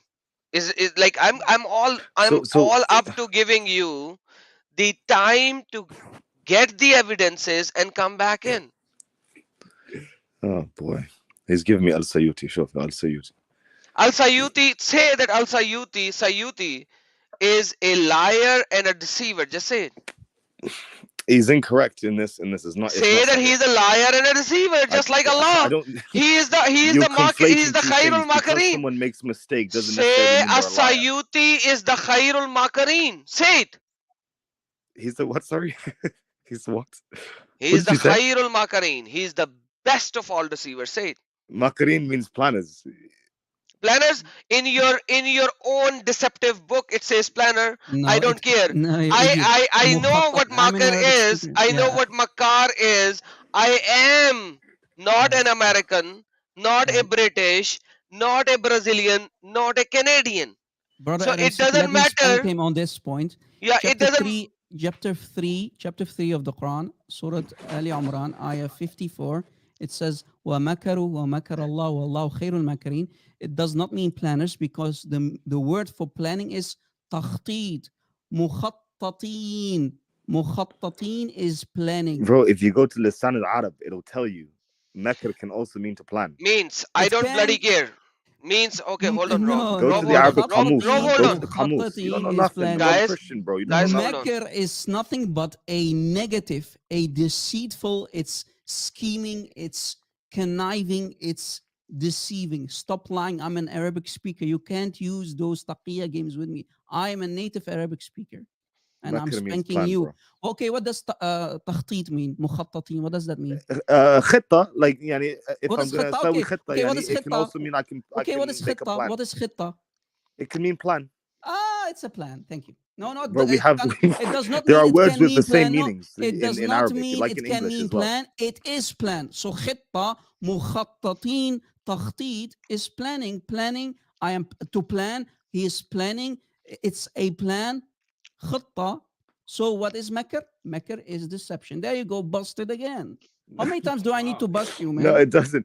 Listen. You No, go to look, the tell Arabic him, comments, guys, look, we're you go wasting to time Lisan with this al-Arab. guy. It will Look, tell Adam, you we're that this wasting can time with also him. mean to plan. Let him come It back can mean next to week. plan. Let him bring And his it does evidence. mean to plan the situation. Okay. boy. Oh boy. Hold oh on, boy. Rob. Or Just to give me plot. 1 minute. Even to plot. It can also mean to plot. Okay. Okay, Mr. Plotter. Hello. So you are a plotter like Muhammad and his Allah. I don't care right now. I know in my language, makar, and anyone that I say that you are a makar, he will be offended.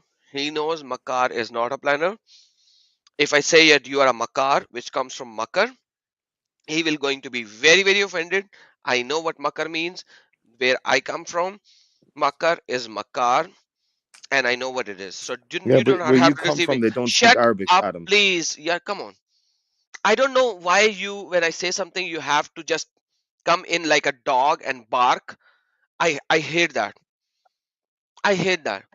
When I give you all the time when you are speaking and I don't interrupt in between you, why do you interrupt when I'm speaking? In our country, when somebody is driving a car or a motorbike, the street dogs actually starts barking. I don't like that. I Look, have to remove you yeah, Adam because Sikhi, look, it's on the screen, brother. Look, they plan. Okay, the word planning. exactly. No, seriously إنهم speaking. يخططون إنهم يخططون. Listen, you hear it? No, we do not hear it, brother. You don't hear? But it Okay, doesn't matter. I let's can just read it. I can read it, brother. I can Read it. literally read it. Confirm, please. Yeah.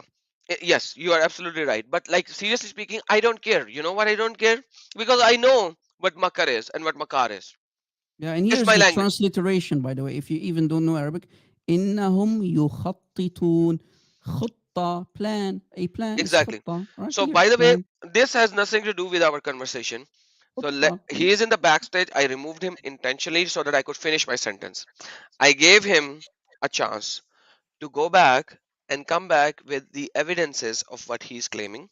I showed him Bukhari. It does not say Quranic, I know that, but he refers to it. And I have multiple other references and sources, just like you do, which will connect to the Bukhari and the hadith that I showed in the Bukhari. I know what I'm speaking. So when is he willing to come back? That's my question. I'm going to add him in. Now, when are you willing to come back? With your references. And if you can bring your girlfriend with you, the Mimi hijab or whatever you have as your girlfriend, you can bring him with you. Yeah, you see, I also provided the translation. This guy is a joke, bro. You are way too patient with this guy. Yes, I'm not going to tell you what you're going to do, brother, on your live show, but you are way too patient. I am way too patient. And see, he's talking with another guy. I don't know whether this is the same guy who bangs him at the night or not. But I think seems it's like Farida. It's Farida response in the background. yeah, this is Mimi hijab. I know. His voice is all Mimi hijab voice. And the other guy is Frida. This is Mimi hijab who comes with a little bit of a voice change. So I know look, just that. invite him on. He's wasted enough time. He's wasted enough of time. He's just going to deny everything. So I give know him a because date. I know, Come on. John, you're getting a bit scared, a bit upset. You're worried because I might be putting your 1 million hey brother, subscribers hey silly, into hey silly, disrepute. hey It's silly. okay. Where's your reference? Huh? Where's your reference? Where's your evidence? My evidence for what? You've changed the topic about 5 Everything that times. you so I need said, where I is need to your pin you down. reference? Huh? Everything that you said today, where is your reference? And your Farida girlfriend, why don't you bring her in? Can you refute it though? He can't refute it. Can you refute it though? Because that's the key element here. That's what all your viewers want to hear. Hey, you key evidence, can you please Bring We the provided the evidence evidence. on We the we screen, provided. you you didn't Saleem. show us Go the off thing. motion, my brother. Yeah, we provided the scholars, man. We provided the scholars. Where? Where? You just spoke. Even Rob Christian agreed with me. Okay, get the hell out of here. I didn't agree with Yeah, anything. now I'm kicking him off. It's I gave him recorded. all the chance. So guys, in the Yeah. live chat who are watching, I told him at least 10 times. If you do not have the references right now, if you are on phone right now, tell me which day you would like to come back in and provide the reference, and I will speak with you on that day. Mm. But he is repeating like a broken record that I have provided you reference, which he has Yeah, not. You guys have yeah, all seen. yeah. And brother Adam Seeker and brother Leloid, what you are witnessing, he is forcing words in our mouths. He said Rob Christian agreed with me. Why did I agree with you, idiot? That's what you want to hear. That's what you want to hear. It's in your brains. It's recorded. I didn't agree with anything with you. I was challenging you. Provide evidence that all these chains that I showed you, I showed him not one, not two, but three different hadiths that are highly authentic. Show me one scholar who is mentioning at least one of these hadiths and saying they are fabricated. Show me specifically the ones that we showed. And this is one of them here. This is my own personal translation, guys. Adur al-Manthur, as you see for pages 525, 526. Sahih al-Isnad. And the people are in the chain here. Sahih. Yeah, And you that's what see I'm saying, brother. Muhammad. Brother, I Yeah. am so very generous when it comes to these kind of people. I give them time to come back. They can take the homework and come back after a certain time. He's not even willing to come back to provide the evidence, and he is repeating his broken record, which I don't appreciate. Because if I say something, I provide the evidence.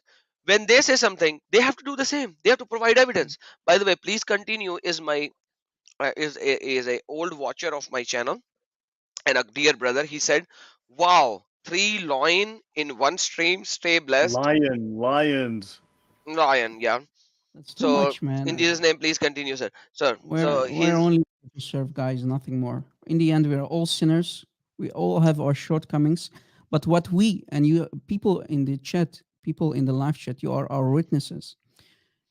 Today, what you have witnessed is that we are actually providing a reference after reference, evidence after evidence on the screen from their most authentic sources. We also showed him that Muhammad used to keep idols, tamathil, idols in front of his house and inside his house, right? Images inside his house and in front of his door.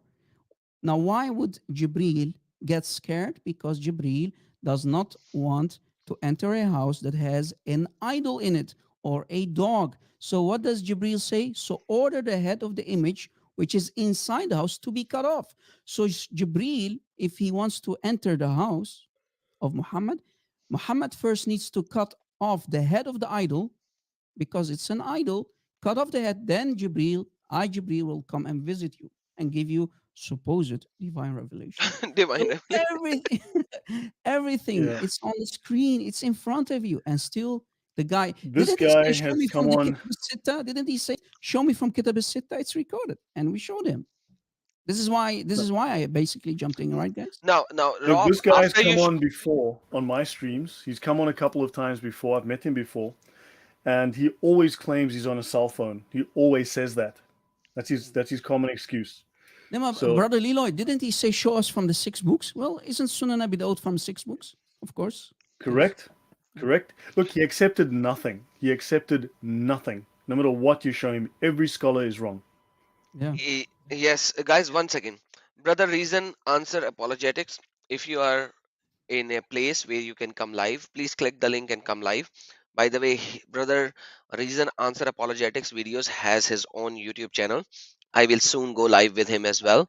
By the way, he said with a $5 super chat, best live stream ever. I'm serious. Total decimating of Islamic deception tactics. Beautiful. Praise the living Lord Jesus. Thank you. Reason Answer Apologetics. Please come live if you can, brother, and then we will end the stream. But yes, my brother Rob and Lloyd, the problem is I am very, very lenient to the Muslimin. and I am, quite frankly, because I know that I have the truth, and I give them time, even so and so that I give them a homework. I say, okay, you are on a phone, doesn't matter. Go back, search the evidences, and come back with the links and provide us. But if you keep on repeating the same thing in a pretzel way, I don't appreciate that. I don't care what you say, because I can say so many things. I can say Muhammad was a dog. Will you believe me? No. I can say Bro, Jibrail was a monkey. Will you believe me? No. uh, He So probably was.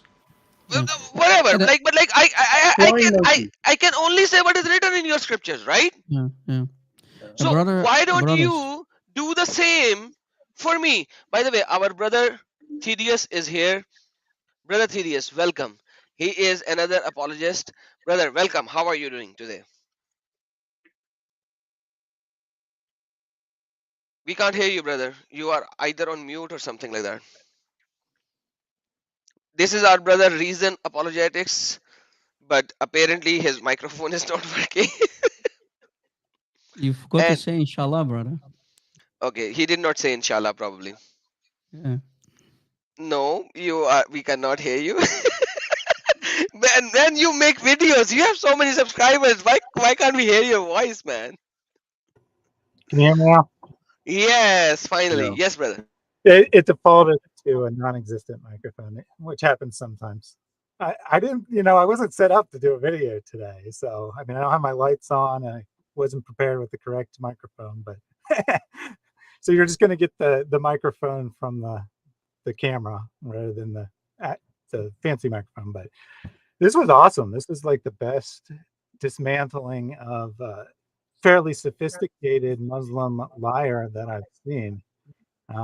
You guys were just relentless. You kept showing him stuff. He'd say one thing, then 2 minutes later, he'd say the exact opposite. He was, everything out of his mouth was a lie. He's like, "Oh, I'm a layman. I don't know anything." Then you get to the, a fairly obscure text, and he's like, "That doesn't. They didn't mean that. They meant this, based on this word." Yeah, you're a layman. Sure. You don't know anything, but to dispute this random word. And I only accept the 6 books. Okay, get the 6 books. Oh, I don't accept that. That's not true. Then you say something else. And he's like, "Well, this guy says, is that part of the 6 books? No, it's not. But I accept that." Yeah, it was just insane. Yeah. Very well explained the whole situation. I mean, yeah, this is just everyone watching. They should rewind to when he starts. They should play this 3 or 4 times through to see how to dismantle these techniques, because this is the Muslims are playing from the same script. They're not all on the level of this guy. They're not all as sophisticated as him, but they're all playing from the same script. It's all about lying, deceiving, changing the subject, anything to avoid admitting what's right in front of their face, because they cannot admit it. They just can't. Well, he wouldn't read the Bukhari, and he wouldn't provide a single citation on screen. Think about it. No evidence, and he changes the topic and moves on. And I also wanted to say that he gave us by his logic, all we have to do to disprove Islam, we just create a fabricated hadith that contains the 5 pillars of Islam. Because it's in a fabricated hadith, and his opinion, that any other hadith that says the same thing is invalid, because that's what he did. He said that you can't accept the satanic verses hadiths because some other hadith that says the same thing has an unauthentic chain. So because one hadith has a bad narrator in it, then any other hadith says the same thing is not true. So by his logic, all we have to do is go create a fake hadith that has the 5 pillars of Islam. Then that can't be authentic anymore, according to him. MashaAllah. By the way, we have our brother who said, "God bless you all. Let's see the miracle of interpretation of the defects. Dead brains use the devil." Brother Reason, thank you so very much, Persecuted CD. Brother Reason, while you are here, can you please provide your link to your channel over here for everyone? You'll have to make me a moderator. Yeah, or I please can't show it on the participate. screen as well, and I will do that as well in Yeah, the and meantime. Adam Seeker, if we can do that in the background, right? Because I really have to go soon. If I can share Yes, my please. screen one more time, There you go. because I have a couple things to say, because I want to end it with a huge bang, right? Yes, sir. It's Before on I screen, go. brother. You know me, right, guys? All Yes, right. sir. Now, guys, first let me show what Ibn Taymiyyah believed about the satanic verses. I already put it on the screen before. It says Ibn Taymiyyah against the majoritarian opinion. So against the majority of scholars. Scholars say no, the satanic verses are fabrication, but the Shaykh al-Islam, Ibn Taymiyyah, was against them. He said that he accepted the historicity of the satanic verses. So Ibn Taymiyyah believed that Muhammad committed shirk. He bowed down to the three idols of Mecca and he did sujood. So Ibn Taymiyyah believed in it. And people like Ibn Fibn, people like Farida Leaks, people like Mimi Hijab, Ali Dawa, they all call him Shaykh al-Islam. So Shaykh al-Islam believed in it. And we showed that even Ibn Hajar al-Asqalani believed in it. These are two giant scholars. So you have a group of scholars say it's a fabrication, but you have giants among giants, like Ibn Taymiyyah, who actually did believe in the satanic verses. Now, if this is not enough, here is more. And guys, here's the reference in green, okay? If you want to take a screenshot. Here is more. Now, guys, who made the claim famous? Who made the claim famous regarding the satanic verses that it's a fabrication? Who? The modern claim, it's nobody else than the Sheikh al-Albani, right? Sheikh Man, al-Albani. that's 20th century. Yes, he died recently. Guys, I want everybody to take notes and stay focused with me, please. What I'm about to show you is very, very important. And I'm going to expose Sheikh al-Albani because the story goes like this. Sheikh al-Albani... He had no permission to change the hadith because all of the muhaddithun, or I think they're called, any modern scholar has no right at all to alter any of these hadith. Yeah. Because it's not allowed. Exactly, Lloyd. And what I want to say about Sheikh Albani, guys, is going to be really damaging for the Muslim world. And here's why. Sheikh Albani, one couple of people from, I believe, correct me if I'm wrong, guys, but I believe some people from Pakistan, a group of Muslims, they went to Sheikh Albani and they said to him, listen, Sheikh Albani, we have many enemies of Islam, even Christians, who always talk about the satanic verses. For the love of Allah and the shin of Allah, please write a book, do something about it, and prove to everybody that the satanic verses are a fabrication. So what did Sheikh Albani do? Who died recently? He's a modern scholar, right? This guy that you see here on the screen. He wrote a book called Nasb al-Majaniq li Nasb Qissat al-Gharaniq. So meaning basically the catapults, the raised up catapults to destroy Qissat al-Gharaniq, the story of the Gharaniq, right? To destroy the claim about Muhammad committing shirk and bowing down to the three idols of Mecca. So he wrote this book that you see here in yellow, Nazb al-Majaniq li Qissat al-Gharaniq, li Nasb Qissat al-Gharaniq. And he said, you know, in my book, I just proved that it's a lie. But wait, guys, here is his book, right? This is his direct book, physical book that you see here, and this is page 17. What is happening, this deceiver, and you will see why I'm calling him a deceiver, he lied left and right. Why? Here is why. And I'm going to provide also the translation, guys. On page 17, this liar, this deceiver, Sheikh Albani says that there is a guy called Al-Atshi. Here is my translation on the left. There's a guy called Al-Atshi, and he's one of the main problems regarding the satanic verses inside the chain. Al-Atshi is a John Doe. We don't know who he is. We don't know if he's trustworthy. We don't know if he is highly trustworthy. We don't know who he is. That's what he's claiming about Al-Atshi. It's one of the isnad. So, علت هذا الإسناد, meaning the problem of the isnad about the satanic verses is Al-Atshi. And he's also saying that he's mentioning the writer Al-Khatib, who wrote Tarikh Baghdad, basically the story of the city Baghdad, highly famous historian called Al-Khatib. He's even forcing words in his mouth. That in his book, he's calling Al-Atshi a nobody, an unknown guy. But wait, if we go to the book of, uh, let's see if I go back, we go to the book of Tarikh Baghdad by Al-Khatib al-Baghdadi. Al-Khatib, look, Tarikh Baghdad, this is the cover. Al-Khatib al-Baghdadi, volume 1. And we open the page 396. Look, guys, page 396. I put here for everybody. And we see many scholars. Guys, and this is the science of hadith, science of al-rijal, the science of the men that they so always brag about. Here you see a lot of people who are mentioned and they talk about Al-Atshi. And the full name is Muhammad bin Ahmad bin Yahya bin Abdullah bin Ismail Abu Ali al-Bazzaz Al-Atshi. Short Al-Atshi. Try to say that 10 times, guys. So one of these people, one of these people who are talking about Al-Atshi is who? Bin Jarir al-Tabari. Right? Jarir al-Tabari, who is basically the earliest scholar regarding tafsir for the Quran. That's al-Tabari. He is one of them, and you have many other people like Sajistani, many very, very famous scholars who are talking about Al-Atshi. Here is Al-Atshi, guys, and look what it says here. Al-Atshi is thiqat. He is trustworthy. What did this liar and deceiver Sheikh Al-Albani said? He is a John Doe. He is unknown. But wait, it says here that he is highly known. So do you see, guys, how Sheikh Al-Albani turns out to be a liar and a deceiver?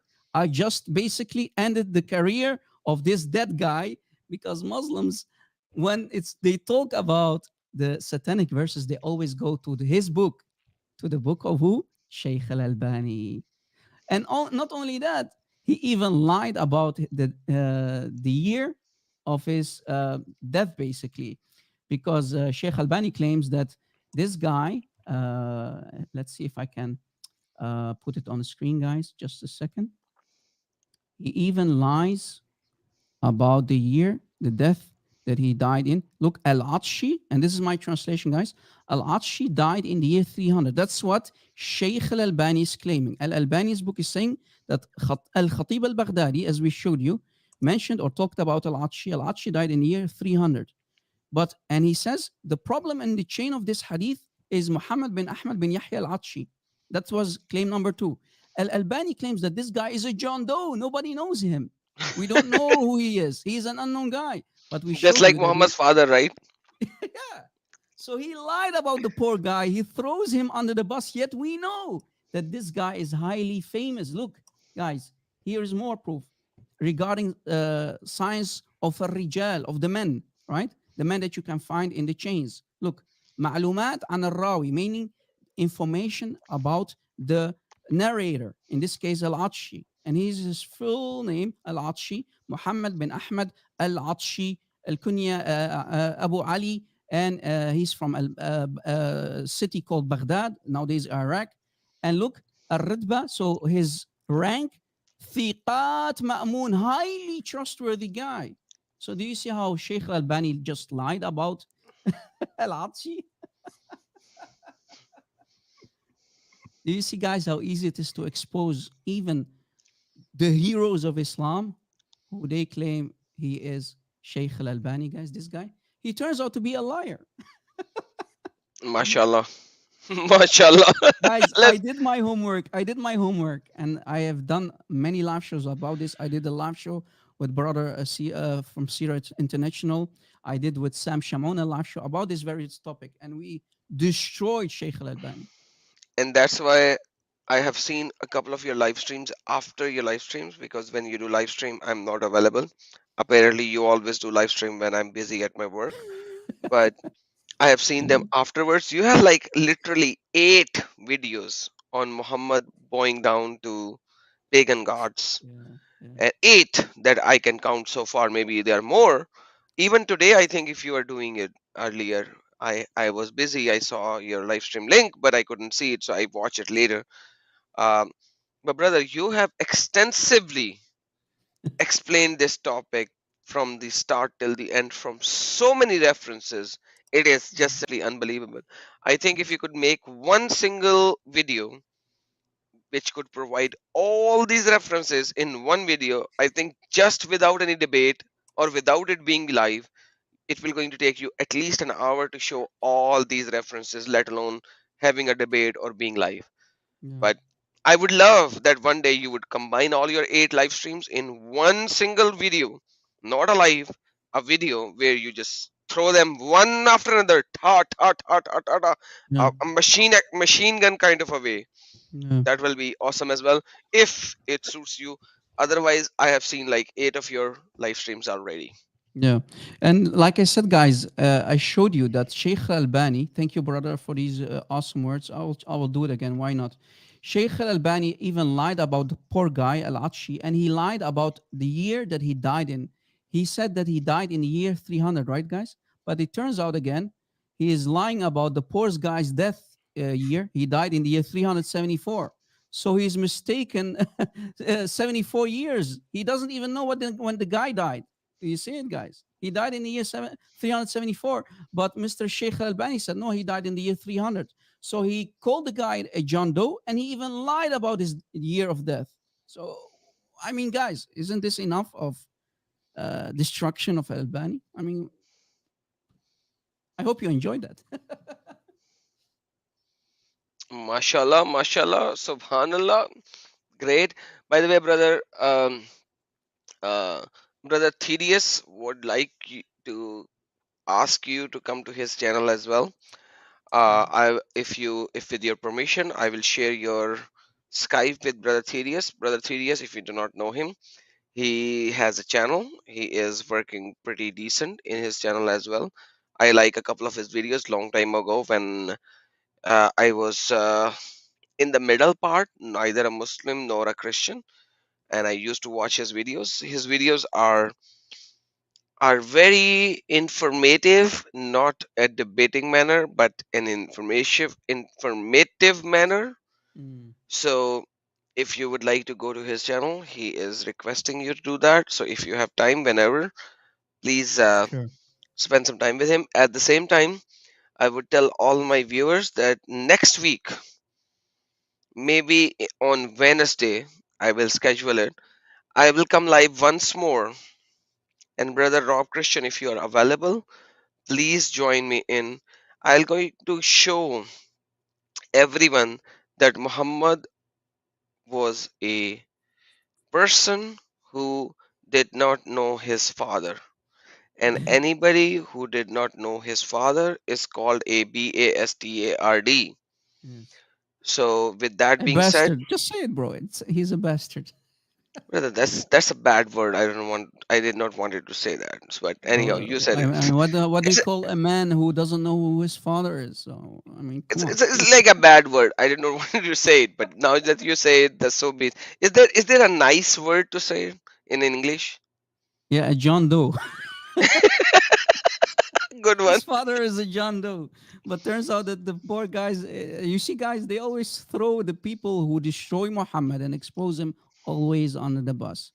But like, Always throwing the people under the bus. is there That's what like they so? do. I have like 150 people watching. Is there a nicer word in English to say bastard? Illegitimate boy. Okay.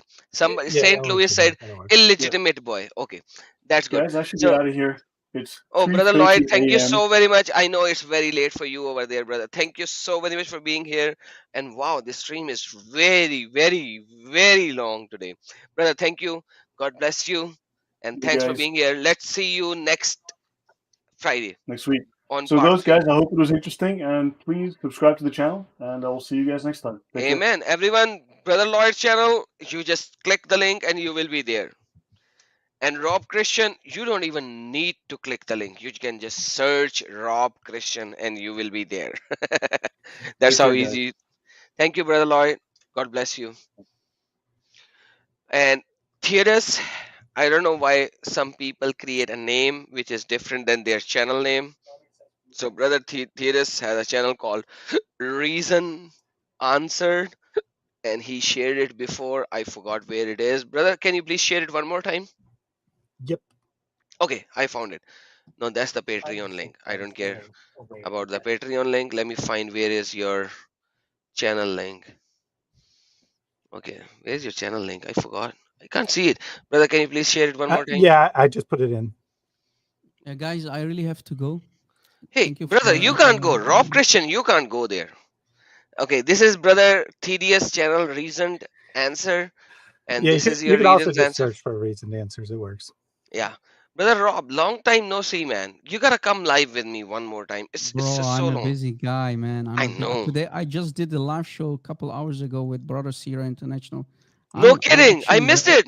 Yeah, you should watch it, bro. We did a lot of damage today. You should watch it. If people Amen. didn't see it, go to Sierra International, and I will download it too. Maybe I will premiere it also maybe tomorrow, or so. I'll see what I'm going to do. Awesome. So let me just leave what happened in Pakistan. So you know I have an Urdu channel now. I'm spending a lot of time in Urdu channel because in English you are there, Sierra International is there, Sam Shimon is there, CP is there for speaking in English. So I'm spending most of my time in my Urdu channel, which is directly for Pakistan and India. Let me tell you, 21 of my videos are blocked in Pakistan by the government of Pakistan. Can you imagine that? From my Urdu channel. Guys, have a nice day. I really have to go. Bye bye. See you. Thank All you right, brother. Take care. Bye bye. Bye bye. God bless. Take care, man. All right, our brother had to go. Seriously, I did not want him to go so fast, but Just us now. yeah, just you and me.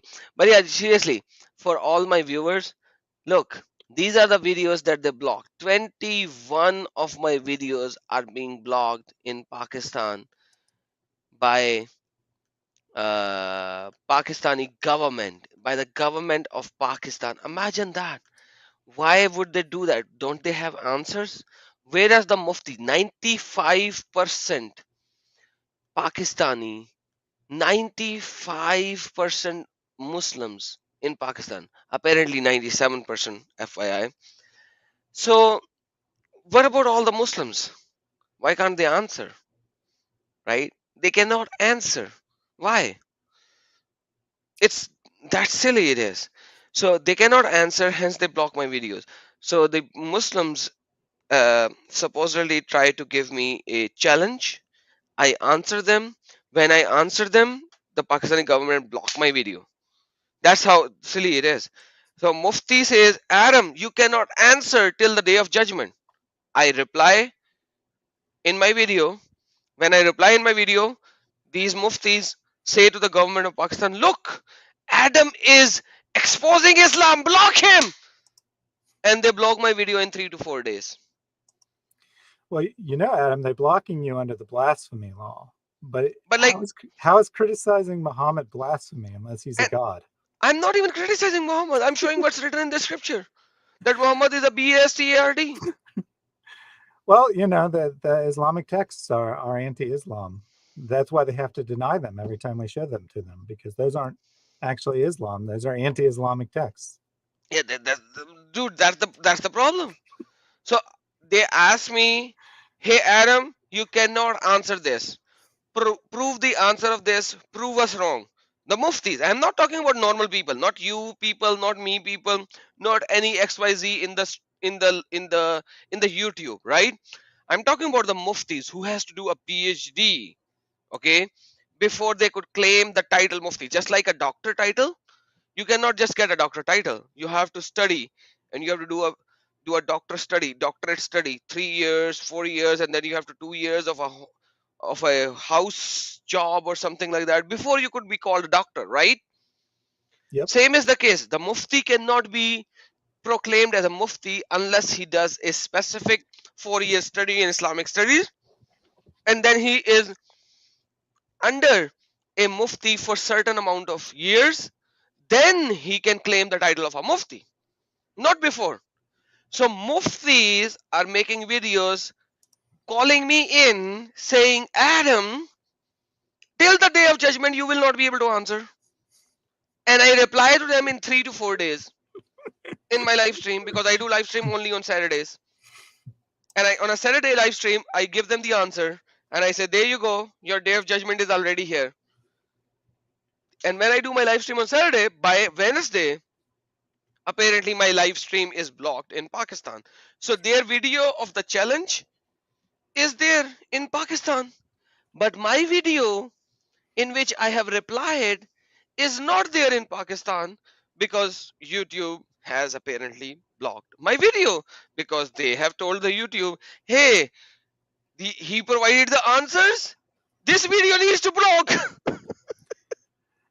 That reminds me of Muhammad. You know, he says no one can create a verse like mine, and then poets go around saying, "What are you talking about? We can create verses even better." And then he has them executed and says, "See, no one could create a verse like mine." Yeah, and even Surah Jinn, 28 verses were proclaimed by the jinns because Quran says neither men nor jinn can create a surah or the verse like this. And then jinns said 28 verses in Quran. So our brother Father Zachariah Butros said, he said the writer of the Quran, the Katibul Quran, Masturan Sakaran, was a what do you call it? Mastur is drunk, is alcoholic drunk, but Mastur is I forgot the English word for that, is somebody who doesn't even have a brain. I don't know the word.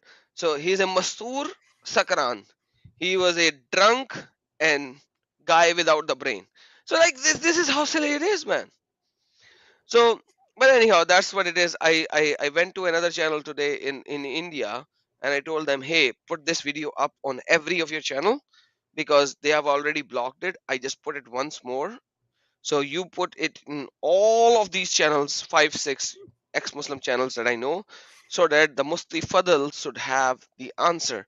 And these Muftis actually said, we don't want to debate Adam. We just want to slice his neck. Of course. Yeah, I mean, they they're don't following want to debate me. Muhammad's example. If you can't answer, then you answer with the sword. Yeah, Truth Defender said disoriented. Thank you so very much. I was not able to find the English word. Disoriented drunk. Yeah. Masturan Sakran. Disoriented drunk. Thank you, Truth Defender. God bless you for that. Thanks for the English word. Yeah, that's how easy. Like, this is silly, man. This is, by the way, reason of answer apologetic. It's almost 4.5 hour long live stream today. But you and I need to do a live stream very soon. We will Yes. going to do that. I yet have to find a time for that, but thank you for joining in today. People already know you now, so they'll be They'll be willing ready. to listen to you very soon. And I know my voice overshadow a lot of voices, so I'm sorry to everyone. But that's what I am. I'm a Pakistani. I'm a Pakistani. Comes from Pakistan, where Muslims are at the topmost. We don't care about anybody else. Brother, any last words? Yeah, like I said, great stream today. Definitely want to pull that section out and make a separate video of it. I'll probably make a video of it too, with my own commentary. But it's just everyone should study that. I mean, it's one thing to laugh at the mace guy, but it really was a beautiful illustration of how to dismantle these people's arguments and expose them and show that they just will say anything at all. He contradicted himself at least 10 times. He said something and then 2 minutes later said the exact opposite because he has no truth. Islam has no truth. So all it can do is lie and deceive. Absolutely. Thank you, everyone, to all my mods, especially who were there moderating the chat and all. Love you all. Thank you so very much. You are doing it for the Lord without any payment from me. Brother Reason Answered channel is in the live stream link. Here it is. So please subscribe to our brother as well. Rob Christian, most of you already know. If you do not know, just search Rob Christian and you will go to his channel without any doubt. With that being said, Lloyd's channel is already in the title. You click on Lloyd's link, the name of the Lloyd Dijon, and you will go to his channel, subscribe to his channel. It was a long live stream. Yes, Could I brother. just have 30 seconds? Yes, please. Yeah, so Villainous asked me if David Wood has responded to my video. I put out a video tongue-in-cheek challenging David Wood to a debate. How can you challenge David Wood? That's just silly. 1 second. First, let me answer the question. So I jumped on David's most recent live stream. He acknowledged that he had seen it. He said he hadn't watched the video yet, but that he planned to. And he said, I think that this guy has something sneaky up his sleeves because he's a Christian. So he's obviously not really going to defend Muhammad. And David's correct. So the gist of the challenge is that I will take the Muslim side and defend the idea that Muhammad is a prophet, but I'm going to do it by showing that Muhammad was the most incompetent, disgraceful person imaginable. So the only way he could succeed is if he was having some sort of help. So I think that by the end of it, the Muslims are going to prefer that David win the debate if it happens. Dude, how silly are you? I know, I'm silly. You're challenging David Wood? It's all in good fun. It's all in good fun. Okay. So if you challenge David Wood, let me know. I'll join in as well. I'll be on the side of David Wood. So you will be 2 against 1, FYI. So let me tell you that. But if you challenge David Wood, okay, so be it. I need to challenge him as well because David Wood is pretty silly at certain times. I can do much better damage, but he has much more subscribers. So that's the difference. But anyhow, Lord bless you all. Have a blessed day, evening, or night, wherever you are. Yeshua Akbarul Azim.